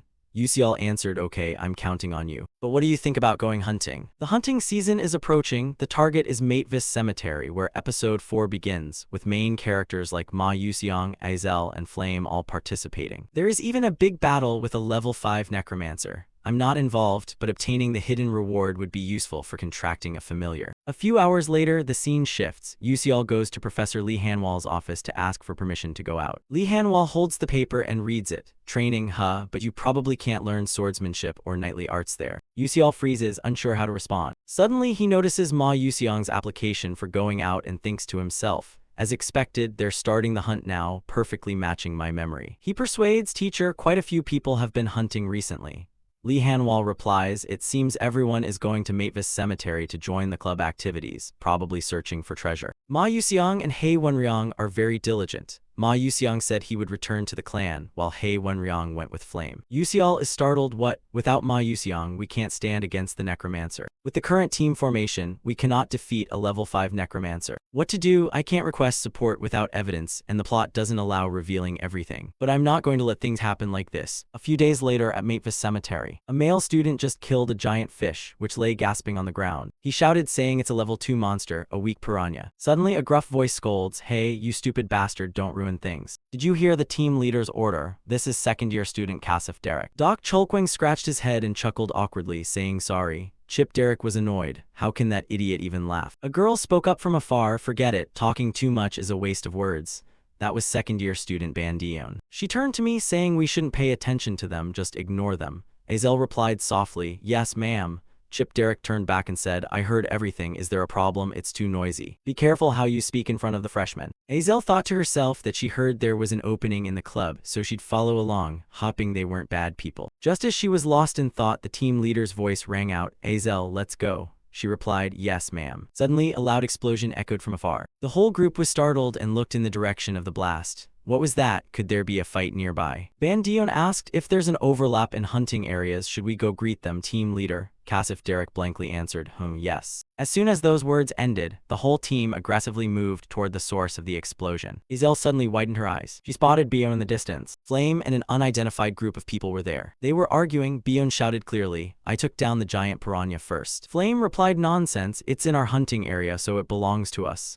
In front of Aizel lay the dead giant fish, its teeth clenched. She thought that the giant piranha was said to be a rare tier 3 monster. They were probably fighting over the spoils. Getting involved would only cause more trouble. Besides, I don't want to face the little sister who killed my father at all. Must leave here immediately. Suddenly a voice rang out, come on juniors, if you have anything to talk about just confide in your senior. It was Kasif Derek who cheerfully stepped forward. Bion and Flame simultaneously shut up and scram. Kasif Derek was annoyed. How dare you say that to your senior? Bion replied that if you are a senior then behave properly. What is the captain confused about? Suddenly a loud rumbling noise arrived. The ground shook. A mysterious source of energy radiated. Flame thought this energy was a bad omen. A skeletal hand suddenly thrust forcefully out from the ground. Everyone was shocked, their eyes wide open. Flame was stunned. It's impossible. The skeleton appeared already. In front of them, countless mummified corpses lay on the ground with gaping mouths screaming horrifically. At the same time, in another area of the cemetery, there was a warning sign. do not enter alone. The system updated experience, skills, increased stats. Yusial appeared, sighed, wished he could use magic, but all he had was blink. Giant fish corpses lay scattered on the ground. He murmured, it's about time. Looking into the distance, he recognized the tombs. I found them. His expression briefly saddened. He lacked overpowering skills like Ma Yuxiang to wipe out a skeleton army and also lacked overwhelming strength. The only option was to fight like a player. Episode 4, The Attack of the Death Necromancer begins. The ground shook. Something quickly emerged. A skeletal monster lieutenant boss appeared 3 times in this episode. With red eyes and bare, nasty teeth, it stared at Yusial. He thought with his current power, a direct confrontation would surely be death. But I do not intend that. Grab his head and punch him hard again. The unwritten rule of comics is that when someone transforms or summons, you have to stand still and watch. But that doesn't mean standing still means getting caught. The magic staff, the backbone, completes the command rights of the bone general belonging to Yusial. Now the whole world is yours, let's get started. More and more skeletons appeared on the other side, surrounding the group. A cold aura spread out. Flame thought he had been careless and off guard. This is episode Spirit Master, something feels off. If I remember correctly, the one dealing with this episode is the demon Yuxiang, so why is Azel with this group?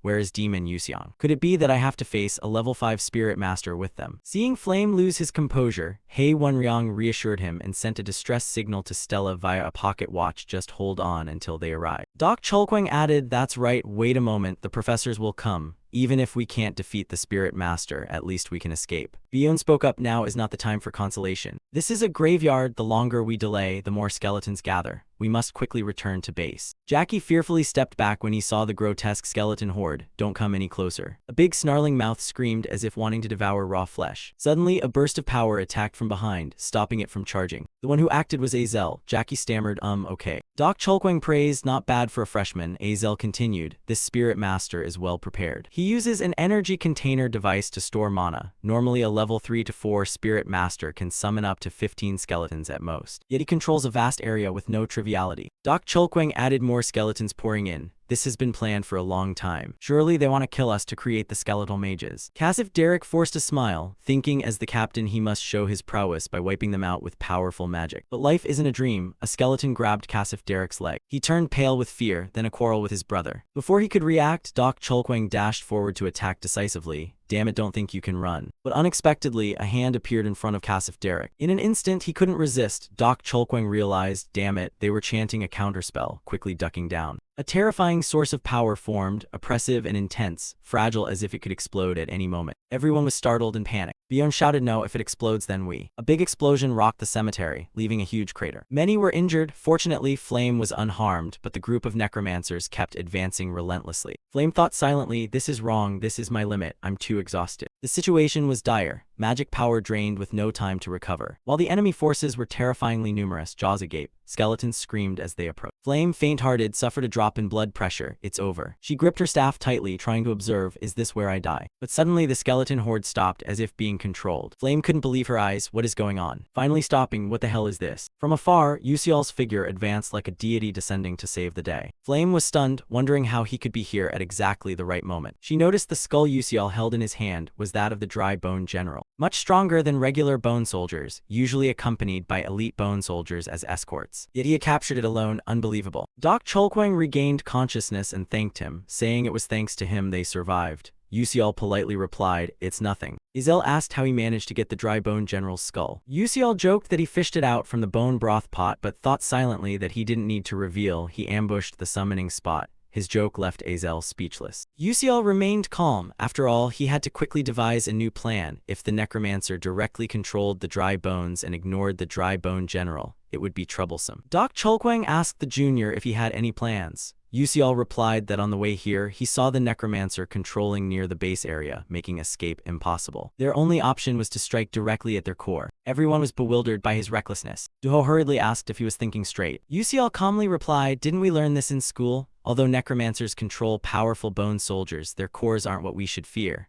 Bandion is worried, but he must have a guard squad around him. The control range is too broad. If we don't strike directly at their core, we won't escape. He thought to himself that the guardian team of the Death Spirit Master consisted of 1 dry old general, 6 elite bone soldiers, and 50 regular bone soldiers. The number would gradually increase. The opportunity was only now, but how to convince them? Someone spoke up even though he was a bit foolish. But in terms of combat and tactics, he had more experience than us. Bion continued sincerely. With this situation, we can't break the siege, and the Death Spirit Master didn't expect us to dare attack the core directly. The two seniors looked at each other. Perhaps that was the only way to survive. I don't know what you're relying on, but we can't separate. I'll help. Ban Dion happily agreed. Fine, I'll go first before the Death Spirit Master discovers us. We still have a chance. At the same time, at another location in the Matevis Cemetery, a figure appeared. He spoke up. Meeting Stella's fledglings here is really fortunate. Transform them into dry old sorcerers. Even the Dark Demon Alliance dared not underestimate me. That is the level 5 Death Spirit Master of the Dark Demon Tower, Saw Bihyuk. He laughed wickedly, accumulating mana in the magic power vial here where 700 dry old rests. No one dares to underestimate me anymore, hee. Suddenly he froze. What was this? I've lost the feeling. Could it be that my general has been defeated? A crack echoed as a force struck the shield from behind. He was stunned, not understanding what was happening. The skeleton behind shook violently. He was horrified. A level 4 magic shield cracked. How could that happen? He was enraged. You bastard, I won't let you escape. But as swift as a blink, he had no time to react. A huge explosion thundered, completely destroying the group of skeletons. The flame is the combined strength of the UCL group. Saw Bihyuk was stunned as if frozen. Damn it, I was too careless. I didn't expect them to dare to attack the core directly. Even if a chick, Stella is still Stella and cannot be underestimated. He thought, although he didn't want to, dealing with this is too dangerous. He must summon elite bone soldiers, biting his finger until blood spurted. Spread your arms, evil ones, obey my command. The earth cracked open. The dry warrior appeared, baring teeth with a sly grin. A legion quickly surrounded, but Saw Bihyuk spat a mouthful of blood. His body severely injured, he wiped the blood bitterly. Damn it. Although summoning the bone soldiers caused me harm, that's enough already. Stop them for me so I can kill them. The dry warriors growled and charged to attack. While he stood observing from afar with a smug smile, he exclaimed, good, fight well, now I can be at ease. But life is never that simple. Yusial quickly demonstrated his blink skill, appearing right behind the Death Spirit Mage in an instant. Saw Bihyuk immediately turned around in panic, shouting loudly, damn it, who are you? On this side, Yusial sneered, not bothering to answer. At this moment, the Death Spirit Mage was terrified and thought, I clearly already had the positions of all 12 students of Stella Academy through the vision of the Bone Soldiers, so how on earth did this kid get so close to me? Suddenly his eyes opened wide in shock, unable to believe what he saw in Yusial's hand. He anxiously exclaimed, impossible, isn't that my Bone Soldier general? Why is it in your hand? But suddenly Yusial lightly let go. The skull fell to the ground with a bang. Without stopping, the male lead slashed hard at it. Due to the elite skeletal soldier suffering worsening injuries, Saw Bihyuk kept coughing up fresh blood. His pale face and clutching the wound inside, he couldn't help but feel bitter. He thought, damn, I was too careless. It turns out this is the true power of the students at Stella Academy. On this side, Yusial was sweating and thought to himself, Doc Cholkwang and Bandian should have handled the elite skeletal soldier first, then supported me. But because those elite skeletal soldiers were trapped, could it be that I have to fight alone? I'm the weakest here, or should I run? The male lead sensed this move wasn't quite right. Suddenly Saw Bihyuk coughed up several mouthfuls of blood, and Yusial was startled awake. Only now realizing his condition, he muttered,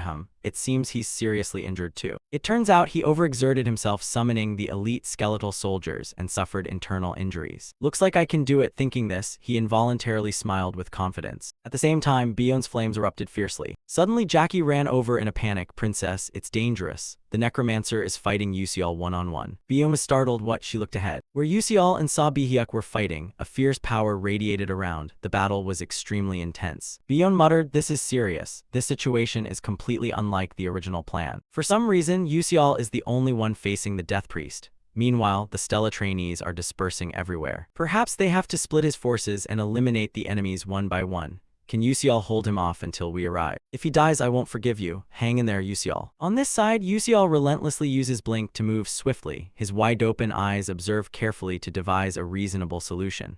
Precise judgment and blink skills help him temporarily avoid Saw Bihyuk's attacks. Knowing he can't dodge forever, Yusial switches to a high-risk, high-reward style like when he was in the game, suddenly blinking close to the Death Priest. Saw Bihyuk, a level 5 Death Priest, grits his teeth when seeing Yusial's reckless play and growls, HMPH, you won't defeat me easily, don't even dream about it. After speaking, a cage made of bones enveloped him. Yusial smiled faintly, thinking it's probably no better than this. In case of situations like this, he had already prepared a special cola potion of bone essence. Haha, now this arena belongs to me. With that thought, Yusial threw 2 cola vials at him. Immediately, the bones corroded rapidly. Saw Bihyuk's eyes widened in disbelief as the protective magic he was proud of crumbled away. Recalling how he had bragged earlier, his face flushed with embarrassment. He screamed madly, you damn bastard. How dare you destroy my bone shield? Eliminate him at once. numerous sharp bone spikes launched toward Yusial. But he had blinked behind Saw Bihyuk a long time ago. Proudly holding the sword in his hand, Yusial thought this was the moment. He expected to take him down in one strike, but unexpectedly Saw Bihyuk turned around with a twisted smile and bit the bait. As if everything was within his prediction, he had noticed Yusial's appearance from behind, and only then did the protagonist realize, damn it, he was the one being deceived. Suddenly, a sharp bone spike emerged from the ground, piercing brutally through Yusial's leg. Fresh blood splattered everywhere. Yusial painfully and bitterly thought, damn, I got hit. Suppressing the pain, he tried to retreat. Saw Bihyuk laughed triumphantly, haha, you bastard. Keep causing chaos. Now you'll face this bitter end. Feeling the sharp pain from his leg, Yusial gasped, thinking maybe he had been too careless. Although injured, he was still a genuine level 5 mate. But I can't die here. He must be exhausted. Continuously using magic has been draining his body. In other words, that's all he has, whether level 5 or whatever. What should I do now? If he takes another hit from me, I could destroy him. But because of the pain, I can't focus.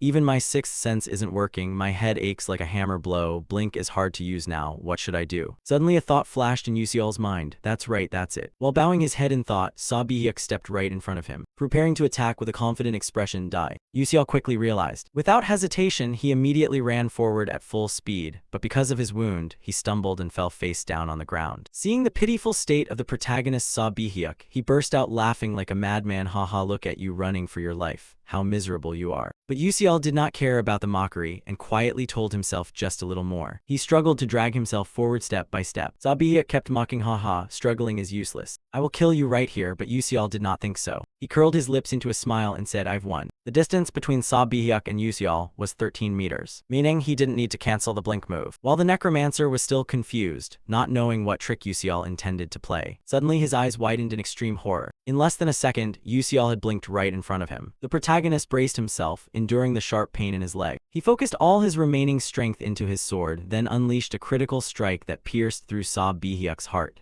Fresh blood splattered everywhere. At the same time, on Yusial's teammate's side, with the necromancer dead, the skeleton soldiers suddenly stopped attacking to everyone's astonishment. The entire legion of skeleton soldiers vanished into the wind. Seeing this, Doc Cholkwang exclaimed in surprise, could it be that Yusial has defeated the necromancer already? As if waking from a nightmare, Jackie collapsed to the ground, eyes full of disbelief, murmuring, it's unbelievable. Yusial truly defeated a level 5 soul necromancer. The words sounded like a starting whistle and everyone's emotions exploded as if returning from the dead.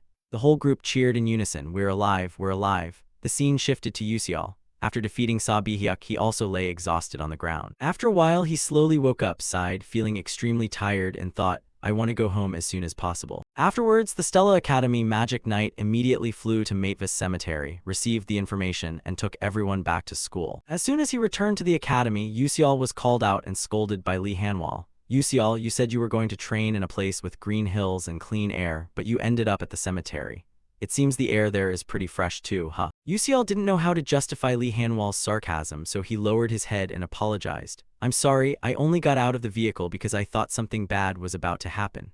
Lee Hanwal nodded, I understand what you mean, but rules are rules, you will be punished and there are no exceptions. However, your willingness to rush into battle without hesitation to protect your friends, even though it violated Stella Academy's regulations, is commendable. You did very well, the school will give you a deserving reward and bonus points. Wait until that time comes, Yusial replied. Yes, thank you, teacher. After saying this, Lee Hanwal turned and walked away, leaving the male lead standing there sighing, thinking to himself, I guess I should head off too. The doctor said I have to rest for a few days to recover the thigh injury, need to rest well for a full recovery. While walking and thinking, the sound of someone's footsteps gently approached. Yusial turned around to see who had come to thank him. It turned out to be Azel, the female lead of the story. Azel always wore a bright smile on her lips. No matter how heavy the burden on her shoulders, she stood firm and overcame every difficulty and adversity. She was a wonderful character. Seeing Yusial starring, Azel spoke, I really thank you for today. The male lead gently replied, next time treat me to a meal. But Azel's complexion did not look very good. She thought silently, there was one thing I learned from this event. Even before that in this world there are many people more outstanding than myself. I have always considered myself a peerless genius, and that belief has not changed until now. But only when I enrolled at Stella did I realize the truth that this world is vast and full of extraordinary people. I entered Stella with the goal of becoming the best, but I realized it was not easy. Suddenly, Azel spoke up, can I do the same? If I try hard, can I be like you? Faced with this question, Yusial was quite surprised and confused, thinking this is not good. If it were the Azel of the past, she would not have asked that. Maybe she has become like this because of me. In the original storyline, Azel had to face every challenge as the main character, and somehow, she overcame them all. The Death Mage raid was no exception. Perhaps she managed it by devising her own strategy and through that effort changed the outcome. But due to my interference, Azel only had to endure the trials without the narrative of overcoming adversity. Currently, she still relies on those around her, so despite experiencing many events, her spirit remains fragile. Yusial didn't know how to respond at first, and saying empty words would only hurt Azel more. So he decided to speak his feelings from the bottom of his heart. He didn't need to ask himself. He had demonstrated what others thought impossible. That was his miraculous success.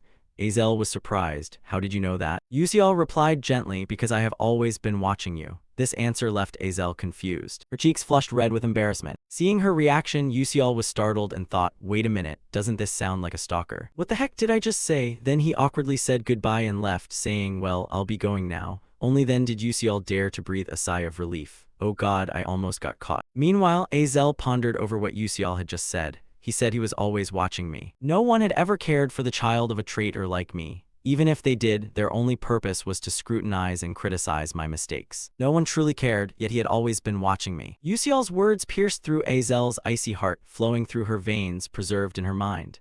She felt her heart pounding wildly, the flame of passion for magic and a seemingly lost goal awakening again. Before anyone could realize, the sun had appeared on the horizon, a new day beginning in the city. This place is the Magic Council, the gathering spot of the world's most outstanding mages. People immersed in magic to the point they cannot tear themselves away. A momentous event is about to take place. Everyone is talking about the Stella Academy student defeating a 5th-level necromancer. This is truly absurd. What era is this that necromancers still exist? Have the dark mages not vanished with time? Even though it's sensational news, the fact that a Stella student defeated a 5th-level necromancer is true. Hearing the rumors, Yusial thought it was just an awards ceremony, yet there were magical reporters and nobles coming to watch. They are really overdoing it. Wait, why does Bion look so excited? She's openly joyful, feeling Yusial watching her. Bion turned back, her face cold as before. What are you looking at? The male lead was flustered, nothing at all. Then Lee Hanwal looked at everyone and shouted loudly. Everyone fell silent. Today, we will award 13 brave students who fought against the Dark Mages. This reward is personally presented by the headmaster. The 13 students were shocked to learn the reward would be presented personally by the headmaster. Yusial also did not expect the pinnacle of humanity, a 9th-level mage. Eltman Eltwin will be the one to present the rewards. He usually appears in the game and almost made it as a main character. Although he is said to be 300 years old, he looks like he is just 18 to 19, always wearing a gentle smile. But he is the strongest wizard in the world, nicknamed the Murderous Destroyer. While everyone was still shocked, Eltman Eltwin walked past each student, patting their shoulders to encourage them. Well done, keep up the effort and be courageous in the future. Then he approached Yusial, with eyes as clear as a child's, yet who would have expected this to be a 300-year-old principal, whose face is even more youthful than the trainees here. But standing before him, Yusial felt pressured, swallowing nervously, thinking that just looking into his eyes was already overwhelmingly intense. This is level 9, a rank owned by only 10 people worldwide. I can't look away right now, oh so tense like a drawn bowstring. The principal was puzzled by the tension on his face, smiling brightly, still hardworking as before, just as I expected. After saying that, he left, leaving many questions swirling in Yusial's mind. What did he mean? A moment later, the loudspeaker announced that the awards ceremony was concluded here. Returning to the dormitory, Yusial looked at the book in his hands attached with the certificate and gasped in surprise. Wow, a generous reward of 5 million credits for me. With this amount, I probably won't have to worry about money for a long time. I never dreamed the Academy would give such a large sum. This might not mean much to wealthy people like Bion or Hei Wenryong, but for poor ones like Yusial or Azel, this is a significant prize. In addition, the final reward in this series of incidents is the container of the Fop Su T letter 1 EED TH letter 1 EA7N, regarded as the heart of the T letter 1 EED Lin Su. He rejoiced silently, although it's still difficult now with Alterisha. I will soon create a private space. Then, carrying items will be easier. However, to do that, I must first solve the interference formula of the chaos algorithm. Fortunately, the other apprentices happily yielded the reward, which is a relief. Next is the reward from the system. An announcement sounded. The infiltration mission of the T-letter 1 EED Lin Su has been completed. You have received a large amount of experience for progressing the story in a unique way. You will also receive additional rewards from the Constellatio project. 1. A downgraded version of the item used in the game. 2. A downgraded version of the skill acquired in the game. 3. Experience points. After reading, Yusial was quite surprised. There's even this too. It's not that he didn't like it, but gradually he realized his strength was still weak, and he really needed this compensation. He thought carefully, the most important thing right now is skill, so let the experience points go into blink. Through the recent battle, I realized how weak I was. Trying as hard as others is meaningless. I have to get ahead with the knowledge I already have. After making the selection, the system notified that the reward had been granted. The experience points for the blink skill were sufficient. The skill upgraded to blink level 2 with a maximum range of 12 meters, a maximum of 3 charges, and a cooldown time of 3 seconds. Yusial felt the change within his body. Although the range did not increase, he was still satisfied. For now, it was enough. Clenching his fists tightly, he was happy. Finally, the number of blink charges had increased. Now he could use it more freely. Having a bit of free time, he immediately thought about the next issue. Azel's condition was not good. The scene shifted to a meditation class in darkness. Azel was there with everyone else. She felt as if she were swimming in a dream world, floating midair. It wasn't a bad sensation. A cold wind blew through, and she felt as though something was stuck inside her. Azel tried again and again to push it out, unaware that she was startled by a student's call. Azel. She quickly looked around and saw the other students sitting cross-legged in meditation, just like her. She thought, oh, did I accidentally fall asleep? A transparent butterfly flew past her ear, conveying the professor's voice. Why use magic during meditation? Look at the top of your head. Azel looked up, eyes wide with amazement. Indeed, a solitary pillar of ice was hovering in the air not far from her. She had accidentally used magic without realizing it. Azel was stunned. Wait a moment, when did I create this? I didn't perform any formula or calculations at all. She asked herself, could it be that the other students didn't notice? Even if it was just first-level magic, they should still be able to sense the mana flow. If this was the effect of the meditation that Yusial introduced, it was truly amazing. Before, she had her doubts, but the result was not only good but wonderful. After a while, the meditation session ended, and the students rushed off to eat. Instead of going to the cafeteria, Azel chose a red bean cake. She enjoyed eating it. Thanks to the prize money, she could savor the red bean cream cake costing 1,500 credits. So happy. Suddenly, a voice sounded beside her. Hello, Azel. What struck her eyes was the appearance of Prince Jeremy Scalvin. He smiled softly as if he were happy, a sparkling smile, not masculine but purely adorable, making her heart flutter.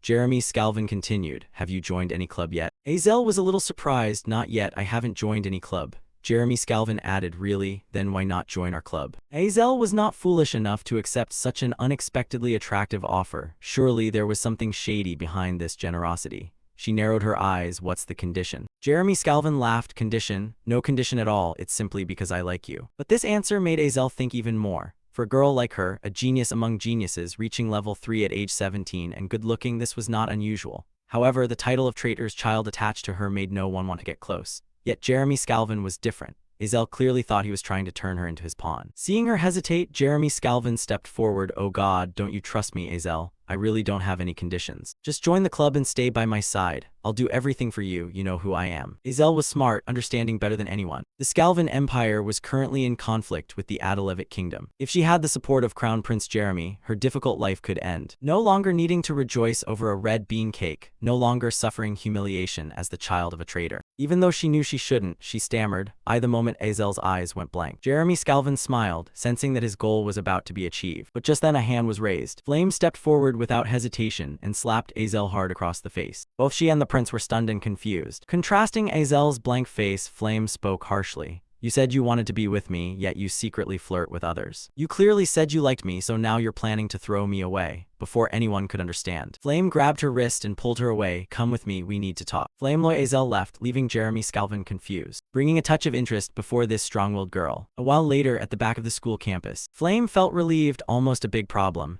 Azel was still confused. What's this about? What were you trying to say to me? Flame continued, anyway you should thank me. If you refuse without a reason, that guy will harass you for life. Sorry for hitting you, I'm leaving now. Saying that, Flame waved goodbye and left, leaving Azel bewildered. On this side, Flame walked while thinking, did I do the right thing? Following the storyline and joining the club, she would be completely destroyed by Jeremy. He would spread all sorts of insults and shameful gossip that even women couldn't speak of. The achievements she worked hard for would be unacknowledged. Afterwards, Azel's depression worsened. I tried not to interfere, but looking at Yusial, sometimes interference isn't bad. Even though he lost nearly all memories of the future, he still tried to change the bleak events. Flame looked back anxiously, wondering if her lie would be discovered. Scene changes to Jeremy Scalvin's room, where he sat enjoying a fragrant cup of tea, deep in thought. Flame is really adorable. Her expression as she tries to hide her emotions in front of me is so intriguing. Even more than Azel, I want her, so the prince has shifted his target to someone else. Scene changes to the next day when the sun has risen high and a new day begins. Inside the classroom, Lee Hanwell's voice rang out. Starting today, we will conduct a combat simulation practice against monsters. In this test, your targets are no longer weak level 1 or level 2 monsters, but instead mid-level level 3 monsters that are extremely dangerous and much tougher. The teacher knows that an ordinary student cannot defeat such strong monsters alone, so this time the goal is to form groups, identify their weaknesses, and defeat them using each team's strategy. Specific regulations have been announced. From now on, you can move around and choose a mid-level monster as your target. Moreover, you will have enough time to practice with it. Head to the Stella Dome. To the north is the Fiery Valley, to the south the Ice Sea, to the west the Barren Desert, and to the east the swamp covered in grass. Find the terrain that best suits your group and hunt a mid-sized monster that matches your group's fighting style, then eliminate it. Next, Class A and Class Sham will practice. The evaluation test will take place in 4 days. At that time, you will demonstrate a battle with the monster you have trained against. Form groups of up to 6 people and submit your list to me. Hearing this, Azel stood alone as no one wanted to team up with her. She felt a little disappointed and thought to herself, I hate group work the most. This ability evaluation is very important. If I don't do well, I won't get a scholarship. Without a scholarship, I would have to study while working part-time on weekends or during vacations. The consequence was reduced study time, the path to a scholarship grew more distant, progress in magic slowed down, and a bleak future awaited, requiring even greater effort. Suddenly, a voice ahead caught her attention. "Princess, will you form a team with me?" The train of thought was interrupted. Azel unconsciously looked up and saw countless students surrounding Princess Bion. They kept giving reasons why they were better than others. Truly worthy of the royal Princess Bion, who had the right to choose anyone she wished. But in stark contrast to that scene, Azel was completely alone, with no one approaching her. Her eyes glanced at Bion with a hint of admiration, quietly thinking that before Adalevit destroyed her family, there had been only flattering words around her. Both had started from the same point, when her family with the ice attribute was still at its peak, and the Adalevit royal family with the fire attribute fiercely competed to dominate the magical world. The two sides constantly restrained each other, neither was superior. Because of this, Bion and Azel were two children born with innate talent. The whole world once focused their gaze on them, believing they were the chosen ones, born into noble magical families with peak talent. Azel once believed that one day she would become a great magician. Until the Adalevit royal family destroyed the ancient clan. Thinking of this, she clenched her fist tightly, telling herself there was no need to be angry. At that time, she thought she was the chosen one. Now she could take revenge on Adalevit. Azel stood dazed with her own thoughts, and just as the seed of worry was about to sprout in her heart, a familiar voice called out from behind. "Hey, are you all alone?" The person arriving was none other than Yusial. Seeing his radiant face, Azel sighed, "Is something wrong?" Hearing this, Yusial knew he had come at the right moment. Azel's confidence had not yet been overshadowed by darkness, and this was his chance to help her regain her light. Before the mages at Stella Academy, Yusial smiled brightly and pointed at himself, saying, "Let's form a team together." Over here, Bion quickly noticed that Yusial had arrived. She felt a little disappointed. "What do you mean, Yusial?" She wondered why he chose Azel as a teammate when there were countless other options. Azel was also surprised and asked again, "You just said form a team." Yusial calmly explained, "You know there's no minimum number of members required, right? The two of us can form a team and get bonus points for having few members." Azel was startled. "Are you crazy? How can just 2 people handle a mid-level rank 3 monster?" But after saying that, her mind unconsciously became persuaded. A thought flashed. For some reason, if it was with Yusial, she believed she could do it. Seeing that she didn't refuse, Yusial smiled confidently. "So do you agree?" Azel froze for a few seconds, lost in thought, then nodded, "I agree. Anyway, I don't really have anyone to form a team with." Yusial replied with a smile, "Ha, that's the right decision. Let me go submit the list." After saying that, he turned and left, leaving Azel watching his back. Just then, the sound of footsteps approaching. Azel was surprised by Bion's appearance. She crossed her arms in annoyance. Azel was startled. "What's wrong? If you're trying to compete with me, mind your own business. You're a pagan human disguised with no shame." Hearing the contemptuous words from Bion, Azel's heart felt like it was being cut with a knife. Then Bion turned and walked away. Now, Azel understood that Bion approached not out of fear of her potential, but because Yusial had been taken by her.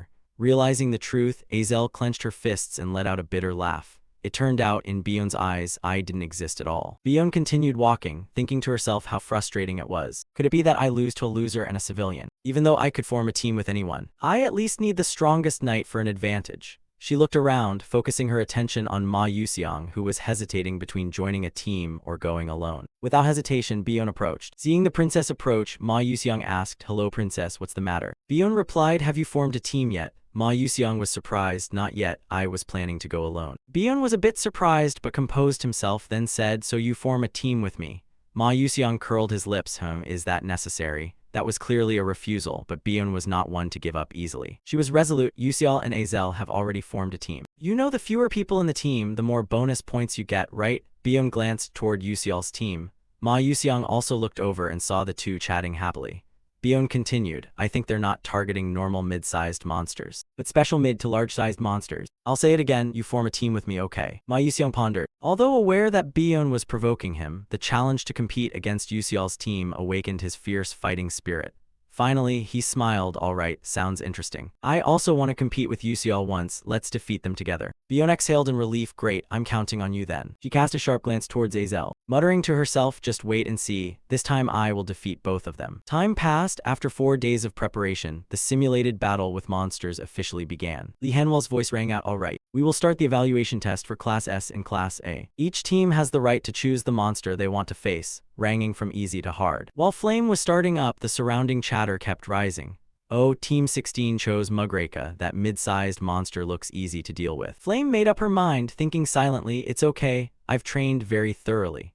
Although she couldn't hunt special monsters for attribute bonus points or big special monsters, defeating this level 3 mid-tier monster alone was enough to get the maximum score. Normally, it takes 5 level 1 mages to handle a level 1 mid-tier monster. If you exploit attribute weaknesses, rich experience, and a favorable environment, defeating higher level monsters is also feasible. Flame told herself that using light magic, which doesn't counter any attribute, she just had to accept it. She decided to keep away from the level 2 special monsters and focus on achieving a high score with her own ability. While waiting for her turn, Flame suddenly saw Azel. She recalled that in the original novel, Azel was pressured by Bion and his faction, unable to train or form a group, forced to compete alone and received poor results.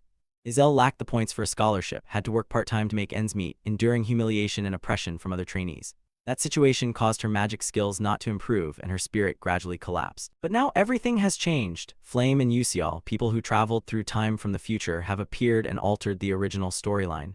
Yuxial chose to form a group with Azel even though he remembered nothing about the past. Thanks to love and patience, Azel's future has become brighter. Just then, a loud explosion echoed, startling Flame to turn back and look at the arena. She saw the monster had been defeated. Li Hanwell declared that Team 16 had completed their round. "You all worked hard." The audience cheered. Flame understood her turn was coming, her heart racing with a mix of nervousness and determination.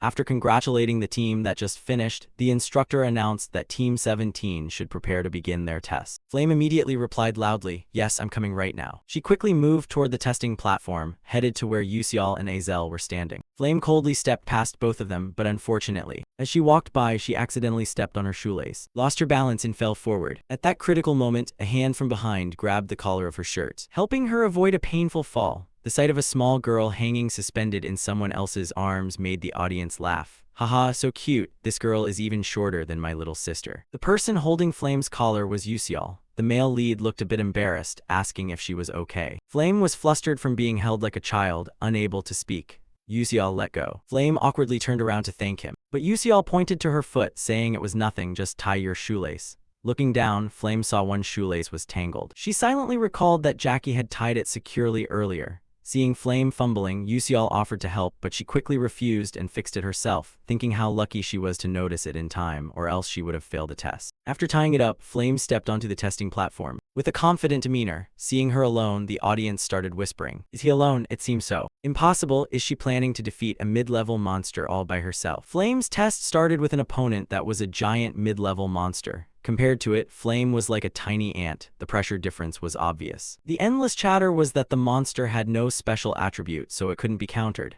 Li Hanwell's voice rang out, "Group 17, the test begins." Upon receiving the signal, the monster charged at Flame with terrifying speed, but Flame stood still, focusing on chanting the spell despite the audience's worry. "Look at that frantic figure, how could he possibly handle it alone?" Upon completing the spell, she whispered, petals followed the wind, and beneath her appeared a golden magic circle. With determined eyes, Flame believed she could do it. Strong vines sprouted from the ground, wrapping tightly around the monster's body, rendering it unable to move. Next, she cast a material transformation spell, hardening the vines like stone, causing the monster to gradually weaken, its body trembling with frustration. But Flame knew it wasn't enough to finish it off. She summoned 3 halos above her head, condensing power for the finishing blow. At that moment, the beast went mad, straining to break the vines. And within a second, all the vines snapped. With fierce bloodshot eyes, it charged forward, opening its jaws as if to swallow Flame. At the same time, Flame's magic activated. A huge beam of light shot forth, piercing straight through the monster, leaving a fatal wound, a large hole in its body. Flame was exhausted after using nearly all her mana, panting. The giant monster finally crashed down to the ground, causing the earth to shake. The students watched in astonishment.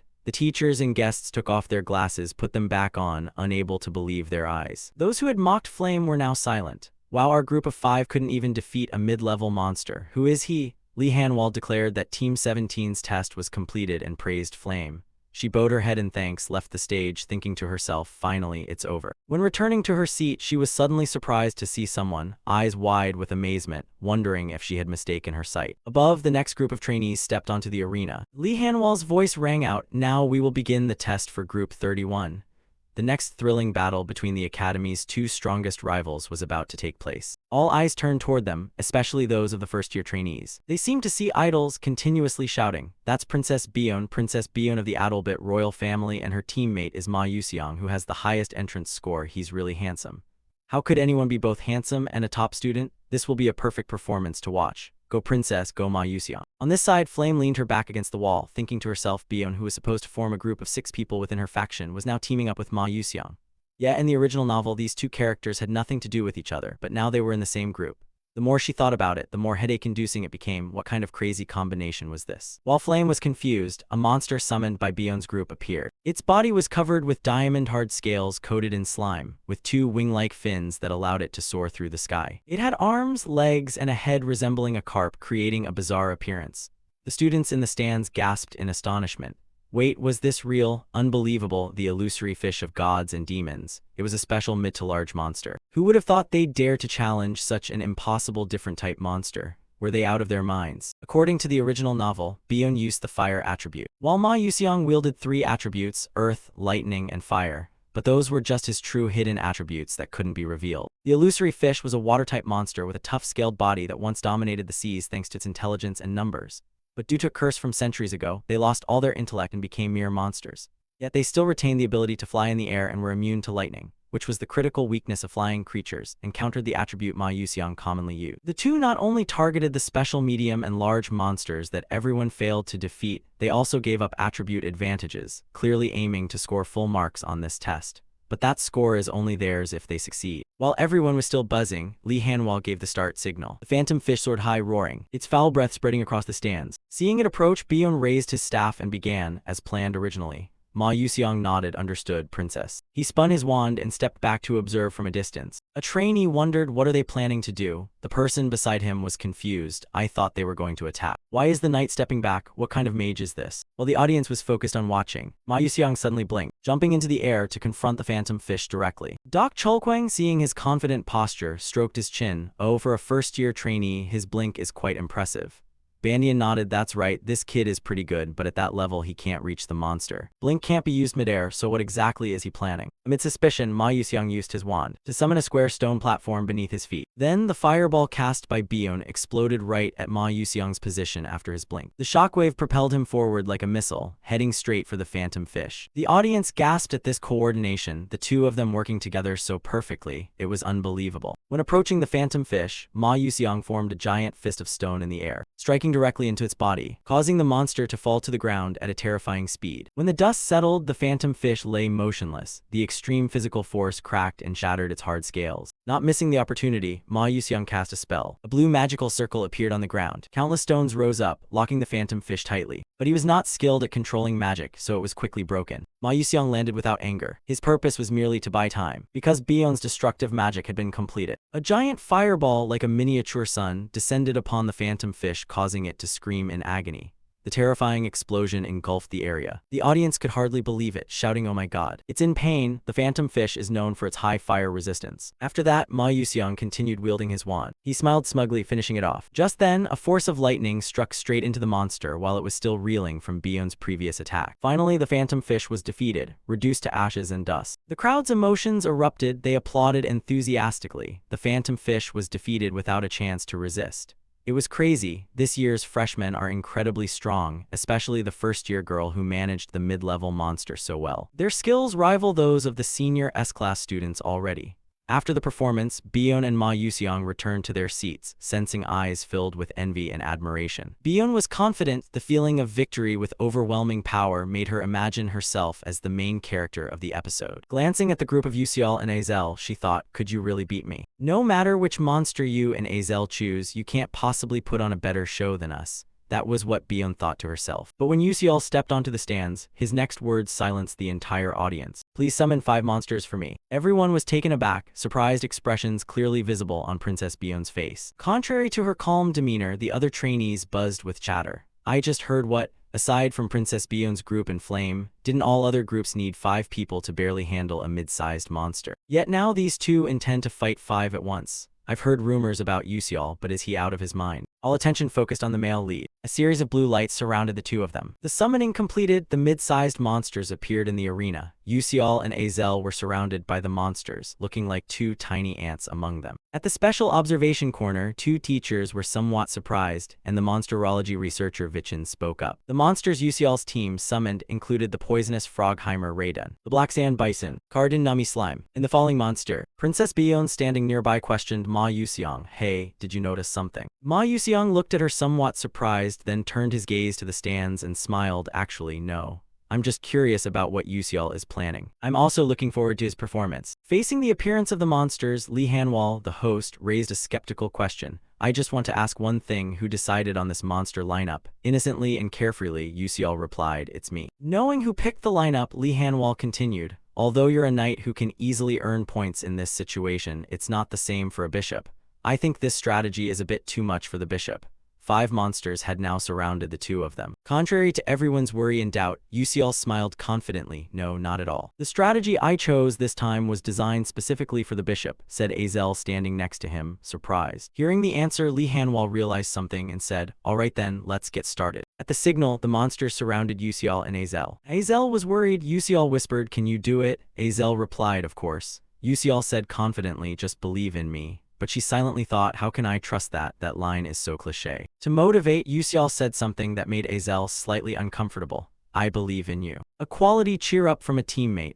Azel sighed, a few thoughts reflecting that Yuseol really is a hard person to understand. Cut to one night, Azel walks behind Yuseol, carrying many doubts in her heart. She decided to ask, "Hey." Yuseol suddenly turned around. Seizing the moment when it was just the two of them, she asked, "Why me? Honestly, you're a skilled knight who could have chosen anyone else to form the team." Facing the difficult question, Yuseol scratched his head, considering a reasonable answer. "Finally, you spoke up. Indeed, our class has many talented people. For example, in controlling fire magic, no one compares to Princess Bion. In controlling flame, unmatched first-year magic user Yuseong is known as the strongest. No one disputes it.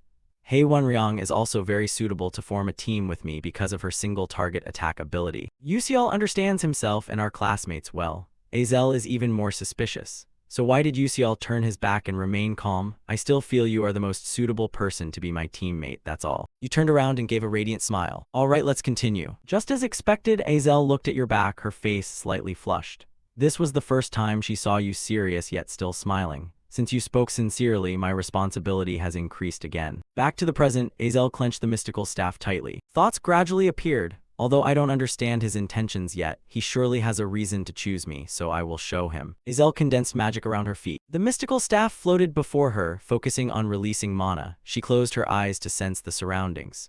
Within danger, opportunity will arise, and only in opportunity can she fully demonstrate her talent. The trainees observing noticed the change. "Wait, isn't that the supernatural resonance skill?" One added, "No way, that is a special ability that only occurs when a mage of 6th level or higher enters an unconscious state. But if you lose focus, the mana flow will reverse, which could cripple you. After all, he is just a first-year student."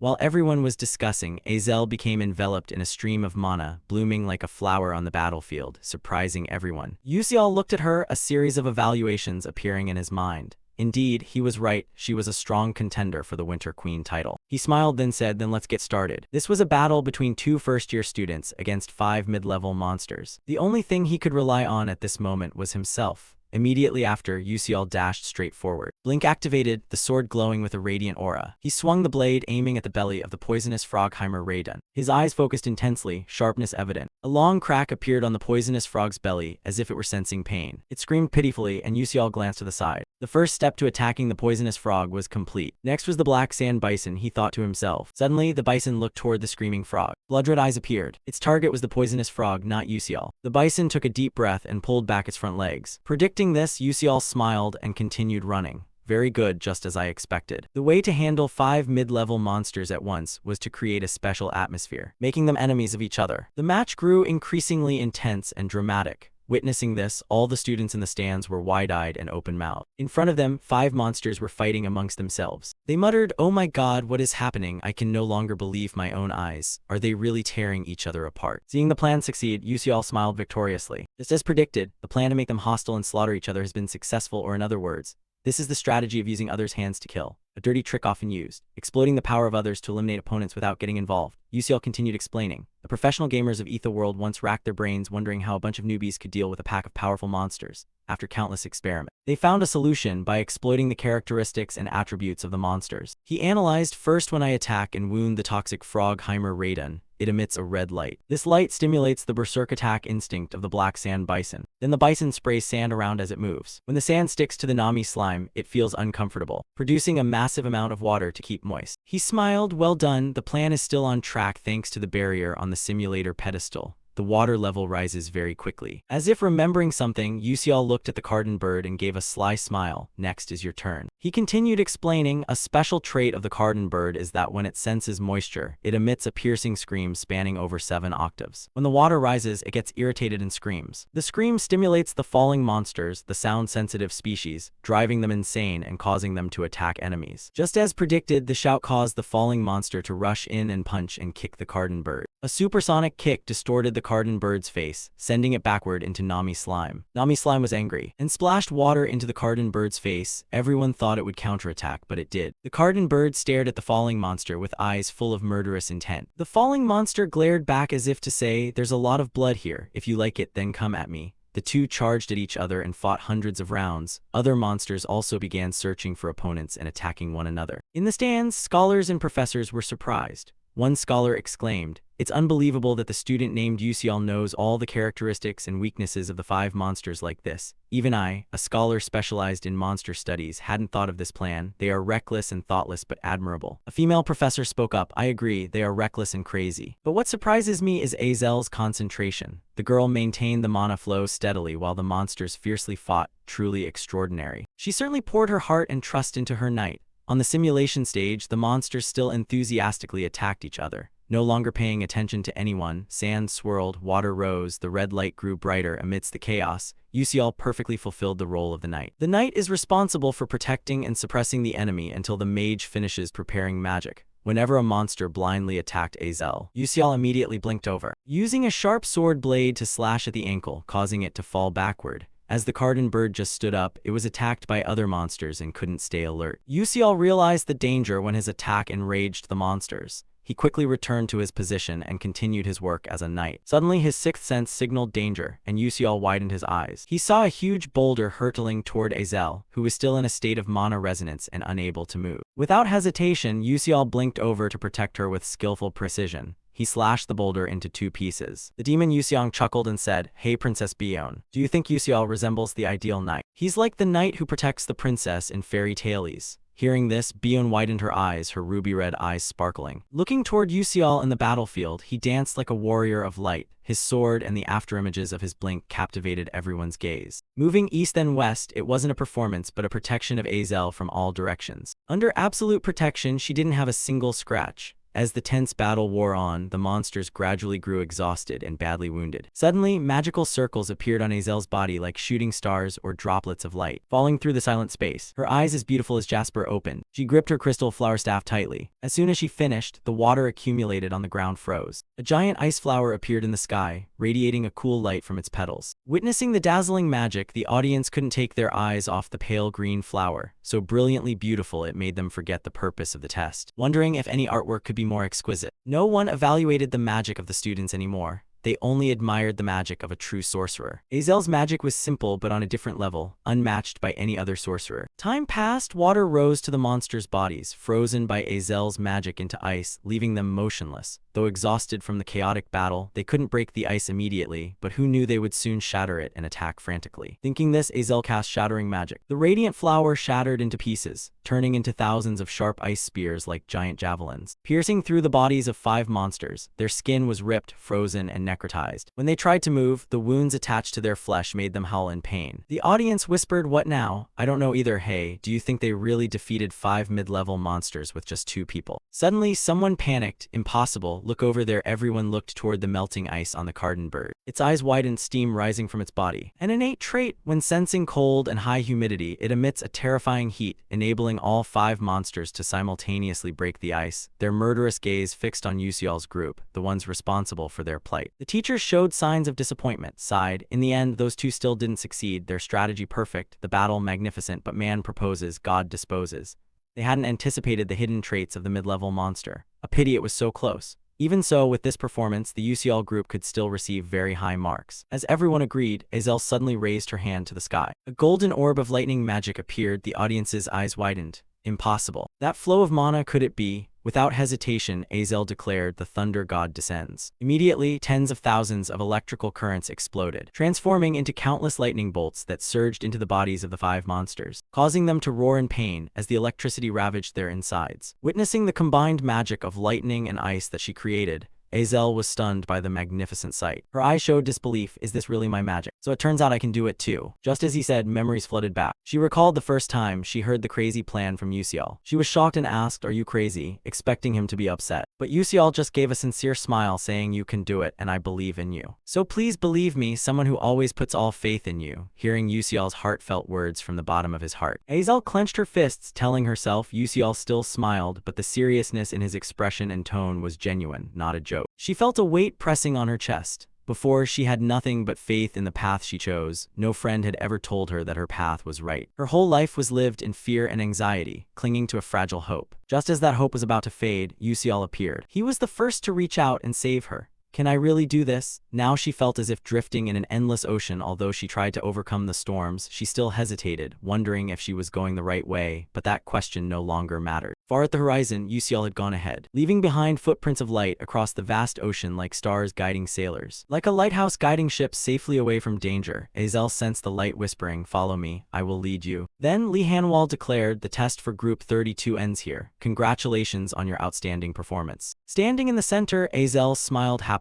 Her insecurity and inferiority vanished, leaving only bright confidence, though her face remained lost in hopeless thoughts. On the south main side, Yusial hung suspended in the air, thinking inwardly, "That was close. I almost got swept away. At least they should warn before using such dangerous magic." The scene shifts to the next day. The results of the combat simulation test against monsters were announced. First place Group 32, 199 points, Yusial and Azel. Second place Group 31, 127 points, Ma Yusiang and Bion, followed by third and fourth places. Looking at the scoreboard on the notice board, Ma Yusiang felt bitter. "We lost." Bion stared at the board, nodding. The point gap between the 2 groups is huge. Surpassing 100 points is remarkable. Not to mention we face special mid-level monsters while at a disadvantageous element, something no one has done, but seeing Yusial's group's 199 points, we have to admit we lost. Ma Yusiang did not expect the proud, cold princess to admit defeat. He smiled teasingly. "Oh, I didn't expect you to accept it so quickly," Bion haughtily retorted. "Shut up." Ma Yusiang continued, "Though I don't want to admit it, Yusial is a more talented vanguard knight than me. As for Azel, she takes on the role of a skilled long-range mage better than her."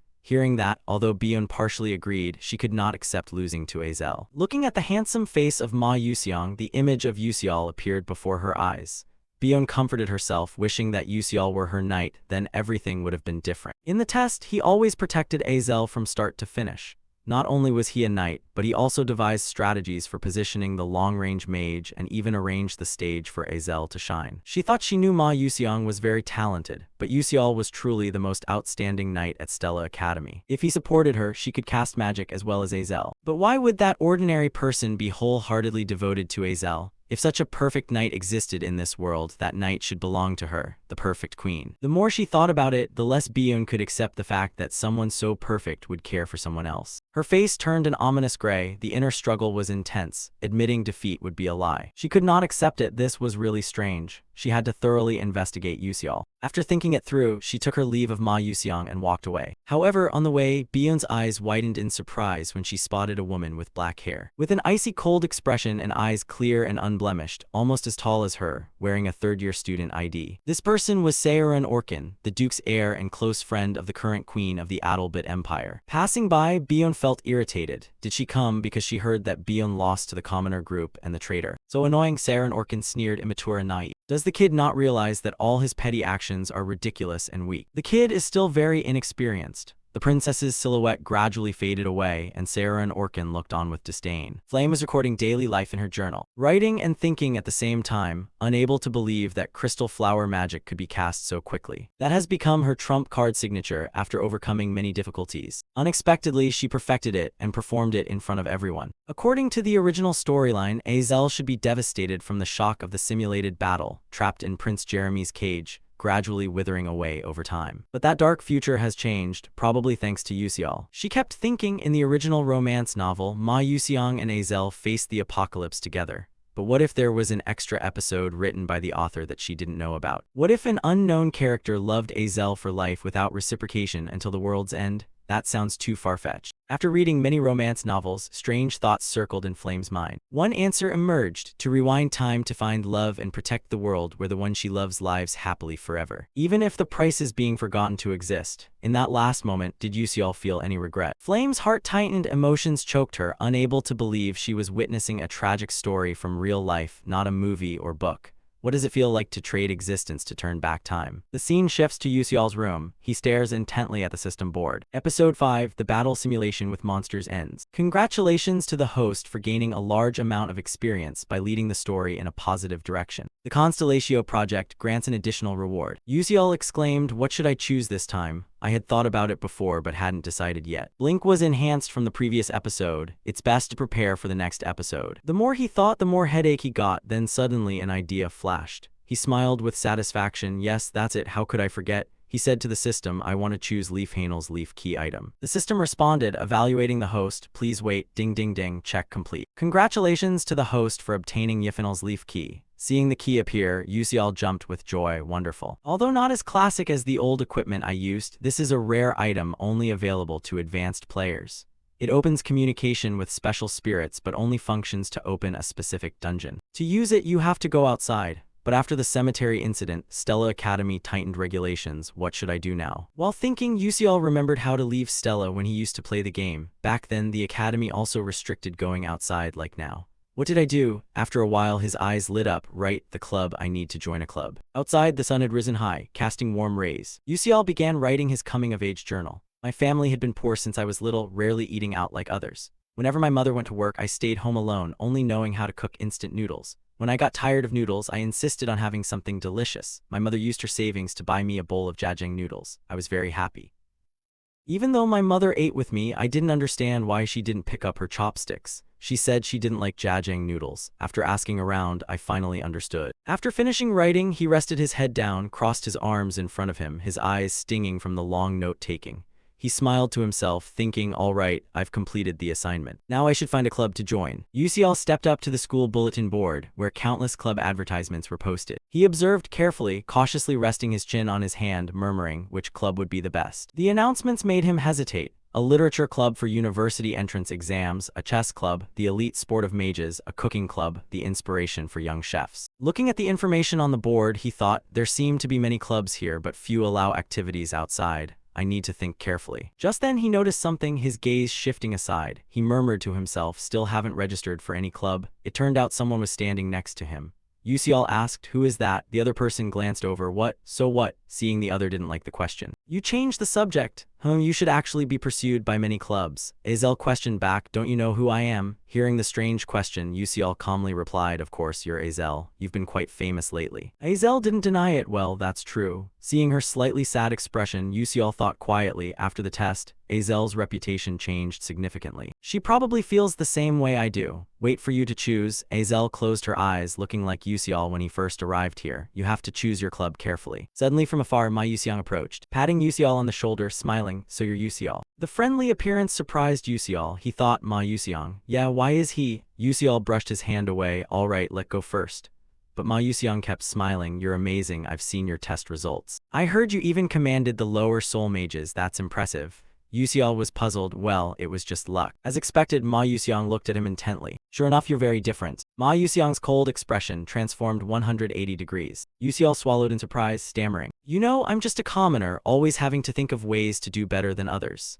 Hearing the smart answer, Ma Yusiang smiled. Then you manage your time far more effectively than I do. Suddenly, Yusial asked, what do you plan to do this weekend? Ma Yusiang was surprised. Me. Then he answered briefly, study. Both of them were stunned. Yusial smiled. I asked casually and he answered casually too. Thanks. Ma Yusiang waved his hand. Want more? I'm really studying. Studying and practicing as well. Yusial stammered, don't you usually not do things like this? Why are you laughing so much? Ma Yusiang continued, well yes. Lately I've liked doing this, don't know why. One person laughs easily, another is suspicious. Yusial thought that his gaze was always handsome, so he should be a bit more normal. Ma Yusiang went on, practice comes later, what's the reason this time? Azel suddenly spoke up, it's about practicing the dungeon, right? Ma Yusiang added, yes, if you hadn't interfered then miss, I might have been in danger. Hearing that, Azel got angry, don't call me miss. Yusial summarized the situation, right. In the original story, Ma Yusiang cooperates with Flame and easily defeats Hei Wenryang. But this time, because I intervened, Flame got stuck where I was. Ma Yusiang had to face Hei Wenryang alone. Could that be the reason why Hei Wenryang is acting strangely? Anyway, everything is still good.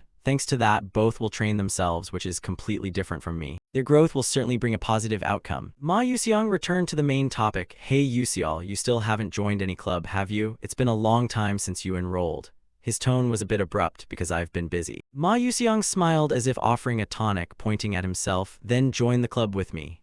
Yusial looked away. Let's see. If you meet my requirements, I'll consider it. Ma Yusiang asked, what kind of club do you want? Yusial began a speech. It must be quiet, few people, no private gatherings, with the 4 major insurances. Lunch includes cheese and pork chop, free to operate outside, respect individual activities, allowed to go outside. Azel was confused. What club in the world is like that? Yusial knew well, smiled. Of course there isn't such a thing, I was just kidding. Ma Yusiang suddenly said, that's interesting. If I create a club like that, would you join? The two of them stared blankly for a few seconds. Yusial asked back, trying to stay calm, can you really establish a club allowed to go outside specially? Ma Yusiang smiled brightly and confidently, yes, I definitely can. In Yusial's mind, he calculated, that's right, Ma Yusiang has broad connections linked with the hidden powerful factions in Stella Academy. Although scary, they would be useful. Freedom to operate outside school, health insurance, enjoy beef chop daily, no unreasonable restrictions. But he thought further, there's no free meal in this world. Ma Yusiang and I aren't close.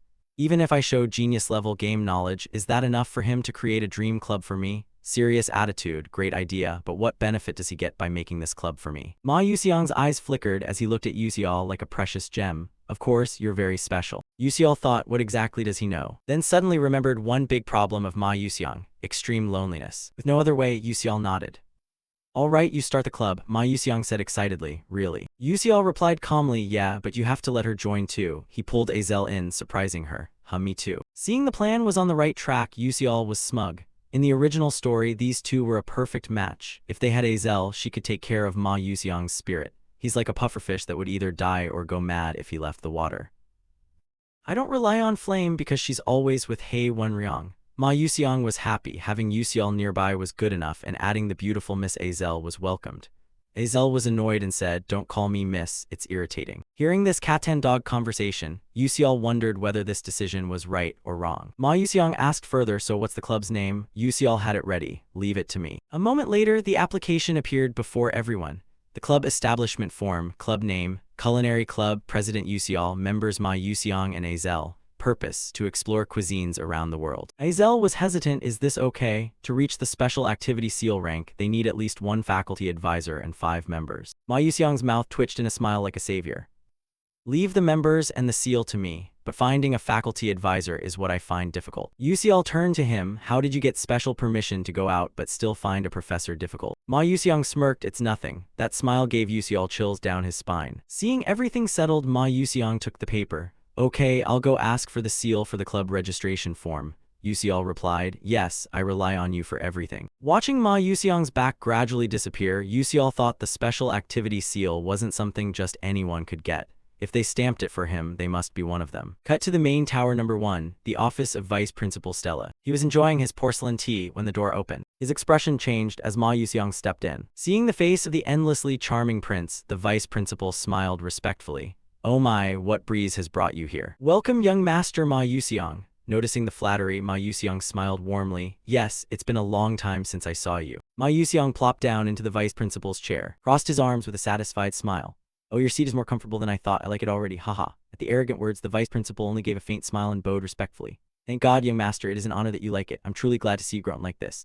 Ma Yuseong responded indifferently. Is that so? Life at Stella Academy is great. I meet many interesting friends. This place is much better than home. While speaking, his smile shone bright. But the vice principal frowned, thinking to himself, what is this crazy kid doing here anyway? Regaining his composure, he asked, so what breeze has brought you here? Ma Yuseong didn't answer immediately, gently placing the paper on the table. The corner of his mouth curved up full of meaning. This is the application form to establish a club. We need you to stamp it. The vice principal was stunned. What did you say? His eyes fixed tightly on the paper, unable to hide his doubt. A weirdo like Ma Yuseong wants to establish a club. If the family knew, they would be shocked. After a moment of thought, he sighed and nodded. I understand. An application form to establish a club, huh? First, let me check if it meets the criteria. After all, to form a club, the minimum number of members must be valid. That's the rule. But just as he reached out to touch the paper, Ma Yuseong immediately covered it with his palm. The room fell into silence. The vice principal froze and looked up. Ma Yuseong's radiant smile vanished, his eyes darkened like an abyss, and his low voice carried an invisible pressure.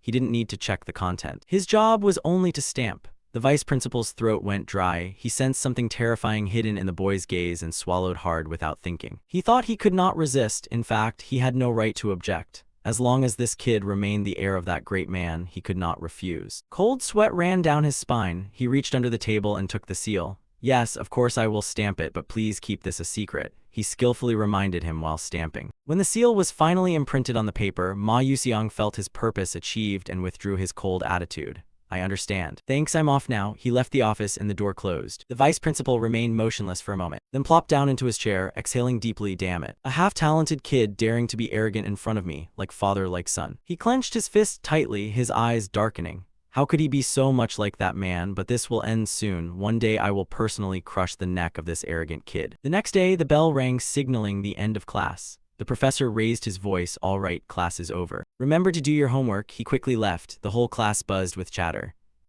Hey, did you see what just happened? That professor always nitpicks nonsense when presenting. Exactly, especially towards ordinary students, he nitpicks even more. After tidying up their books, the students left one by one. Only Jackie remained standing there, staring intently at the presentation sheet in his hands, overwhelmed with regret. Damn it, I could have made a better impression, but I ruined everything just because I was worried. Flame saw that Jackie hadn't left yet and, sensing her regret, comforted him with a smile. Jackie, you presented better today. Don't pay attention to the professor's harsh words. You did great. Jackie snapped back. Shut up. I don't need your fake comfort. Flame was stunned, then upset. This kid, I was worried about her, so I came to comfort her, yet she doesn't understand my hardship.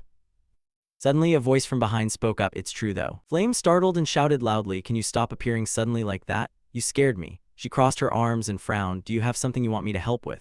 Yuseol awkwardly scratched his head. It's nothing big. Do you have any close relationship with a professor? I'm planning to form a club and need to find a free professor to be an advisor. Can you help? Flame raised an eyebrow. Why don't you do it yourself? Yuseol sighed. It seems professors really dislike me, so it's better not to ask directly. Flame was speechless and then laughed. Haha, obviously, with your attitude all this time. Arguing with professors during class, sleeping in class, even cheating, you're lucky you haven't been expelled yet. Yuseol cleared his throat and looked away. No need to say everything. Flame closed her eyes in thought. Being a club advisor is quite troublesome. It's not easy to find a professor willing to do it. Suddenly she remembered. You're close with Professor Mason Tyron's assistant, right? I saw you often visit her lab. Yuseol raised his eyebrows. Yes, that's right. Why not ask her? Flame crossed her arms and looked at him like he was an idiot. Are you stupid? This is Stella Academy. Assistants can also serve as advisors. Yuseol gaped. He couldn't believe he had been running around everywhere without realizing the easiest path was right in front of him. Playing the game in storyline mode, he never noticed this detail. As he walked, he considered the proposal. But when he approached the laboratory, Yusial froze. Professor Mason Tyrn stepped out, holding a blank sheet of paper. Smiling slyly, her sharp eyes hiding something unpredictable. Yusial squinted at her back as she disappeared, suspicious. Why was she here? Without hesitation, he pushed the door open and stepped inside cheerfully. I'm here. But the smile faded. In the middle of the room, Altarisha looked miserable. Wiping away tears, flustered. Yusial, you're here already. Yusial stepped forward worriedly, speaking softly. What happened? Altarisha sobbed, trying to explain. It's like this. Seeing her evasive eyes, Yusial knew she was lying. He spoke sternly. Teaching assistant, you didn't prepare your research in advance, did you? Altarisha clenched her fists tightly, smiling wryly. Well, about that, I already gave it to Professor Mason Tyrn, you know. The alchemy seminar is coming up. The professor said he would present on my behalf. Her eyes gleamed with hope. It's great. My research will be presented before the world's top alchemists. But Yusial interrupted angrily. I get it. Altarisha, your RESERCH Chinese letter has just been completely stolen. Is your name even on it? Altarisha froze, hesitated, then forced a bitter laugh. Haha, it's okay, it's also an experience. Alchemy is like that. It's not just me. WHOSE Chinese letter were taken. Everyone goes through the bitter reality and acceptance. Yusial was upset. Is this how they endure to become alchemists? You think even though Mason Tyrn is about to solve the formula, I want Altarisha to complete it herself first. Seeing her research stolen, I can't just sit idly by. Yusial asked, teaching assistant, besides that, what other research are you working on? Altarisha was surprised. We're tackling the research together. I mean the technique of random digital interference combined with Qigong. She sighed. That technique has existed for 300 years and no one has solved it yet. I tried following your unique idea, but it still wasn't effective. Yusial smiled confidently. If we can solve it, this research will make a breakthrough. Actually, I've already solved that part. Altarisha's eyes widened, her pupils constricted in shock. What did you say? You really solved it? Yusial nodded firmly. Yes, let me present it. Although she didn't fully understand how it worked, he wrote the enhancement formula on the board. Altarisha looked closely, her eyes flashing images of techniques and alchemical formulas. She gasped when Yusial finished writing, looking straight at her with confidence. But if it were you, definitely it would be different. Altarisha muttered and stepped closer. She meant that if the dispersion ratio and reflection were added to the formula, combined with the Panicen flow and the Trini coefficient. She was completely absorbed, forgetting Yusial's presence. He was secretly amazed at Altarisha's insane focus. Unlike himself, who only copied and memorized, her genius brain must be flashing countless ideas. I shouldn't finish this research for her. Altarisha must complete it herself to become the true author and regain faith in herself. I only provide support. I have no intention of becoming an alchemist, nor do I have the capability or ideals for it. But Altarisha is different. She is a genius who can change the future of humanity.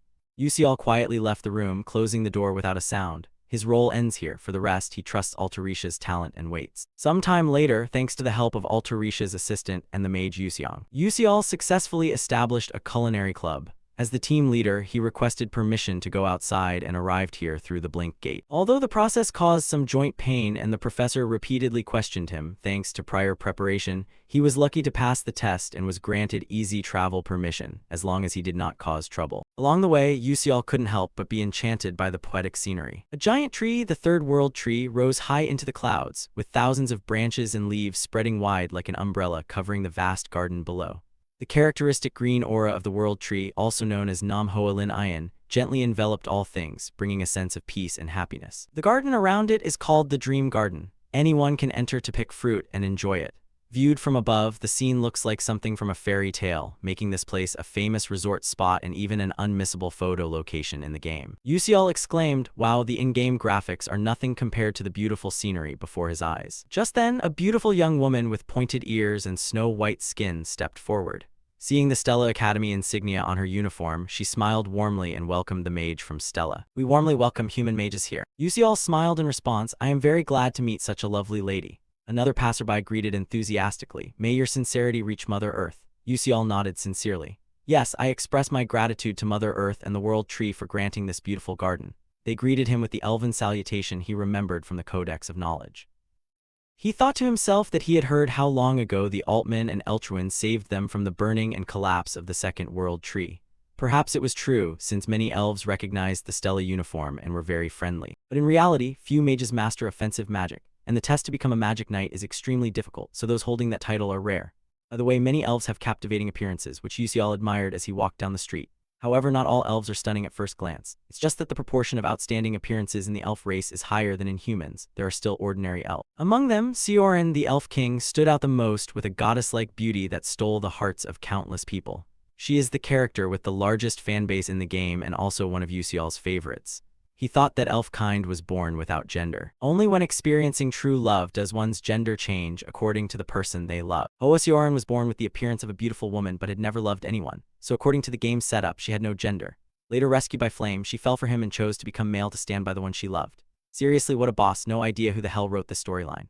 No matter which content branch the player chooses, Sioran never turns female, leaving male gamers both despairing and amused. Lost in memories, wandering around the world's tree outskirts, Usial found the mysterious labyrinth in the garden of the celestial spirit Leafhanel. He calculated that his skills had improved quite a lot. It was best to prepare for the upcoming event. He opened his inventory, took out Leafhanel's leaf-like key. Grinning, fortunately he could use it earlier than expected. He inserted the key into the rotary lock, but a message popped up. If you open this gate, other owners of the key may be alerted. Usial flinched slightly. He'd seen this warning in the game before. The key in the game had a similar message, but many were disappointed as no special event occurred. He thought, forget her at this point, what else could possibly happen? Usial decisively turned the key, and in an instant, the gate leading to the Garden of Celestial Spirits opened. Meanwhile, at the cradle of the Celestial Spirit Wood, where the Elf Kingdom rests atop the highest peak of the Taisao mountain range, a magnificent yet desolate castle stood tall. Though in ruins, it strangely harmonized with the majestic nature around it. At first glance, one might mistake it for a tree amidst the vast forest. At the top of the castle, the bedroom was engulfed in darkness, with only a faint light filtering through the window slit, arousing curiosity. Could it be that sunlight never reached here, stimulated by the light? A slender woman rose from bed, slowly walked to the window, her snow-white hair cascading like snow blossoms over the ice cypress mountain rain. Gazing at the breathtaking natural scenery, her golden eyes widened, sparkling like gold, radiating brilliantly. Anyone who looked at her would lose their sanity, captivated by a beauty beyond the endurance of any sentient being. She was the fairy queen Sioran, often excessively sleepy early in the morning. Even when awake, she would quietly sit by the window, watching the birds freely soaring, a feeling of unease rising within her. She didn't know when she would ever be like them, free to spread her wings. But she could not leave here. She felt truly envious. Suddenly, a strange sensation from her chest startled Sioran. She raised her hand to her head, frowned, as if someone had stepped into the secret garden, the resting place of the thousand-year-old divine Leafhanel. Sioran couldn't believe it. That was a forbidden area, no one was allowed in, so who dared to trespass? Putting aside the matter of where that person got the lost key, she was curious about the identity of the one using it, and decided to go there herself, even though she knew she couldn't leave the room. At that very moment, her heart tightened, pain like hundreds of needles piercing her made her stagger. She had endured for decades without revealing her face, unable to act recklessly, fearing that a slip of the tongue might trigger a curse causing someone to go mad. She clenched her hands tightly, controlling her emotions, telling herself to wait a little longer. The World Tree's birthday was coming, and as the fairy queen, she had to appear before all the people. Then she would investigate who that person was. After making up her mind, Sioran continued gazing out the window, sunlight caressing her face. Many reasons kept her living in this dark, secluded place. Whether sleeping or going about her daily life, she always feared someone might accidentally see her flawless, captivating profile. Turning back, Usial had just stepped into the dungeon when a strong fragrance suddenly hit his nose, causing him to uncontrollably sneeze repeatedly. Damn it, this damn pollen. The sound attracted plant-based monsters in the root dungeon, who rushed to attack. Usial ran for his life but couldn't keep running forever. He stopped, determined to fight. The battle was fierce. But plant-type monsters are resilient and not easy to kill. Usial pulled out an alchemy bomb. Fire is the weakness of wood-type monsters. This is why I chose alchemy as my secondary skill. Although I can't combine gunpowder and magic like a high-level alchemist, a level 1 fire bomb is enough to handle them. He threw the fire bomb at the tree roots. Boom, boom, boom, the bomb exploded, and the monsters screamed in pain. Taking advantage of the moment, Usial drew his sword. Used Blink to approach, quickly searching for the weak point. Without hesitation, he thrust straight into the root's head. It collapsed and vanished into nothingness. The system bell rang, congratulating him that he gained experience points. Usial breathed a sigh of relief. At least these weak monsters gave a decent amount of points. Looking ahead, he continued the journey. The real target of this episode was right before him. There was no time to waste. The system announced that he was entering the labyrinth's boss room. The giant wooden door closed, a gentle breeze passed by, and the scene before Usial looked like a fairy tale painting. A magical night sky, a bright full moon more splendid than Earth's moon, enveloping an endless field of flowers. Countless stars adorn the night, making it even more poetic, the moonlight shimmering on each petal like a silver layer. Yusial took a deep breath, strengthening his resolve to step toward the center of the maze. His eyes lit up, the woman praying with folded hands on the stone pillar over there. Could it be the divine deity Iphanal, the boss of this maze? The most mysterious beings in the world are divinities, phenomena when a pure soul cultivates for 10,000 years, comprehends the truth, and evolves into a new entity. Even in the world, such existences are extremely rare. But the creature before me is not a perfect celestial spirit. That woman, just before becoming a celestial spirit, had her heart stolen, forever frozen in this state. Yusiel cautiously approached, each step filled with vigilance. Suddenly, the ground shook violently, causing him to tremble, his face showing alarm. Just 1 second later, unable to maintain his footing, he collapsed. Yusiel realized this was the pressure of magical power. As expected, even in death, a celestial spirit remains a celestial spirit. But he couldn't give up. Thinking this, he fixed his gaze on the charging celestial spirit. Although the pressure made his legs heavy, he still refused to quit. The distance between them grew smaller and smaller. When he reached beside the celestial spirit, Yusiel's legs, exhausted, gave way. He panted wearily when suddenly a system sound rang out. Experience, trait of suppressing magic leakage increased. Ability stats increased. Only then did Yusiel breathe a sigh of relief, his breath easier, no longer pressed down by the pressure. Indeed, this place is the training ground left behind by a celestial spirit before departing. A miracle that mages across the world frantically seek but none have discovered. The magic veins here, just moving normally, have a 100-fold effect. Thanks to absorbing the celestial spirit's aura through the body, the natural harmony ability skyrockets tremendously. Simply put, enduring all this hardship is just to find a good gym. In real life, I never touch the gym, but here, whether I want to or not, I have to do it. While thinking, Yusiel's gaze was drawn to a branch emitting purple energy in the hands of the celestial spirit. Without hesitation, he stepped forward to take it. The system notified, you have acquired a special artifact, the Branch of Hatred. High grade, description, hatred does not fade with time, it only burns fiercer.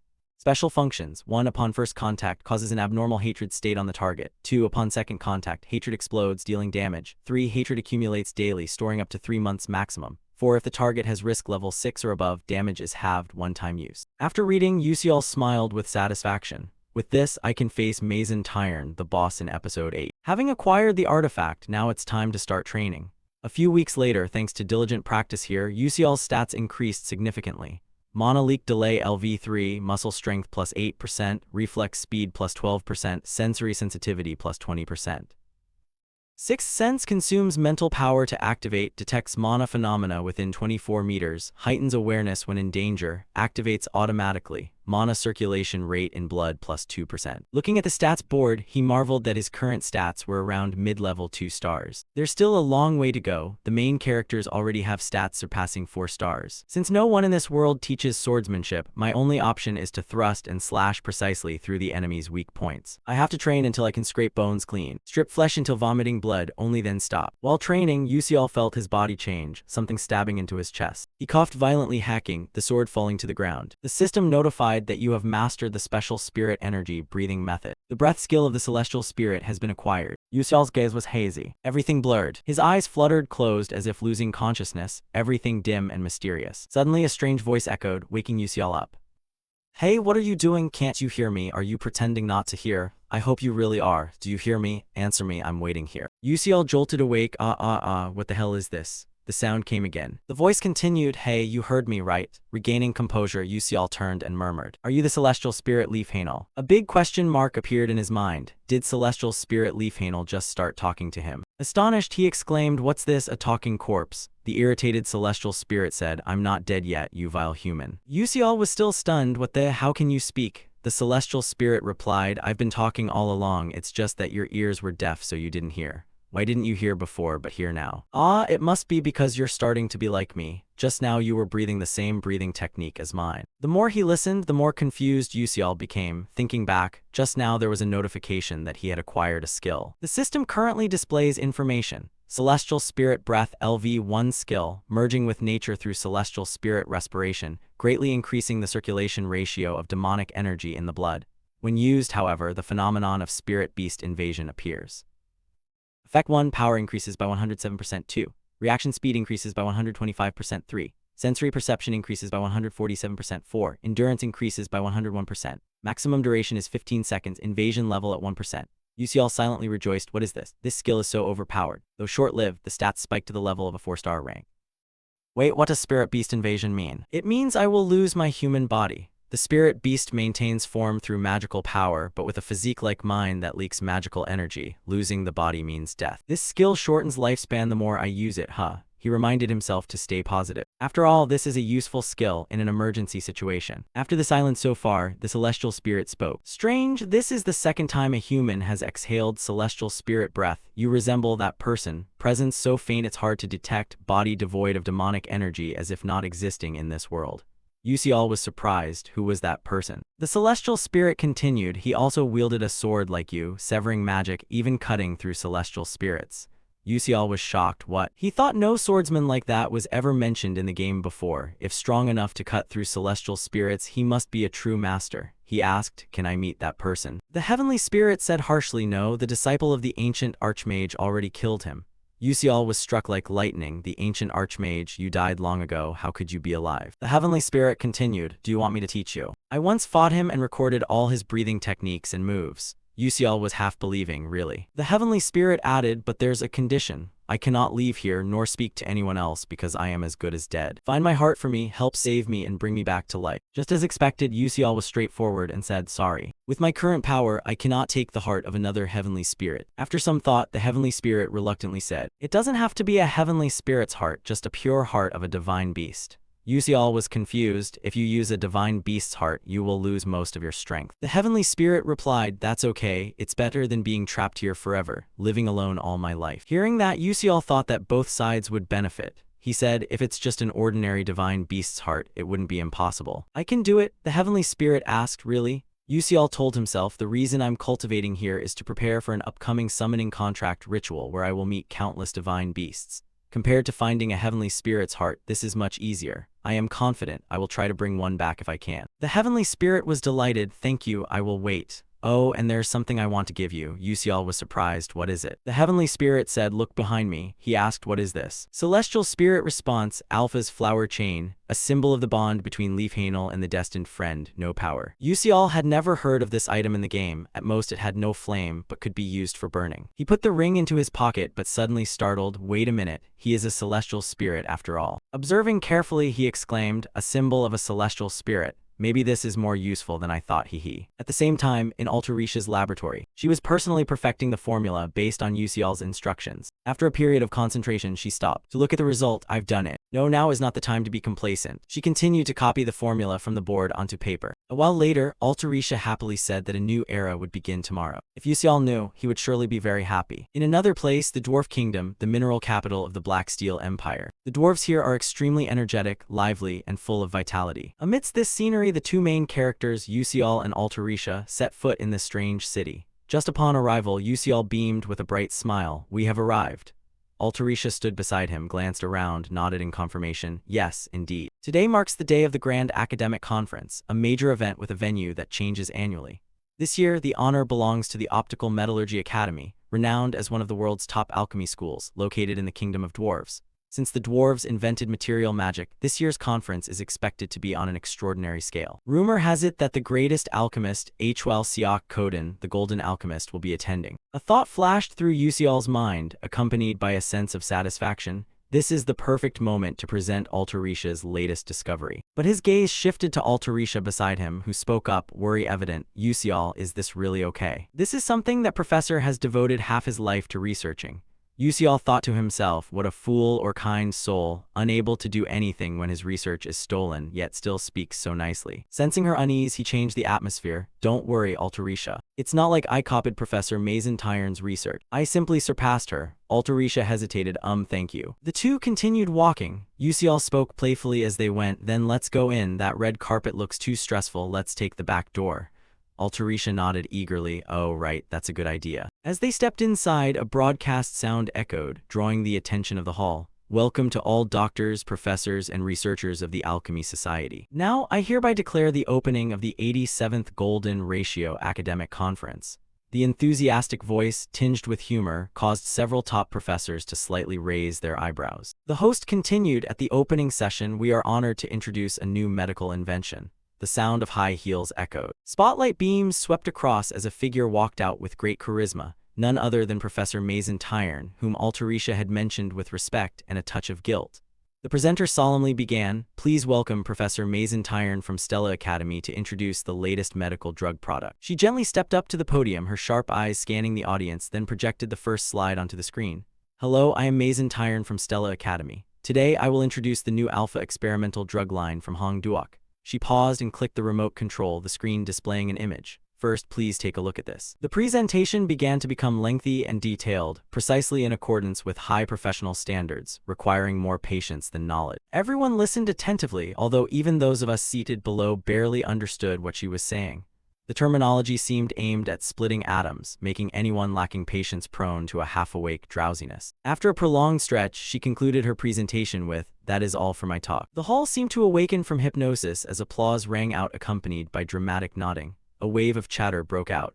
"Oh my, Professor Mason Tyron is truly a genius. That challenging innovation for Hong Duok is absolutely fantastic." In the corner of the room, Yuseol folded his arms and observed, his sharp eyes analyzing like a grandmaster in a chess game. He thought, talking about Altarisha's thesis as if she herself created it, quite convincing, but the joke was only just beginning. There were many ways to retaliate, and now the main course was about to be served. Just as he thought, the main course was laid out. Another character stepped forward. Altarisha from Stella Academy. The atmosphere fell silent as Altarisha stepped lightly onto the stage, standing exactly where Mason Tyron had just left. She looked at the audience, took a deep breath, and began, "Hello, it's a pleasure to meet you all. I am Altarisha, an alchemist from Stella Academy," but no one paid much attention. The audience whispered like patrons at a street tea stall. "Hey, is she from the pharmaceutical company? I really loved Professor Mason's cell regeneration extraction. Absolutely fantastic." Amid the noisy waves, only Yuseol focused intently on every word Altarisha said. She hesitated slightly but continued.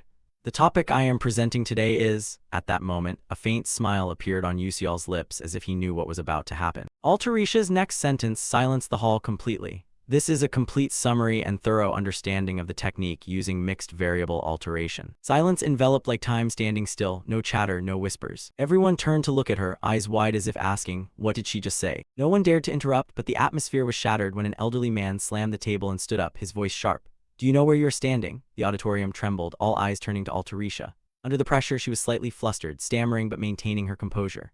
"Yes, of course I know this is a wonderful and honored position, especially for someone like me." Her response was humble yet resolute, but the professor was relentless. "Then explain clearly what the spell you just cast means." Altarisha gently pressed her hand to her chest, calming herself. She took a deep breath, looked directly into the expectant eyes, and said, "Please understand it from the perspective of an alchemist." The auditorium erupted like a broken hornet's nest, murmurs spreading. The incantation to transmute variables impossible, for the principles of magic and alchemy cannot be combined. Indeed, for 3 million years, no one has resolved the contradiction between those two. A renowned professor sitting in the front row, with white hair and deep-set eyes, raised his hand to his mouth and cleared his throat to steady himself. The tense atmosphere was broken when the moderator's voice rang out like a bell to relieve the stress. "Please keep order and allow the speaker to finish." But then another deep, authoritative voice rose. "If you think it's impossible just because many have failed, then how can you call yourselves alchemists?" Everything fell silent. The voice belonged to the man wearing a white robe trimmed with gold, his hair softly curled with a golden sheen, a legendary golden alchemist, Hwal Siak Koden. He smiled as he stepped forward. "I have been eagerly awaiting what you are about to present. I want to see the truth hidden within the magic that everyone has long believed impossible." He raised his hand to encourage her. "Come now, brave little girl, share your discovery with us." Altarisha stood as if petrified, a rosy blush spreading over her cheeks, her eyes shining with gratitude and emotion. She gently bowed her head and whispered, "Thank you, sir." A shout like thunder struck through the hall, leaving it utterly silent. None other than Professor Mason Tyron, his gaze as sour as if he had just tasted vinegar, gnashed his teeth as if he wanted to bite the microphone to pieces. Before Altarisha's assistant presentation began, "I have a question regarding the thesis being discussed." The audience murmured. Hwal Siak Koden tilted his head, his eyes sharp as laser beams. "What do you mean?" Mason Tyron spun sharply to face Altarisha, his voice slicing through the air clearly. "I suspect plagiarism." The entire hall seemed to explode with rapid whispers and chatter. Good heavens, plagiarism, the most serious accusation in academic circles. Hwal Siak Koden burst out laughing, a laugh half amused, half as if ready to sue someone. "How ridiculous. Do you know what happens if you accuse plagiarism without evidence?" Mason Tyron replied, "Of course I know." He stepped close to Altarisha, spreading arms like performing magic. "As everyone knows, the interleaving algorithm for mixed variables has 5 unsolved problems. Only when all 5 are solved can alchemy and magic harmonize.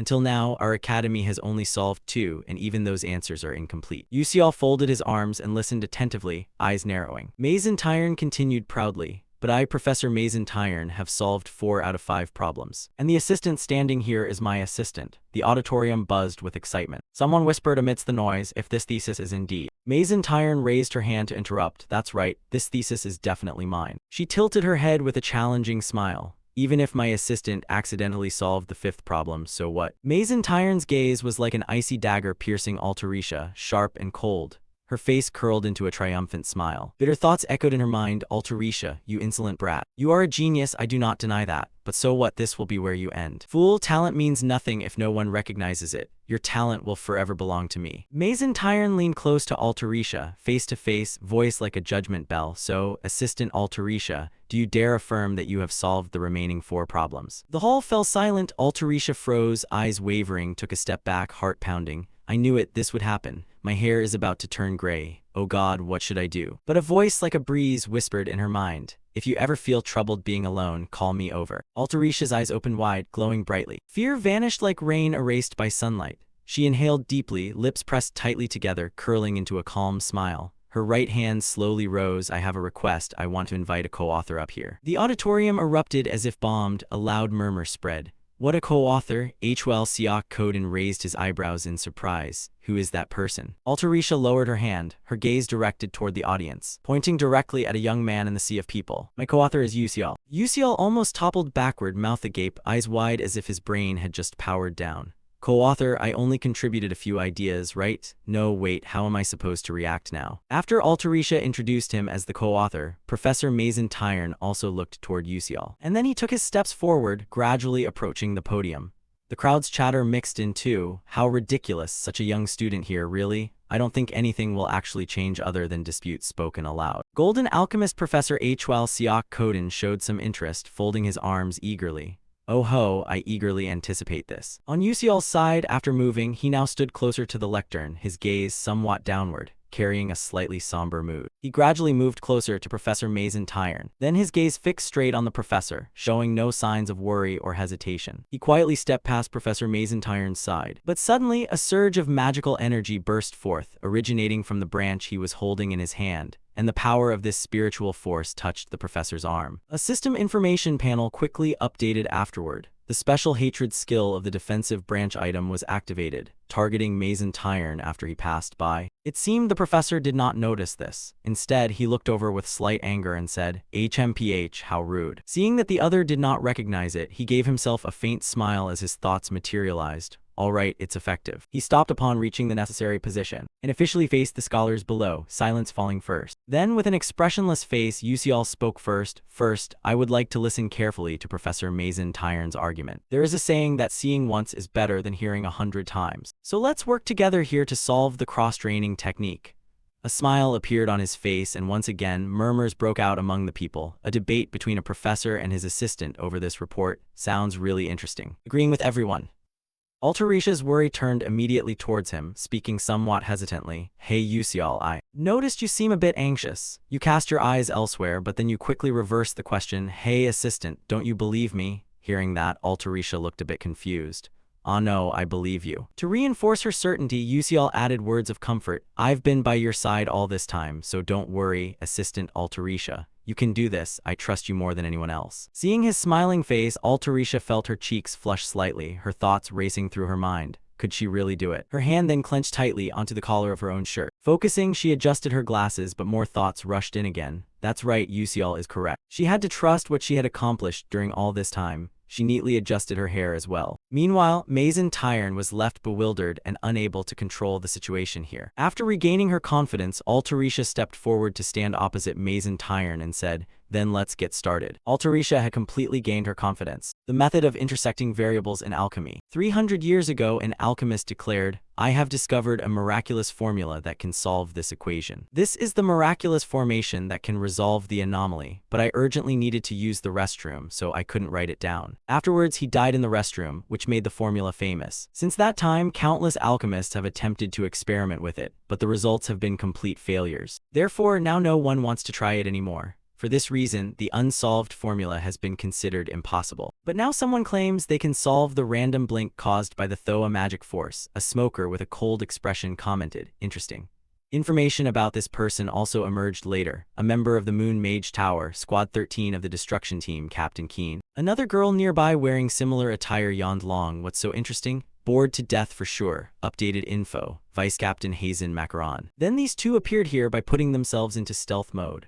After finishing the previous yawn, Vice Captain Hazen Macaron looked up and cast a half glance of judgment. "Is that Captain Professor really a dark mage?" Then someone nearby also whispered, "Seems like there's a smell of tobacco around here." Looking toward where both had started recording information on the blackboard, Vice Captain Hazen Macaron continued to comment, "The more I think about it, the more I feel this mission is a big scam." But then Vice Captain Hazen Macaron looked over at Keen standing beside him without saying a word, and could only helplessly rub his head, close his eyes, and continue speaking. What could he do when the captain blindly trusted whatever the old man said? But then she was suddenly forced to open her eyes and look ahead. Not only her, Keen also paid attention in that direction, where both Mazen Tyrn and Altarisha once again faced each other, quickly forming assessments in their minds. Then, the atmosphere in this auditorium changed, right? And then the host's voice rang out again, yes, just after finishing the first difficult problem solution. Moving on to the position of Professor Hwal Siak Koden, the golden metallurgy expert, who was currently surprised by the information written below. That was observing a continuous flow of information recorded specifically and in detail on the two blackboards. He then offered another assessment, similar yet a completely different approach. And on this side, Captain Keen also formed his own line of thought while intently watching in the same direction, yet Altarisha's explanation was simpler than Mazen Tyrn's. Moreover, the final results had some differences. Below, the host's voice rang out once more, announcing the second difficult problem solution. Again, both returned to their blackboards to continue writing. Above the observation area, a few people had started to gather, and the worry mixed with surprise was clearly visible on their faces. It was truly astonishing. Many had solved the second problem before, but this kind of explanation was something I had never seen until now. This was a problem said to require at least 200 lines of writing to resolve and clarify, yet she managed to solve it with exactly 12 lines. The person they were both discussing was Altarisha. Observing on one side, Yusial crossed his arms and smiled, internally reflecting on his own judgment. The audience's reaction was also very positive. He kept his smile there and his thoughts shifted somewhat, yet the real part was only just beginning. The host's voice rang out again. Currently, the solution for the third difficult problem was continuing. Would the third problem, which no one had ever solved until now, really be cracked right here? Both were intensely focused on recording their research results on the board, and a bead of nervous sweat appeared on Altarisha's face. Meanwhile, Mazen Tyrn's anxiety was even greater. Both had stopped writing, and Hwal Siak Koden below began to show surprise as the assessments were continuously made. Had she really solved it? Mazen Tyrn, who solved the third problem previously considered impossible, achieved truly impressive results. Although he heard this praise, Mazen Tyrn showed no sign of happiness. Instead, he felt a mix of surprise and confusion. Hwal Siak Koden's words revealed this, but more than that, Altarisha had something even more impressive. Looking at the results hidden within Altarisha, Mazen Tyrn began to feel frustrated and angry. His thoughts quickly overwhelmed him. What was this way of reasoning, after all? On the other side, with a satisfied smile, Yusial then heard the endless chatter of those around interrupting. How could she have come up with such an approach? Even witnessing it firsthand, I still couldn't believe it. All along, the alchemical seniors regarded the 5 difficult problems as separate issues, solving them one by one, but Altarisha was completely different. She viewed all 5 problems as a whole and proceeded to solve them integratively, and that was the difference between Mazen Tyrn and Altarisha.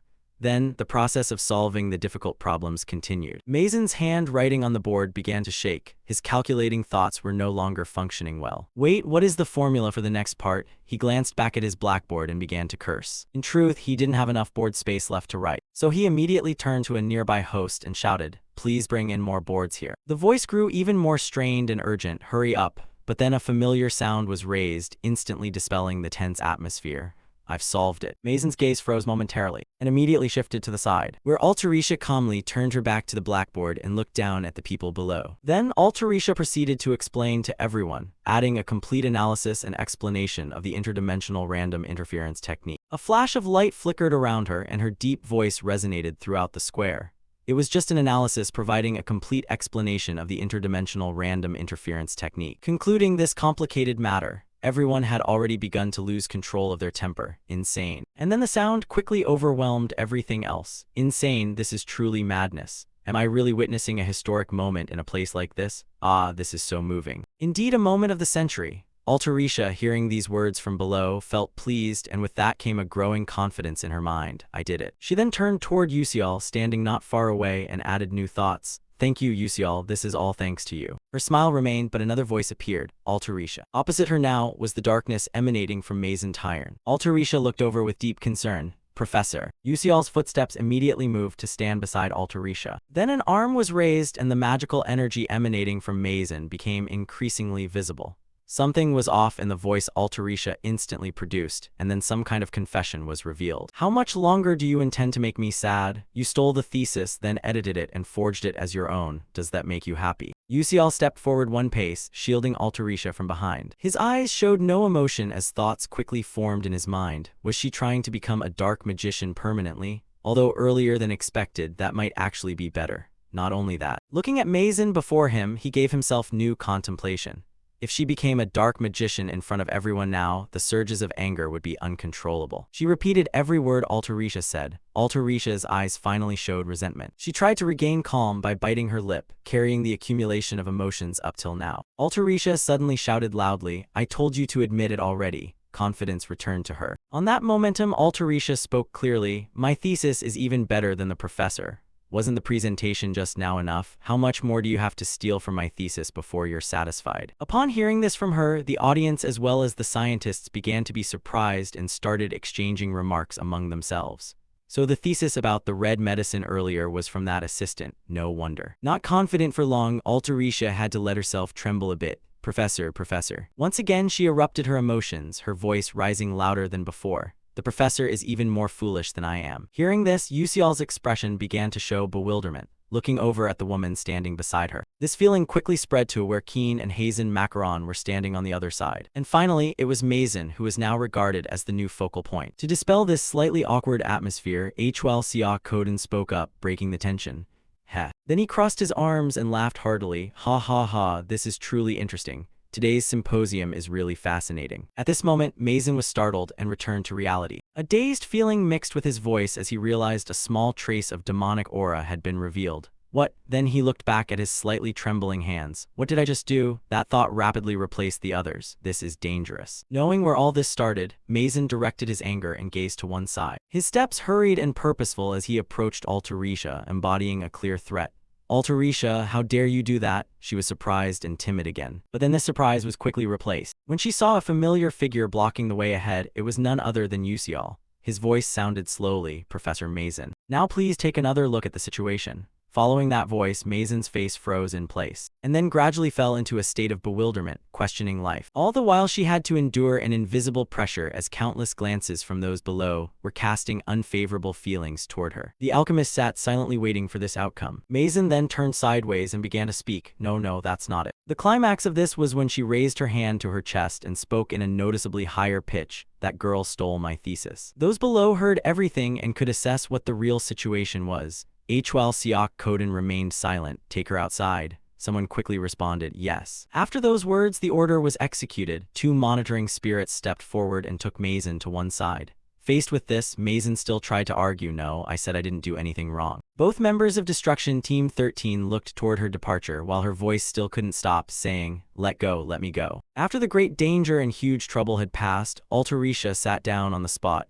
as if the initial burdens had been lifted. And from in front of her, a hand slowly reached out, her sparkling eyes gazing toward those familiar hands. Yusial, with a confident smile directed at her sitting there, spoke, Assistant, you've worked hard today. Hearing this encouragement from him, Altarisha couldn't help but be momentarily bewildered. Then she broke into a bright smile, dispelling all her worries. The yellow light outside added a shimmering beauty to the place. Transferred to the 13th Destruction Squad of the Moon Tower, the two were now heading in the same direction. Hazen closed his eyes and spoke, but ultimately gained nothing. Hearing her say there was no beginning or end, but there was a middle, Keen grasped the point and added, so if the emotions explode to that extent, there must be signs already. The sensors reacting to the dark magic's invasion show no feedback at all. Another issue was pointed out by Hazen. That makes sense, after all, the Moon Tower's spiritual sensor isn't absolute. And then a new question was raised, glancing at Yusial and Altarisha surrounded by scholars. Hey, is that kid really the high school student they said was the co-author? Turning to Keen beside her, she paid some attention and assessed herself. Pretty cute, isn't she? Keen, hearing this, cast a half glance back and asked, "Have you investigated yet?" Hazen looked a bit puzzled and responded, just received news from Matra. Before coming to Stella, that kid's hometown was destroyed by dark mages, so he must be a civilian with the lowest achievements, yet somehow he entered Class S. Moreover, he studies at the world's most prestigious magic school without using magic, which is generally very strange. Today, he also requested to have his name removed from the article. Unexpectedly, there could be so much information. Captain Keen calmly looked ahead. "I see, remember carefully." Then his eyes showed surprise at something. From the front, Yusial stared directly at Keen, with 1 part concentration and 9 parts expressing uncertainty. And then he decided not to pay it any mind. He looked straight ahead and smiled brightly. Standing there somewhat dazed, Captain Keen tried to ask himself, "Wait, our eyes just met a moment ago, but the 2 Hazen macaron beside us looked away and didn't believe it. What? Impossible." Then he looked back at Yusial ahead, continuing to assess whether the captain's perception reduction spell along with his dark barrier could be so easily penetrated.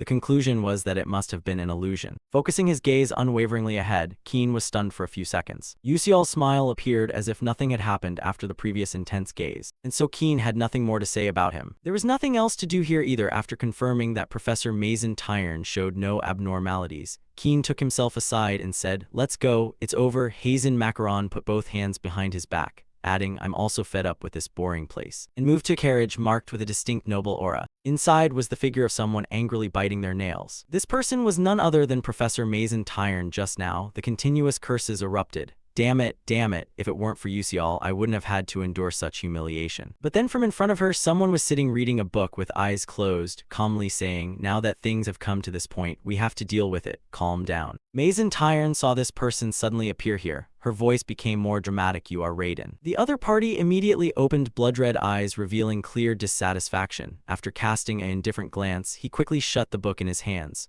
Upon hearing Mason Tyrn's remark, that was not a problem. Professor Mason Tyrn's face clearly showed considerable surprise. Raiden almost responded with a somewhat displeased expression. Glancing over, he added, "Fortunately, there was a suppression from the contract. If the emotions had surged a bit more and caused chaos, it could have ruined all our plans." Knowing she almost caused a great risk, Mason Tyrn immediately went blank on the spot and apologized. "I'm truly sorry." Seeing her only know how to say things like that, Raiden closed the book into the space, shut her eyes, and sighed. "Do you think that just apologizing can solve the problem? The leader is deeply disappointed. You must immediately adjust your mood back to how it was at the start," she said. "You have almost lost the value of a professor at Stella Academy." Unwilling to accept this, Mason Tyrn shouted loudly, explanations continuing to pour out. "No, I have many connections on the plagiarism review board. This incident, I can still make everything turn out smoothly. I haven't been kicked out yet." Hearing her talk too much, Raiden interrupted with her eyes closed. "Silence and standing still. Bowing your head to the ground and walking around is the most useful thing you can do." The interrogation replaced the atmosphere. Understood, right? Raiden then moved away, leaving Mason Tyrn with a series of demands.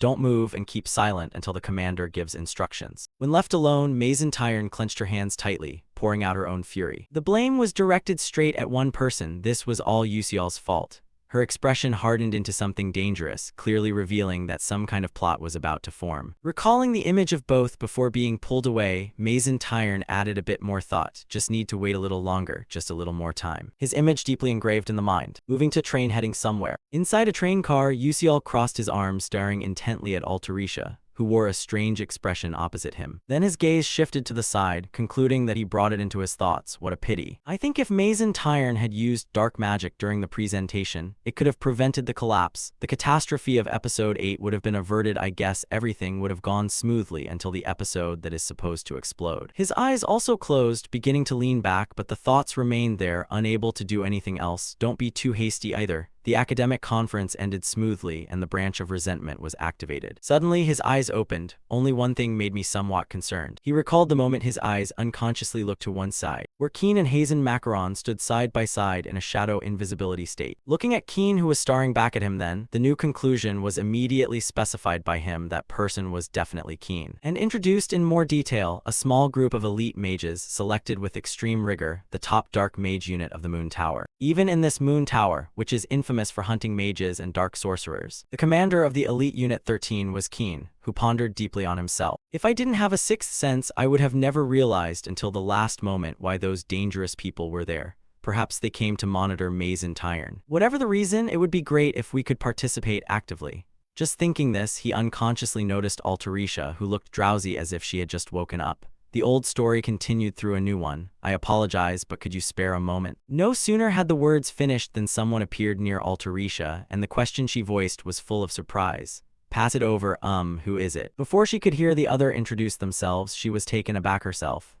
Could you possibly be? The person opposite appeared dressed in a white suit with the distinctive ears of the elf tribe, holding his hat. As he opened it with a slightly cheerful expression, he began to speak. Then, very pleased to meet everyone, the character's information appeared along with the chairman of the Nebula Corporation, Melian. As the episodes of the game progress, the worldview will gradually expand, and as the main character Flame matures, naturally many other characters will become targets, among whom is the one known as the heart of the southern Lower Moon Plains. Chairman of the Nebula Corporation, Melian. Thanks to placing the fateful golden ratio point of his life, he was destined to be the richest man in the world. Although he was over 50 and had a daughter, he remained a target for many people, not because he was rich or handsome, but because of his daughter. The antagonist Jiriel, who is also closely related to the high-ranking elf Jiriel. True to her title as the female antagonist who tormented the main character through several episodes, players became furious and found ways to torment Jiriel as much as possible by targeting the person she loved most. Her father Melian, marrying him and destroying the family. After that somewhat lengthy introduction, Yusial sighed wearily but did not forget to summarize a few thoughts. It sounded like a joke, but everyone was excited about this dramatic development. Continuing the story, he looked ahead with a half-indifferent gaze. I had expected that, but didn't think he would actually come here. I need to make a good impression during today's conversation, to prepare for the upcoming episodes. Melian was smiling as she looked at the two sitting together, cracking this smile as she began with a few initial questions. You must be the alchemist Altarisha, and this is the alchemist whose identity hasn't been revealed yet, right? Oh, if you don't mind, may I ask your name? He had thought ahead on this side. I knew this in advance, but the question was really clever. And he responded immediately, I am Beek Yusial, a first-year student of Class S at Stella Academy. Melian was immediately surprised by this information. Oh, so you are a trainee from Stella Academy. Very pleased to meet you. As he slipped his hand inside his coat, Melian closed her eyes and added, the reason I came to see you too is. A carefully prepared document was presented before the two. The explanation clarified what it was. To propose an exclusive alchemy contract for Altarisha's spell techniques to the Nebula Trade Guild. Of course, the terms would be very generous. Would you like to take a look at the contract? His expression showed no surprise at this, but Altarisha was the one more surprised. Just holding it in her hand trembled slightly, and according to the document, it trembled too. As soon as she opened it, her eyes brightened continuously, her voice excitedly expressed, this includes unlimited support for materials and technicians. I've never seen such a sum before. A few thoughts quickly formed. With these conditions, I can create and release inventions I've always dreamed of. Yusial would surely like this too. Her gaze shifted toward him, but he seemed dazed, not understanding what his intention was. Altarisha hesitated a little after seeing his reaction, and then an idea turned toward Melian, adding, excuse me, could you give me a little more time to think it over? Knowing that something still wasn't quite right, Melian immediately added to her words while she was holding and examining the paper. The conditions still weren't sufficient, were they? If she had any requests, she should just say them. But Altarisha quickly interrupted, no, that's not it at all. The conditions are not only sufficient, but even excessive. It's just that I need to discuss it with the co-author of this technique. Yusial, sitting beside them, was also surprised by her words. He couldn't believe he was the reason for this important issue. A look of bewilderment appeared on his face. Having heard that from her before, Melian chuckled somewhat wryly and thought, is that so? I had assumed the co-author was just a figure of speech, but it turns out not to be the case. Looking at the two people opposite him smiling brightly, he thought to himself that he didn't need to pay attention to her. How could that be?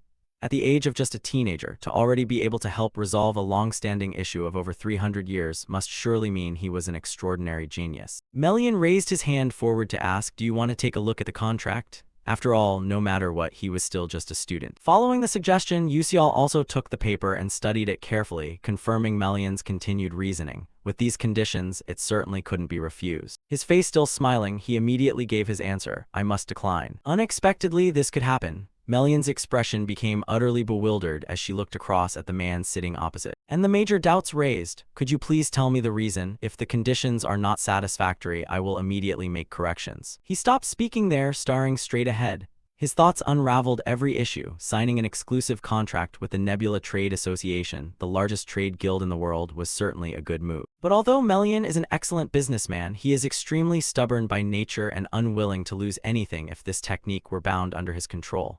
Only cheap items can be mass-produced, limiting the diversity, individuality, and overall performance of the equipment. Moreover, because of the excessive monopoly, many mages will not be able to access these devices, and technological development will become biased towards commerce, allowing those black mages to catch up technologically.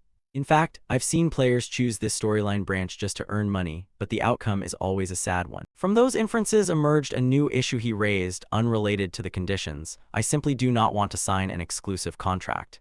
Melian then hesitated a bit and said, "So you mean?" Holding the paper in his hand, his face showing no clear expression. He added that this technology, a fusion of magical studies and alchemy, will have a tremendous impact not only on daily life but also on the crafting of equipment for mages. We hope that more mages will use these new pieces of equipment. Upon hearing all this from him, Melian offered a few confirming remarks. "You have great dreams and ambitions. Having big aspirations is a good thing, but to realize those wonderful dreams, money is essential."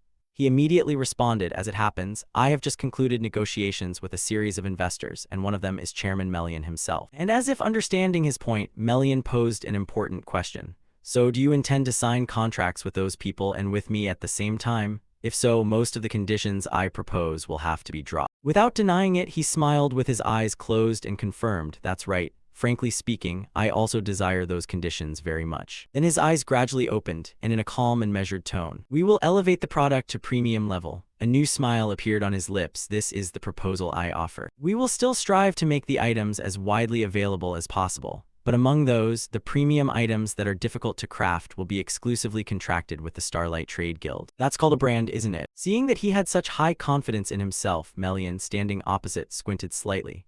As a professional merchant, Melian understood his meaning. She pointed her arm toward him and smiled as she asked a question. "Excellent, but will those luxury items really sell? I would never do anything that would harm myself." Knowing what he was worried about, he lowered his gaze and replied with a few words, "That's right, so I will not ask you to sign the contract immediately." Then his cold yet confident gaze continued to appear. "In half a year, let's hold a private press conference for investors with Chairman Melian." Melian's expression suddenly changed as she heard him continue. "If you like the products I introduce, then please sign an exclusive brand contract with us." Seeing that he had done some careful calculations, Melian closed her eyes, accompanied by her familiar smile. "That's right indeed, truly wonderful." Altarisha smiled, understanding that the other party had initially agreed to these terms. To demonstrate this cooperation, Melian took out something resembling a business card and said, "This is a messenger slip which also contains my contact information."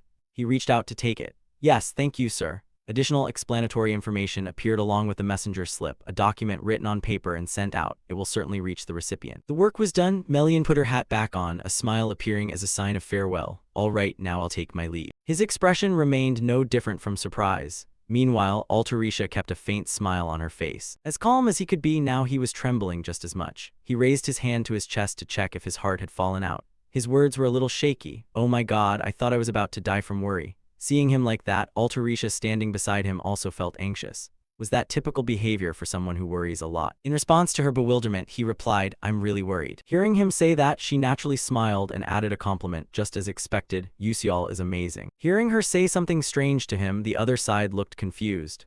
Seeing him puzzled, Altarisha changed her tone. "Ah, it's nothing," and paid her no more attention. He turned his focus to the door he had recently left through, his thoughts accompanied by a smile. After all, one problem had been solved. "When I return, I think I'll go to a nice restaurant with the club members." Some additional information appeared. The scientific conference had safely concluded. Classes at Stella Academy were continuing as usual. A professor was on the podium addressing the students below. Professor Mason Tyron was unwell, so I will be substituting for him in teaching this class today. When he upstairs heard that line, he immediately glanced at himself with half an eye, and the contemplation returned once again. It really has vanished without a trace, hasn't it? That contemplation escalated further as images of Professor Mason Tyron's demonization appeared. If everything goes according to plan, she will fully awaken in episode 8 and will inflict great damage on this school. I don't know how everything will change in the future because of this matter. His gaze grew even more serious, wondering whether this episode could come sooner. I hope at least it will unfold to an extent that I can handle. Adding to the assessment, not only Mason Tyron but also Altarisha did not come to school.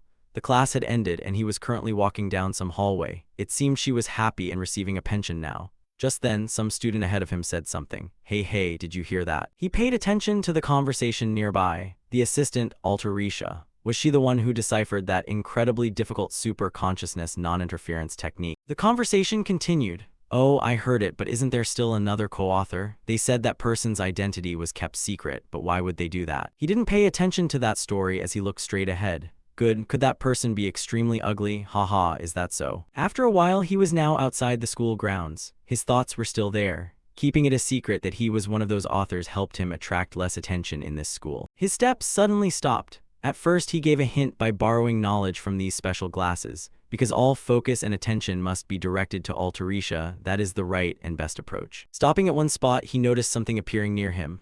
Ah, found it. Isn't that Ma Yuxiang? Wow, look at that posture. After a long time, the two main characters, Yuxial and Azel, appeared again. People who saw Ma Yuxiang observing Azel felt a bit shy and some gossip arose. Achieving high grades and good looks, isn't that cheating? Is the person beside her in some class? She looks like a doll. HMPH anyway, she's still not a very good person. Yes, she is beautiful. But he quickly glanced over, silently thinking that anyway, there would never be a quiet day, attracting the attention of both. He then spoke loudly across, I'm here. Seeing him appear, Ma Yuxiang smiled and greeted, hello Yuxial. He waved back and said, sorry, I've probably kept everyone waiting, haven't I? Don't mention it, someone added, not really. Then a question was directed at him, so what are we going to eat? Didn't you say you were the one to decide? Knowing that Azel could hardly eat the delicious dishes due to her family situation, he immediately smiled confidently. He said that she would find out if she went there. They moved to some restaurant. There were 3 people at the table, but only 2 plates of food. A bit stingy, right? If I had to guess, this dish is definitely pizza. The shimmering light along with the spreading aroma around. Azel's eyes showed a craving. Her face already flushed as she was about to eat a delicious dish. He had noticed her current cuteness. Her gaze was fixed only on the food and the food. He still didn't take his eyes off her. Some thoughts came to mind. Reflecting back, he thought there was something in Azel's explanation and introduction that when you order pizza, you have to order some kind of drink that's almost always served, maybe some kind of pickled juice. Following that, he handed her some kind of drink and said, here, you eat this. Azel looked at him with a questioning gaze. Her own worry showed. How exactly was she supposed to eat this? The worry appeared again on Azel's face. That confusion made him wonder a bit. Hey, is this her first time at a pizza place? He said, ah yes, that's right. Just then, Azel raised the cup to her lips to try it, and a look of surprise appeared on her face. It's delicious. Her face immediately flushed red. Opposite her, Ma Yuxiang also noticed the cup similar to Azel's. He drank it and then immediately raised it to his mouth. Feeling comfortably integrated with his body, Ma Yuxiang immediately turned his words toward him. Yeah, it really is delicious. He looked on, dazed and coldly thoughtful. Take a picture, capture this truth, he said. He was just drinking but looked like he was shooting for a food magazine. After everyone finished drinking, he lifted a piece of the cake toward the front with a bright smile and said, try this one too. Just eat. Filled with anticipation, Azel picked up a knife and fork. Seeing her pick them up, he wasn't surprised. Closing his eyes, he said, oh dear, are you planning to stab that knife into the cake like that? Nobody does that. Then she looked at him, surprised, as if asking for guidance on how to eat it. He immediately demonstrated by bringing a piece to his own mouth. Of course, an explanation followed. They said eating it that way is very tasty. Azel glanced back and forth, feeling awkward. That seemed a little strange, wasn't it impolite? Meanwhile, Ma Yuxiang smiled brightly. Oh, isn't that just too much fun? So Ma Yuxiang picked up the cake with his bare hand, choosing a spot to bite. All right, let me try it here. You don't know until you've eaten it. Only after tasting do you realize you haven't truly eaten before. Ah, never mind, making myself look dazed again and again. Azel followed both examples, holding the piece of cake in her hand, then quickly took a bite, her eyes tightly shut. Afterward, her body trembled slightly, catching the attention of the 2 male classmates sitting nearby. She brought her hand up to her cheek. Azel's face immediately lit up with joy, a few thoughts also appearing in her mind. Ah, there was a gentle sweetness flowing in every slice of cheese, along with bell peppers dancing on top. Adding a bit of bell pepper with olive oil could create a special dish, also including bacon and onions. They seemed to be dancing together to create a symphony. Seeing her so cheerful, the guy beside her asked, so, do you think it tastes good? While eating, hearing him say that surprised Azel a little. But then she glanced back at the slice of cake in her hand, blushing slightly, and said, yeah, it really is delicious. Both men then looked at her and smiled softly. Then a few suggestions and exchanges were added. From now on, let's come to this place to eat regularly. Will you take me along? Depends, don't be like that. The scene shifts to a sunset over some field, where a remarkable crack appeared, signaling that some danger was about to be born. Back at the classroom as she walked, her steps suddenly stopped when someone called out, hey Flame, have you heard about that? Her gaze shifted, responding with a soft smile, yes, I have heard. The female trainee looked a bit flustered. Oh, really? She spoke and quickly left. See you later. Flame watched the figure disappear and then stood silently in place, sighing deeply. I guess she came to talk about the rumor concerning assistant Altarisha solving the interference enchantment formula. but as far as I know, it was all created by Yusial. His image appeared in her mind, sparking a new line of thought. But how did he solve that formula? Clearly, to regain the past, most future knowledge, except for key events and stories, must be forgotten. Could he remember those things, or was it because he was just too smart? In front of Flame, some people were whispering excitedly. Then someone approached and greeted, "Hello, Flame." That person was none other than Jeremy Scalvin. He smiled brightly and continued the conversation. "This time, would you like to practice Persona Gate with my group?" Seeing him standing nearby, Flame avoided his gaze. "Why are you acting like that? If you go, do I have to go with you?" Her eyes widened, voice firm, "Go find another girl. Don't flirt with others without a reason." After saying that, Flame left immediately. Meanwhile, Jeremy Scalvin's face revealed a strangely sinister smile, truly peculiar. The scene shifted to a nearby announcement board displaying several lines of content. The official Persona Gate document. "First-year students, please choose a Persona Gate to practice with your group." Everyone looked up at the board. Flame still stood there, lost in new thoughts. "By the way, this is the Persona Gate practice. Has it really started yet? The Dark Mages call it the Persona Gate. If it is not quickly conquered as soon as it appears, the place will turn into a dead land where no creature can survive. Moreover, unlike dungeons that are cleared by defeating the boss or destroying cores, the Persona Gate requires analyzing and breaking down their patterns along with their magic." Pondering further, she reflected on how from analyzing concentration to space distortion, structure, and soul imprisonment, one needs knowledge of thousands of patterns as well as the ability to memorize them, and ultimately combat strength. In fact, the purpose of training magical warriors is precisely to prevent the Persona Gates. It can be said that this is the most important subject. Flame's hand clenched into a fist. If the original story is correct, something is truly merged into the Persona Gate operation. I cannot let Yusial handle everything alone. Determination surged within. This time I have to stop it to avoid great damage. The scene shifts to the 9th Star Tower, the 9 Towers Cloud Floor Cafe. Princess Bion's group is gathering. The table is filled with pastries and fragrant tea. A sudden question rang out, "Has everyone tried the new dessert?" A few responded, "Oh, you mean the pumpkin cake without cream cheese. The flavor is really unique." Princess Bion took a sip of tea as the chatter continued. "That's right, I tried it once and was truly surprised." But Bion's thoughts did not agree. It was dull. Just then, her eyes widened when she heard someone mention the recent matter. By the way, Stella's assistant had solved the interspace technique known as accidental interference spellcasting. Rachel continued, "I heard about this from my father. Moreover, it is said that the co-author is actually a student of Stella Academy." Both friends were simultaneously surprised and amazed at this information.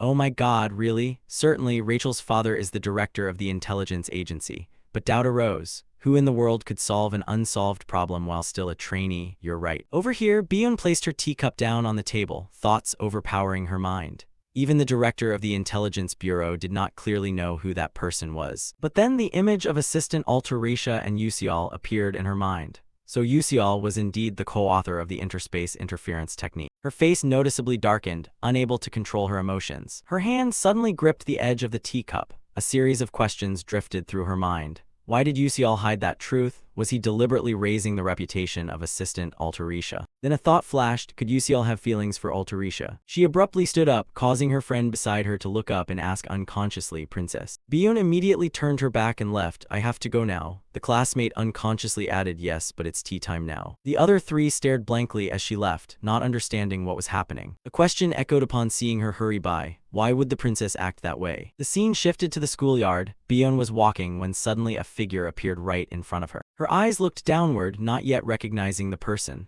It wasn't until a voice called out that she paid attention. Realizing someone familiar, she responded, "Princess Hong Sihua." Hearing her call her by name, Hong Sihua quickly covered her mouth to laugh. "Oh my, didn't you tell me to call you sis?" An additional piece of information: they were forced to become enemies because of the fate of the legitimate child and the illegitimate one.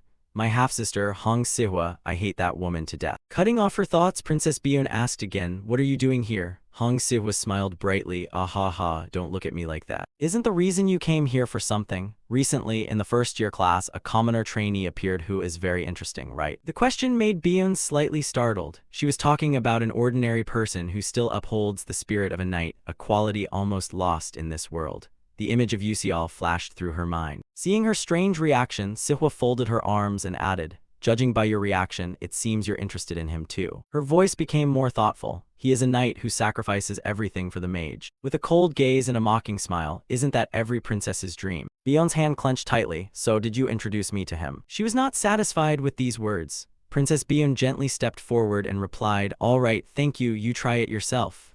Hong Sihwa burst out laughing loudly, looking at her. She seemed annoyed, truly cold. Then, as if remembering something, she raised a finger. You weren't like this before. Is it because the eldest sister has passed away? Bion's face fell, and a sadness was clearly visible in her eyes. She walked on and said, I take my leave now. Her gaze followed her figure, briefly filled with sadness. Thoughtfulness quickly took over. Perhaps this time I was too harsh, went too far. Maybe it's still too soon for her to hear about the eldest sister. Just then, the guard Seirin appeared and added a word. Seeing her arrival surprised, Princess Hong Siwa paid attention and said, what's the matter? A file was handed over by Seirin. Here is the information about the person you asked to search for, trainee Yusial, a copy of the assignment he submitted in class along with a brief biography of his past. Hong Siwa held the document and said, really? I didn't expect to find this without digging. Very good. There really was an assignment with such a requirement. She opened the document to see what it was like. The title read, To my mother, Mom, I miss you. Reading up to here, Hong Siwa laughed loudly, quickly covering her mouth. Aha, kids will always be kids, right? As time passes. A minute later, her hand holding the document began to tremble. Seiran was a bit surprised to see this scene. In front of Hong Siwa, tears fell as she hurriedly covered her mouth.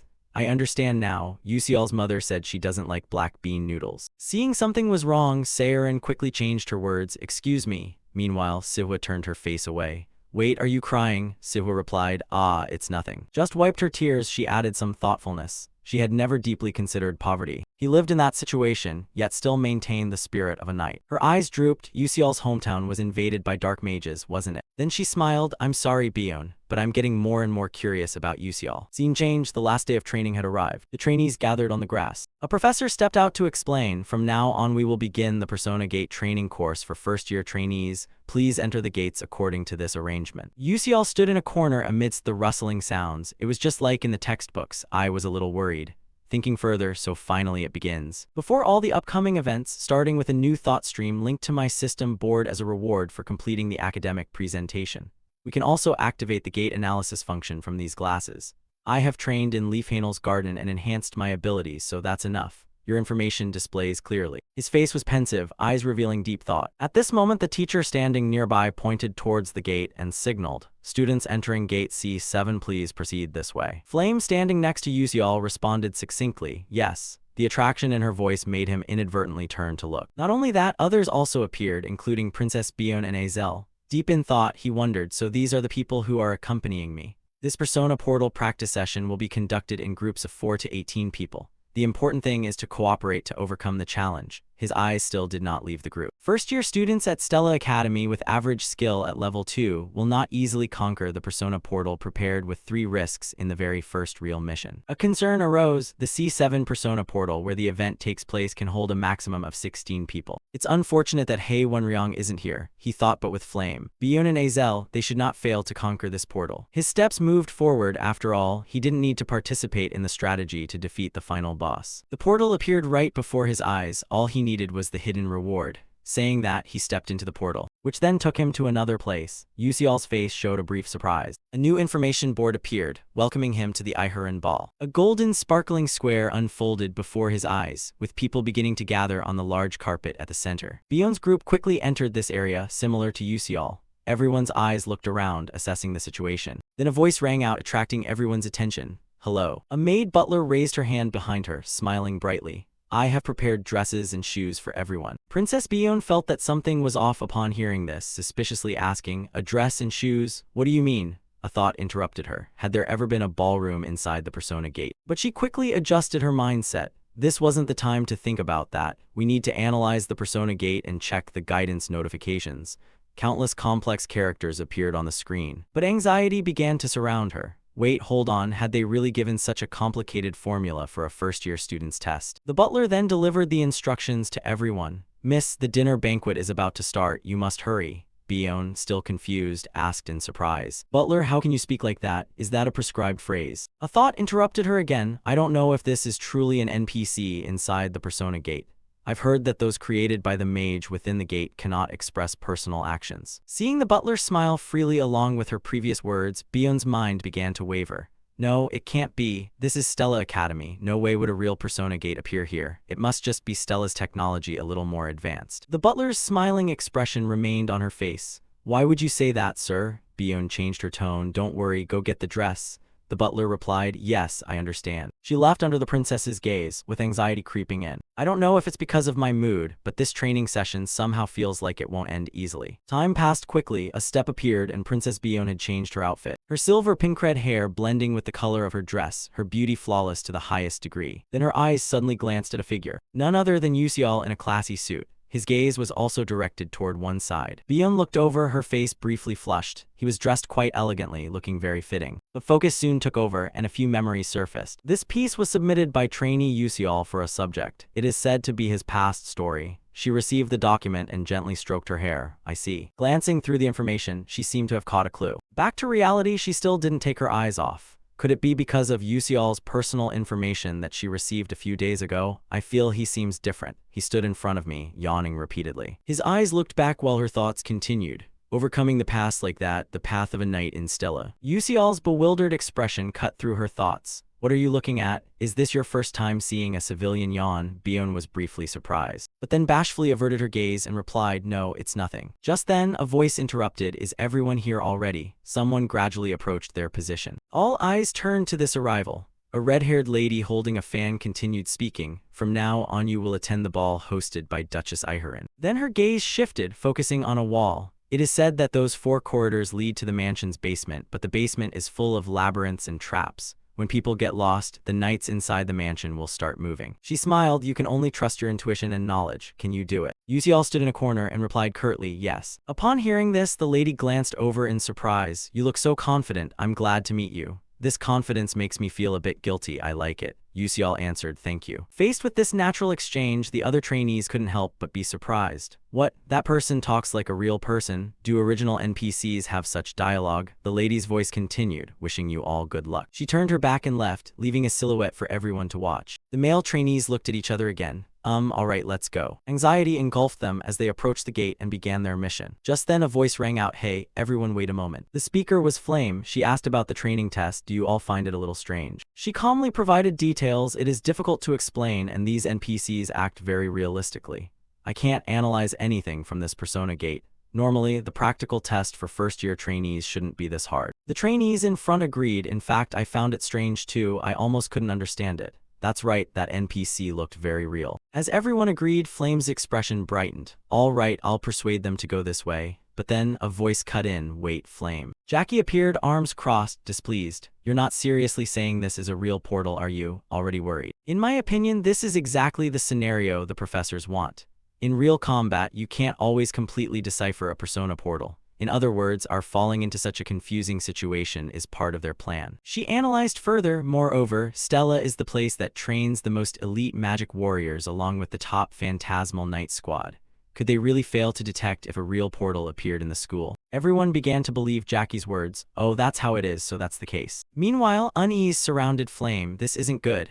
If by the rules this portal is real, no one would ever believe that said aloud. She had tried to create an unusual feeling. Looking over at Jackie's smug expression, now what to do? A quiet silence enveloped the space. Yuseol glanced over thoughtfully. In the end, did they still have to go down this branch? He recalled information from episode 6 of Jackie's Darkening Branch. In the original novel, the character Jackie didn't exist, so Flame must have been very confused. But the scene where Flame blocks this path is one of countless branches present in the original game. Anyway, this is the situation where one of the 3 trainees must become the darkened sacrifice, and new concerns began to arise. Although Yuseol hoped no one would be corroded, if fate has determined it, can it really be changed? Seeing the opposite situation, he thought even helping Flame wouldn't change the outcome. If so, the right choice is to step back. They looked at each other for a moment, then Jackie decided to turn away. No matter what you say, I'm leaving. Flame tried to hold on. Auntie, wait, Jackie. Jackie turned back, eyes cold. Even this situation was arranged by the professors. Just stay calm and handle it while you all just stand there dumbfounded. Jackie chose a portal and teleported. Flame couldn't stop her. The male trainees exchanged worried glances. One decided, I'm going in too. I've always been ready for this situation. Yuseol stood with crossed arms, assessing.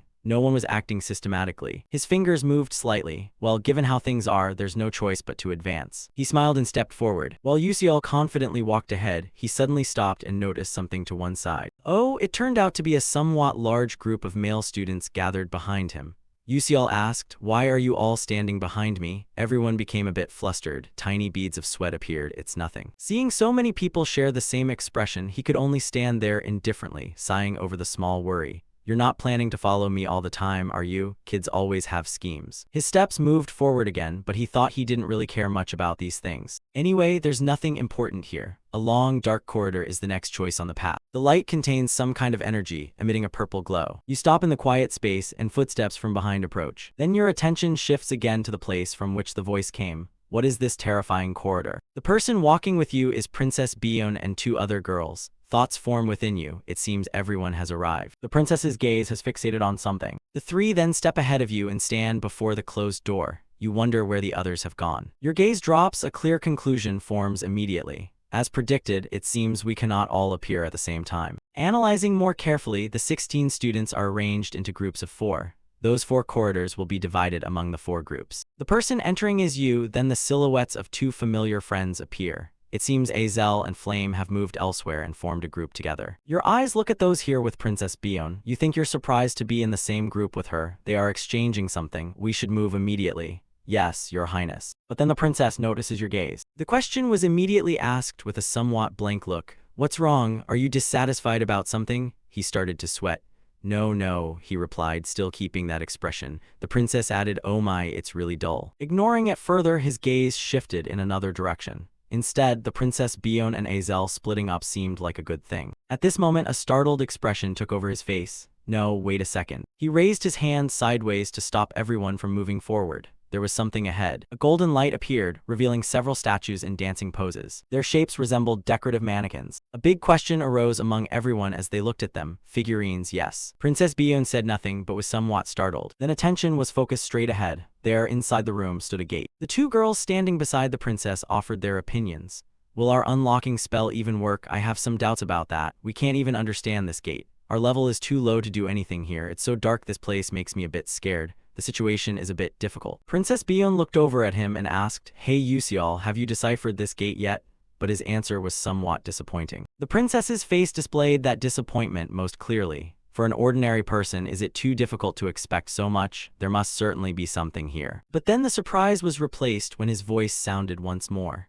But I already have a preliminary idea about how we might move away from this place. With this new feeling, the princess immediately asked back, Really? Are you serious? His gaze remained forward, looking at the dolls ahead. Yusial pointed forward while diverting her attention, adding, If you look closely, you can see that each statue poses differently, but they are all performing the same dance. The question was asked, Do you know what that dance is? Hearing him say that, her eyes fixed forward and then an answer gradually formed. She immediately said, It's Serena's soul-catching dance that has faded away. Analyzing further, this is the dance Serena performed right before she died, unable to bear her own tragedy. He then asked again, so surely you remember the moves clearly, right? Princess Bion was somewhat startled. Understanding his thoughts and calculations, she exclaimed, no way. To calm her down more, he looked forward again with some thought.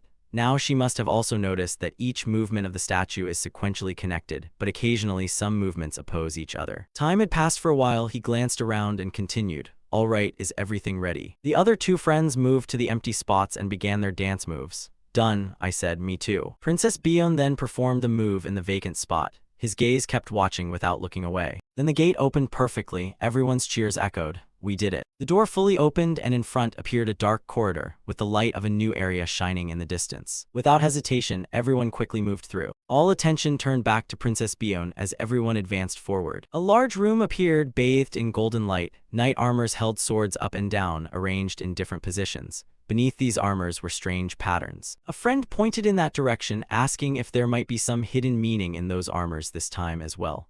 Another friend added, all right, let's move closer and examine those armors carefully. Everyone then split up to observe each standing armor, but there was no further progress. No matter how I looked, I still couldn't understand why this time it wasn't the same. That's right, I didn't notice anything unusual. But then Princess Bion's gaze shifted to another direction. The place where Yusial was touching the carpet with those special drawings. A question was immediately asked, Hey Yusial, what are you doing? After observing for a while, he stood up and gave his opinion. This time, it seems that these knight armors are just optical illusions. The real clue is the carpet. Another surprise made everyone focus again. He added the explanation that this time the dance on the carpet is actually the key. If you look closely, you can see a figure performing a specific unique movement. If we can sequence them in the exact order, we can solve this puzzle. The 2 girls were also looking intently and added to his words. Oh, you're right, I think I know about this, the tango in Serena's silence. Everyone once again split up and observed the movements engraved under the carpet. Yusial and Princess Bion also looked down more attentively. After a while, surprise formed in him as if he had discovered something strange. The sequences were newly arranged and the light flashed more intensely. A familiar sound rang out and a loud voice announced, "The door has opened, a new path revealed." He and everyone quickly moved in that direction. All right, let's hurry up. Princess Bion's gaze once again did not leave him, adding an evaluation to her thoughts. He really is different. I had known this from the moment I was taught how to change perspectives, but I couldn't have realized that it would make such a huge difference. The breakthrough speed was strangely fast, enough to pass through a gate that couldn't be analyzed. The added anxiety, along with strategy, ideas, observation, calculation, reasoning, could this really be the level a first-year student had reached? It was as if he had come to the Persona Gate after practicing it dozens, even hundreds of times. Arriving at the new place, her thoughts still lingered. Upon reflection, before Yusial entered this school, he had mentioned that his hometown was destroyed by dark mages. The little whispered remark he made suggested that this place also had other stone statues. Meanwhile, further analysis by Princess Bion revealed that it was a remote, secluded village that no one had ever known about. But it was a frontier in fierce battles against dark mages. Now I understand why his villagers lacked basic academic knowledge but were very skilled in strategies and combat. Looking back at him, further analysis suggests that he must have fought on brutal battlefields against dark mages in his past life. Whether that is the reason or not, he was truly different from the other students. The quiet chatter ahead, "Let's go there and help adjust the weight balance for me." All right, I understand. A touch of surprise was added to the princess's face. Everyone tried their best to get high scores, yet he openly guessed randomly, scribbling on the test as if to show everyone that was the case. He also didn't do his homework and his attitude in class was terrible, but wait, hold on. After looking again at his handsome features, a new assessment emerged. So why is he trying so hard now? Princess Bion immediately grew serious. There must be a reason. Don't tell me you can feel it. The atmosphere has changed. Yusial turned back to look at her. A finger pointing in a direction immediately caught attention. Hey, why are you spacing out like that? You should come over there too. But she unexpectedly questioned him. Tell me, commoner. He was dazed, not understanding what she was saying. Bion voiced her suspicion. This Persona Gate, the one we are challenging, does it really exist? She waited silently for an answer, but all she received was contemplation and silence. He then evaluated her. Your eyes have become sharper, Bion. Normally, one wouldn't be able to discern the truth to the very end and would always be obstructed by Azel. A smile replaced the look. This was evidence that Princess Bion was gradually moving away from the path of becoming a villainess. Seeing him, the princess gave a slight nod. What are you smiling about? He replied, nothing. The other two friends stared around in confusion. Why didn't the princess come here? What had happened? Turning his back on her, he immediately gave the answer to the previous question. As you said, this place is real. You could get injured or even die. If you can't get through, it will cause a synchronization phenomenon with the outside world. Therefore, I plan to get through this place as quickly as possible. Princess Bion paused for a few seconds. She knew that. Yusial always acts when there's a reason. Her lips pressed tightly together. She thought she would not accept help like this. With narrowed eyes and a drop of sweat falling, she was sure she would survive on her own strength. Meanwhile, in another scene, a dark room filled with fallen soldier armors lay scattered around. Flame and Azel are teammates in this trial gate. Seeing both of them appear here, someone immediately called out to one of the two, "Hey, Flame." Flame looked over as a female friend waved. Over here, over here. Flame headed toward the three people running over. Is everyone still okay? One friend went missing. The girl hesitated a little, and then added, Jackie suddenly disappeared. Flame's eyes showed surprise. What Jackie? The female classmate looked at everyone with the same expression and explained further. It was all thanks to Jackie that we were able to make it here. Just as we went through the last door, she suddenly disappeared. We haven't been able to find where she is. Confusion suddenly locked Flame tightly. Have you been searching for a long time? An alternative thought, that means she conquered this gate faster than both me and Azel, without leaving a single scratch. A statement from the opponent was unexpectedly added next, but this wasn't our first time either. Flame seemed to not believe her ears. What? Moving to Yusial on this side, he is currently sitting with arms crossed, leaning back, eyes closed against a pillar. Suddenly, someone approached and asked a question that made him open his eyes. Hey you, when did you get here? Looking at Flame approaching to ask me, he answered, not long ago. Flame added, then did you see Jackie? I haven't seen her. Receiving this result, Flame felt a little sad. Is that so? And so she left under his gaze, although he did not understand what was happening. He had already guessed something.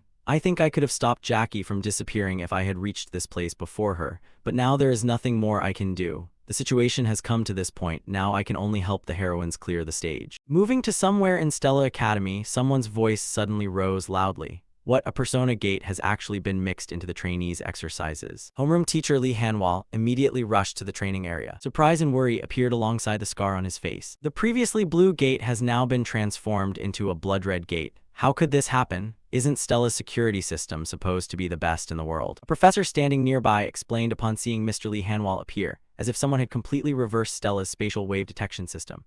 The only wave appeared simultaneously with the emergence of the persona gate, so it was not detected in time. The security team was also reinforcing the system, but Mr. Lee Hanwal suddenly interrupted. Damn, at this moment, that no longer mattered. Suddenly, another person interjected. He was right. Following him, a shadow appeared, catching Mr. Lee Hanwal's attention. A new figure had appeared. Taking his place, the most important question now was who was inside that persona gate.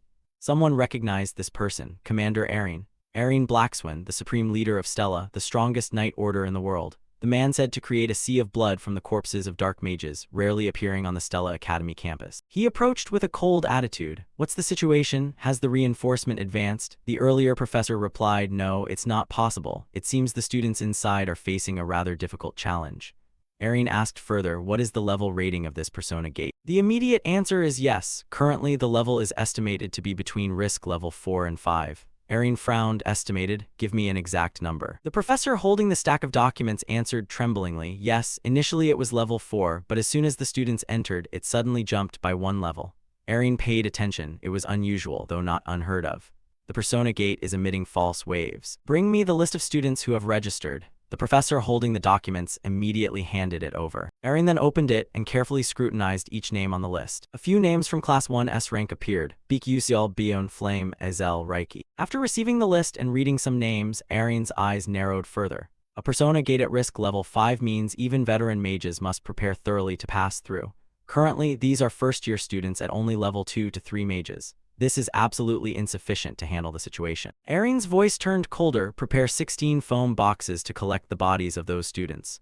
Hearing this, teacher Lee Hanwal yelled loudly, commanding Arene. But Arene turned his back and left. This was only a guideline for efficient future operations. Returning with eyes full of danger, don't tell me you actually believe those first-year rookies can conquer a real persona gate at risk level 5. It's like saying ants could kill a tiger. After saying that, Arene disappeared, leaving Mr. Lee Hanwal more worried about his students. I know this bet is really unreasonable, but I still hope the kids can get out safely. The red gate is still intact. Moving inside, Azel and Flame simultaneously focused on the same direction where someone had called out, "Hey everyone." Jackie returned with some dust on him and continued, "So this is where everyone is." You stood here, arms crossed, deep in thought, while everyone else showed a bit of joy. I'm really glad you're still safe. Why did you suddenly disappear like that? It scared me a little. After looking, you turned to one side. A deep silence appeared, now that everyone is here. The only thing left is to fight the final boss here. While pondering, not long before, suddenly something was about to appear and caught Yuseol's attention. And then red status boards continuously appeared.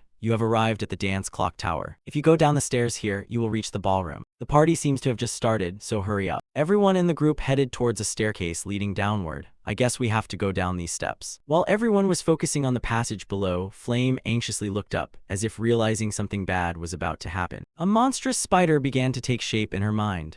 Atop this clock tower dwells a great sword spider, the leader, a level 4 risk monster. Its 8 legs can transform into 8 sharp blades. Flame swallowed nervously and took a deep breath. It's very dangerous, and I can't just rely on Yuseol forever. Moreover, he has lost his memory, so he has no information about the great sword spider leader. But I've done some research on that great sword spider, so I'll try to stop it myself in some way. And then Flame looked over at Azel nearby. If Azel and Yuseol face the final boss together, we might be able to get through without suffering much damage. Alright, Flame resolutely spoke up. Wait, everyone. Just then someone's voice cut in, startling her a little. Wait a moment, it was Yuseol looking up toward a high corner. There's something above us. Flame froze for a few more seconds. Then he broke the newly formed silence. You all go down there first, I'll check around here first and come down later. Following his words, no one objected. They all continued going down together, led by Princess Bion. At the very end and moving slowly, worry still lingered in Flame. Yuseol probably didn't even know about the existence of that great sword spider. The shadow just now appeared, but he could sense its presence right there. That was impossible. Don't tell me, hesitating to choose an alternative, she thought he didn't know that his senses could be that extraordinary. Well, after all, he did deflect the magic. While she was hesitating, everyone else had moved deeper below. At that moment, a male trainee stopped, as if sensing something.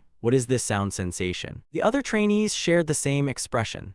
Then, Princess Bion detected the location of the strange sound and immediately warned everyone loudly. The sound was coming from above. Everyone's attention shifted upward, only to be shocked once again when a giant sword spider charged towards them. It was the sword-tongued spider. Another trainee objected. No, that was the level 4 risk giant sword spider leader. Seeing it appear here, Flame's mood began to worry. What was going on, and what about Yusial? Thinking about Flame, Princess Bion suddenly realized that somewhere in that worry, commoners. The expressions of both then turned to Azel nearby. Don't tell me that. But then unexpectedly, a foot of someone appeared on the spider's body. Yusial jumped down from above, delivering a deep stomp to the spider, with a flash of golden blink light manifesting outward. The sword was already held tightly in hand when someone below called out loudly, Yusial. Seeing that the people below hesitated a little, he suddenly shouted even louder. I will stay to handle this guy, so everyone else hurry downstairs. Azel seemed unable to believe what had just happened. She started to seriously doubt him. Could he stop it all by himself? She then clenched her teeth and made a decision. Perhaps she should step forward and support him. Just then, someone's voice called out, I don't know what you're thinking, but what we need to do right now is to move to the ballroom immediately, as fast as possible. Princess Bion suddenly approached Azel and spoke those words. Before continuing forward, Princess Bion didn't forget to look back once more and added, that is the most helpful thing to do for that commoner. Still surprised by him earlier, now Flame was additionally baffled by Princess Bion's actions and expression. Curiosity arose as she watched the princess's back disappear. In the original work, was Bion like this? Flame's curiosity was justified. Normally, Princess Bion would have been jealous of Azel's battle prowess and likely have some conspiracy. But instead of jealousy, this time the princess helped Azel. After that, no one stayed to bother him. The door of the room below was then thrown wide open. Everyone proceeded toward a new dance venue. The sound of instruments and music spread throughout the room. As everyone stepped further into this place, someone exclaimed in amazement. Oh, that was completely understandable. It was far more magnificent than what they had expected from this special dance party. The crystal chandeliers cast radiant light in the air. The masked nobles held hands and danced amid that brilliant atmosphere. The red carpet stretched along all the stairs here. It was truly enchanting. While the atmosphere was lively, suddenly the lights here abruptly went out, along with the music stopping accordingly. Everything became silent. All the nobles were quiet, as if waiting for a main character to appear. And in that darkness, a slow step emerged. Once again, everyone was stunned. Princess Bion immediately spoke, diverting attention. Someone was coming down the stairs. Flame began to make a small guess, maybe the final boss, Duchess Aharon. Everyone should be cautious. But then something broke the view and surprised Flame on the spot. At the position where the spotlight shone, someone was standing under this light. Hello. Pleased to meet everyone, I am Jackie Aharon, and no one else but Jackie, who had split off and gone missing from the previous group. Her current smile seemed somewhat off. Contrary to the expressions of the trainees, the nobles here were very excited by her appearance. Duchess, you are so beautiful today. Please give me a bright smile and I will give you my heart. Although Flame had read the original novel, she still had no way of knowing this plot development. How could this happen? This development does not exist in the original romantic novel storyline. In fact, the character Jackie didn't even exist from the start. Judging by Princess Bion's worried expression, it's impossible for an ordinary person to become an NPC in the Persona Gate.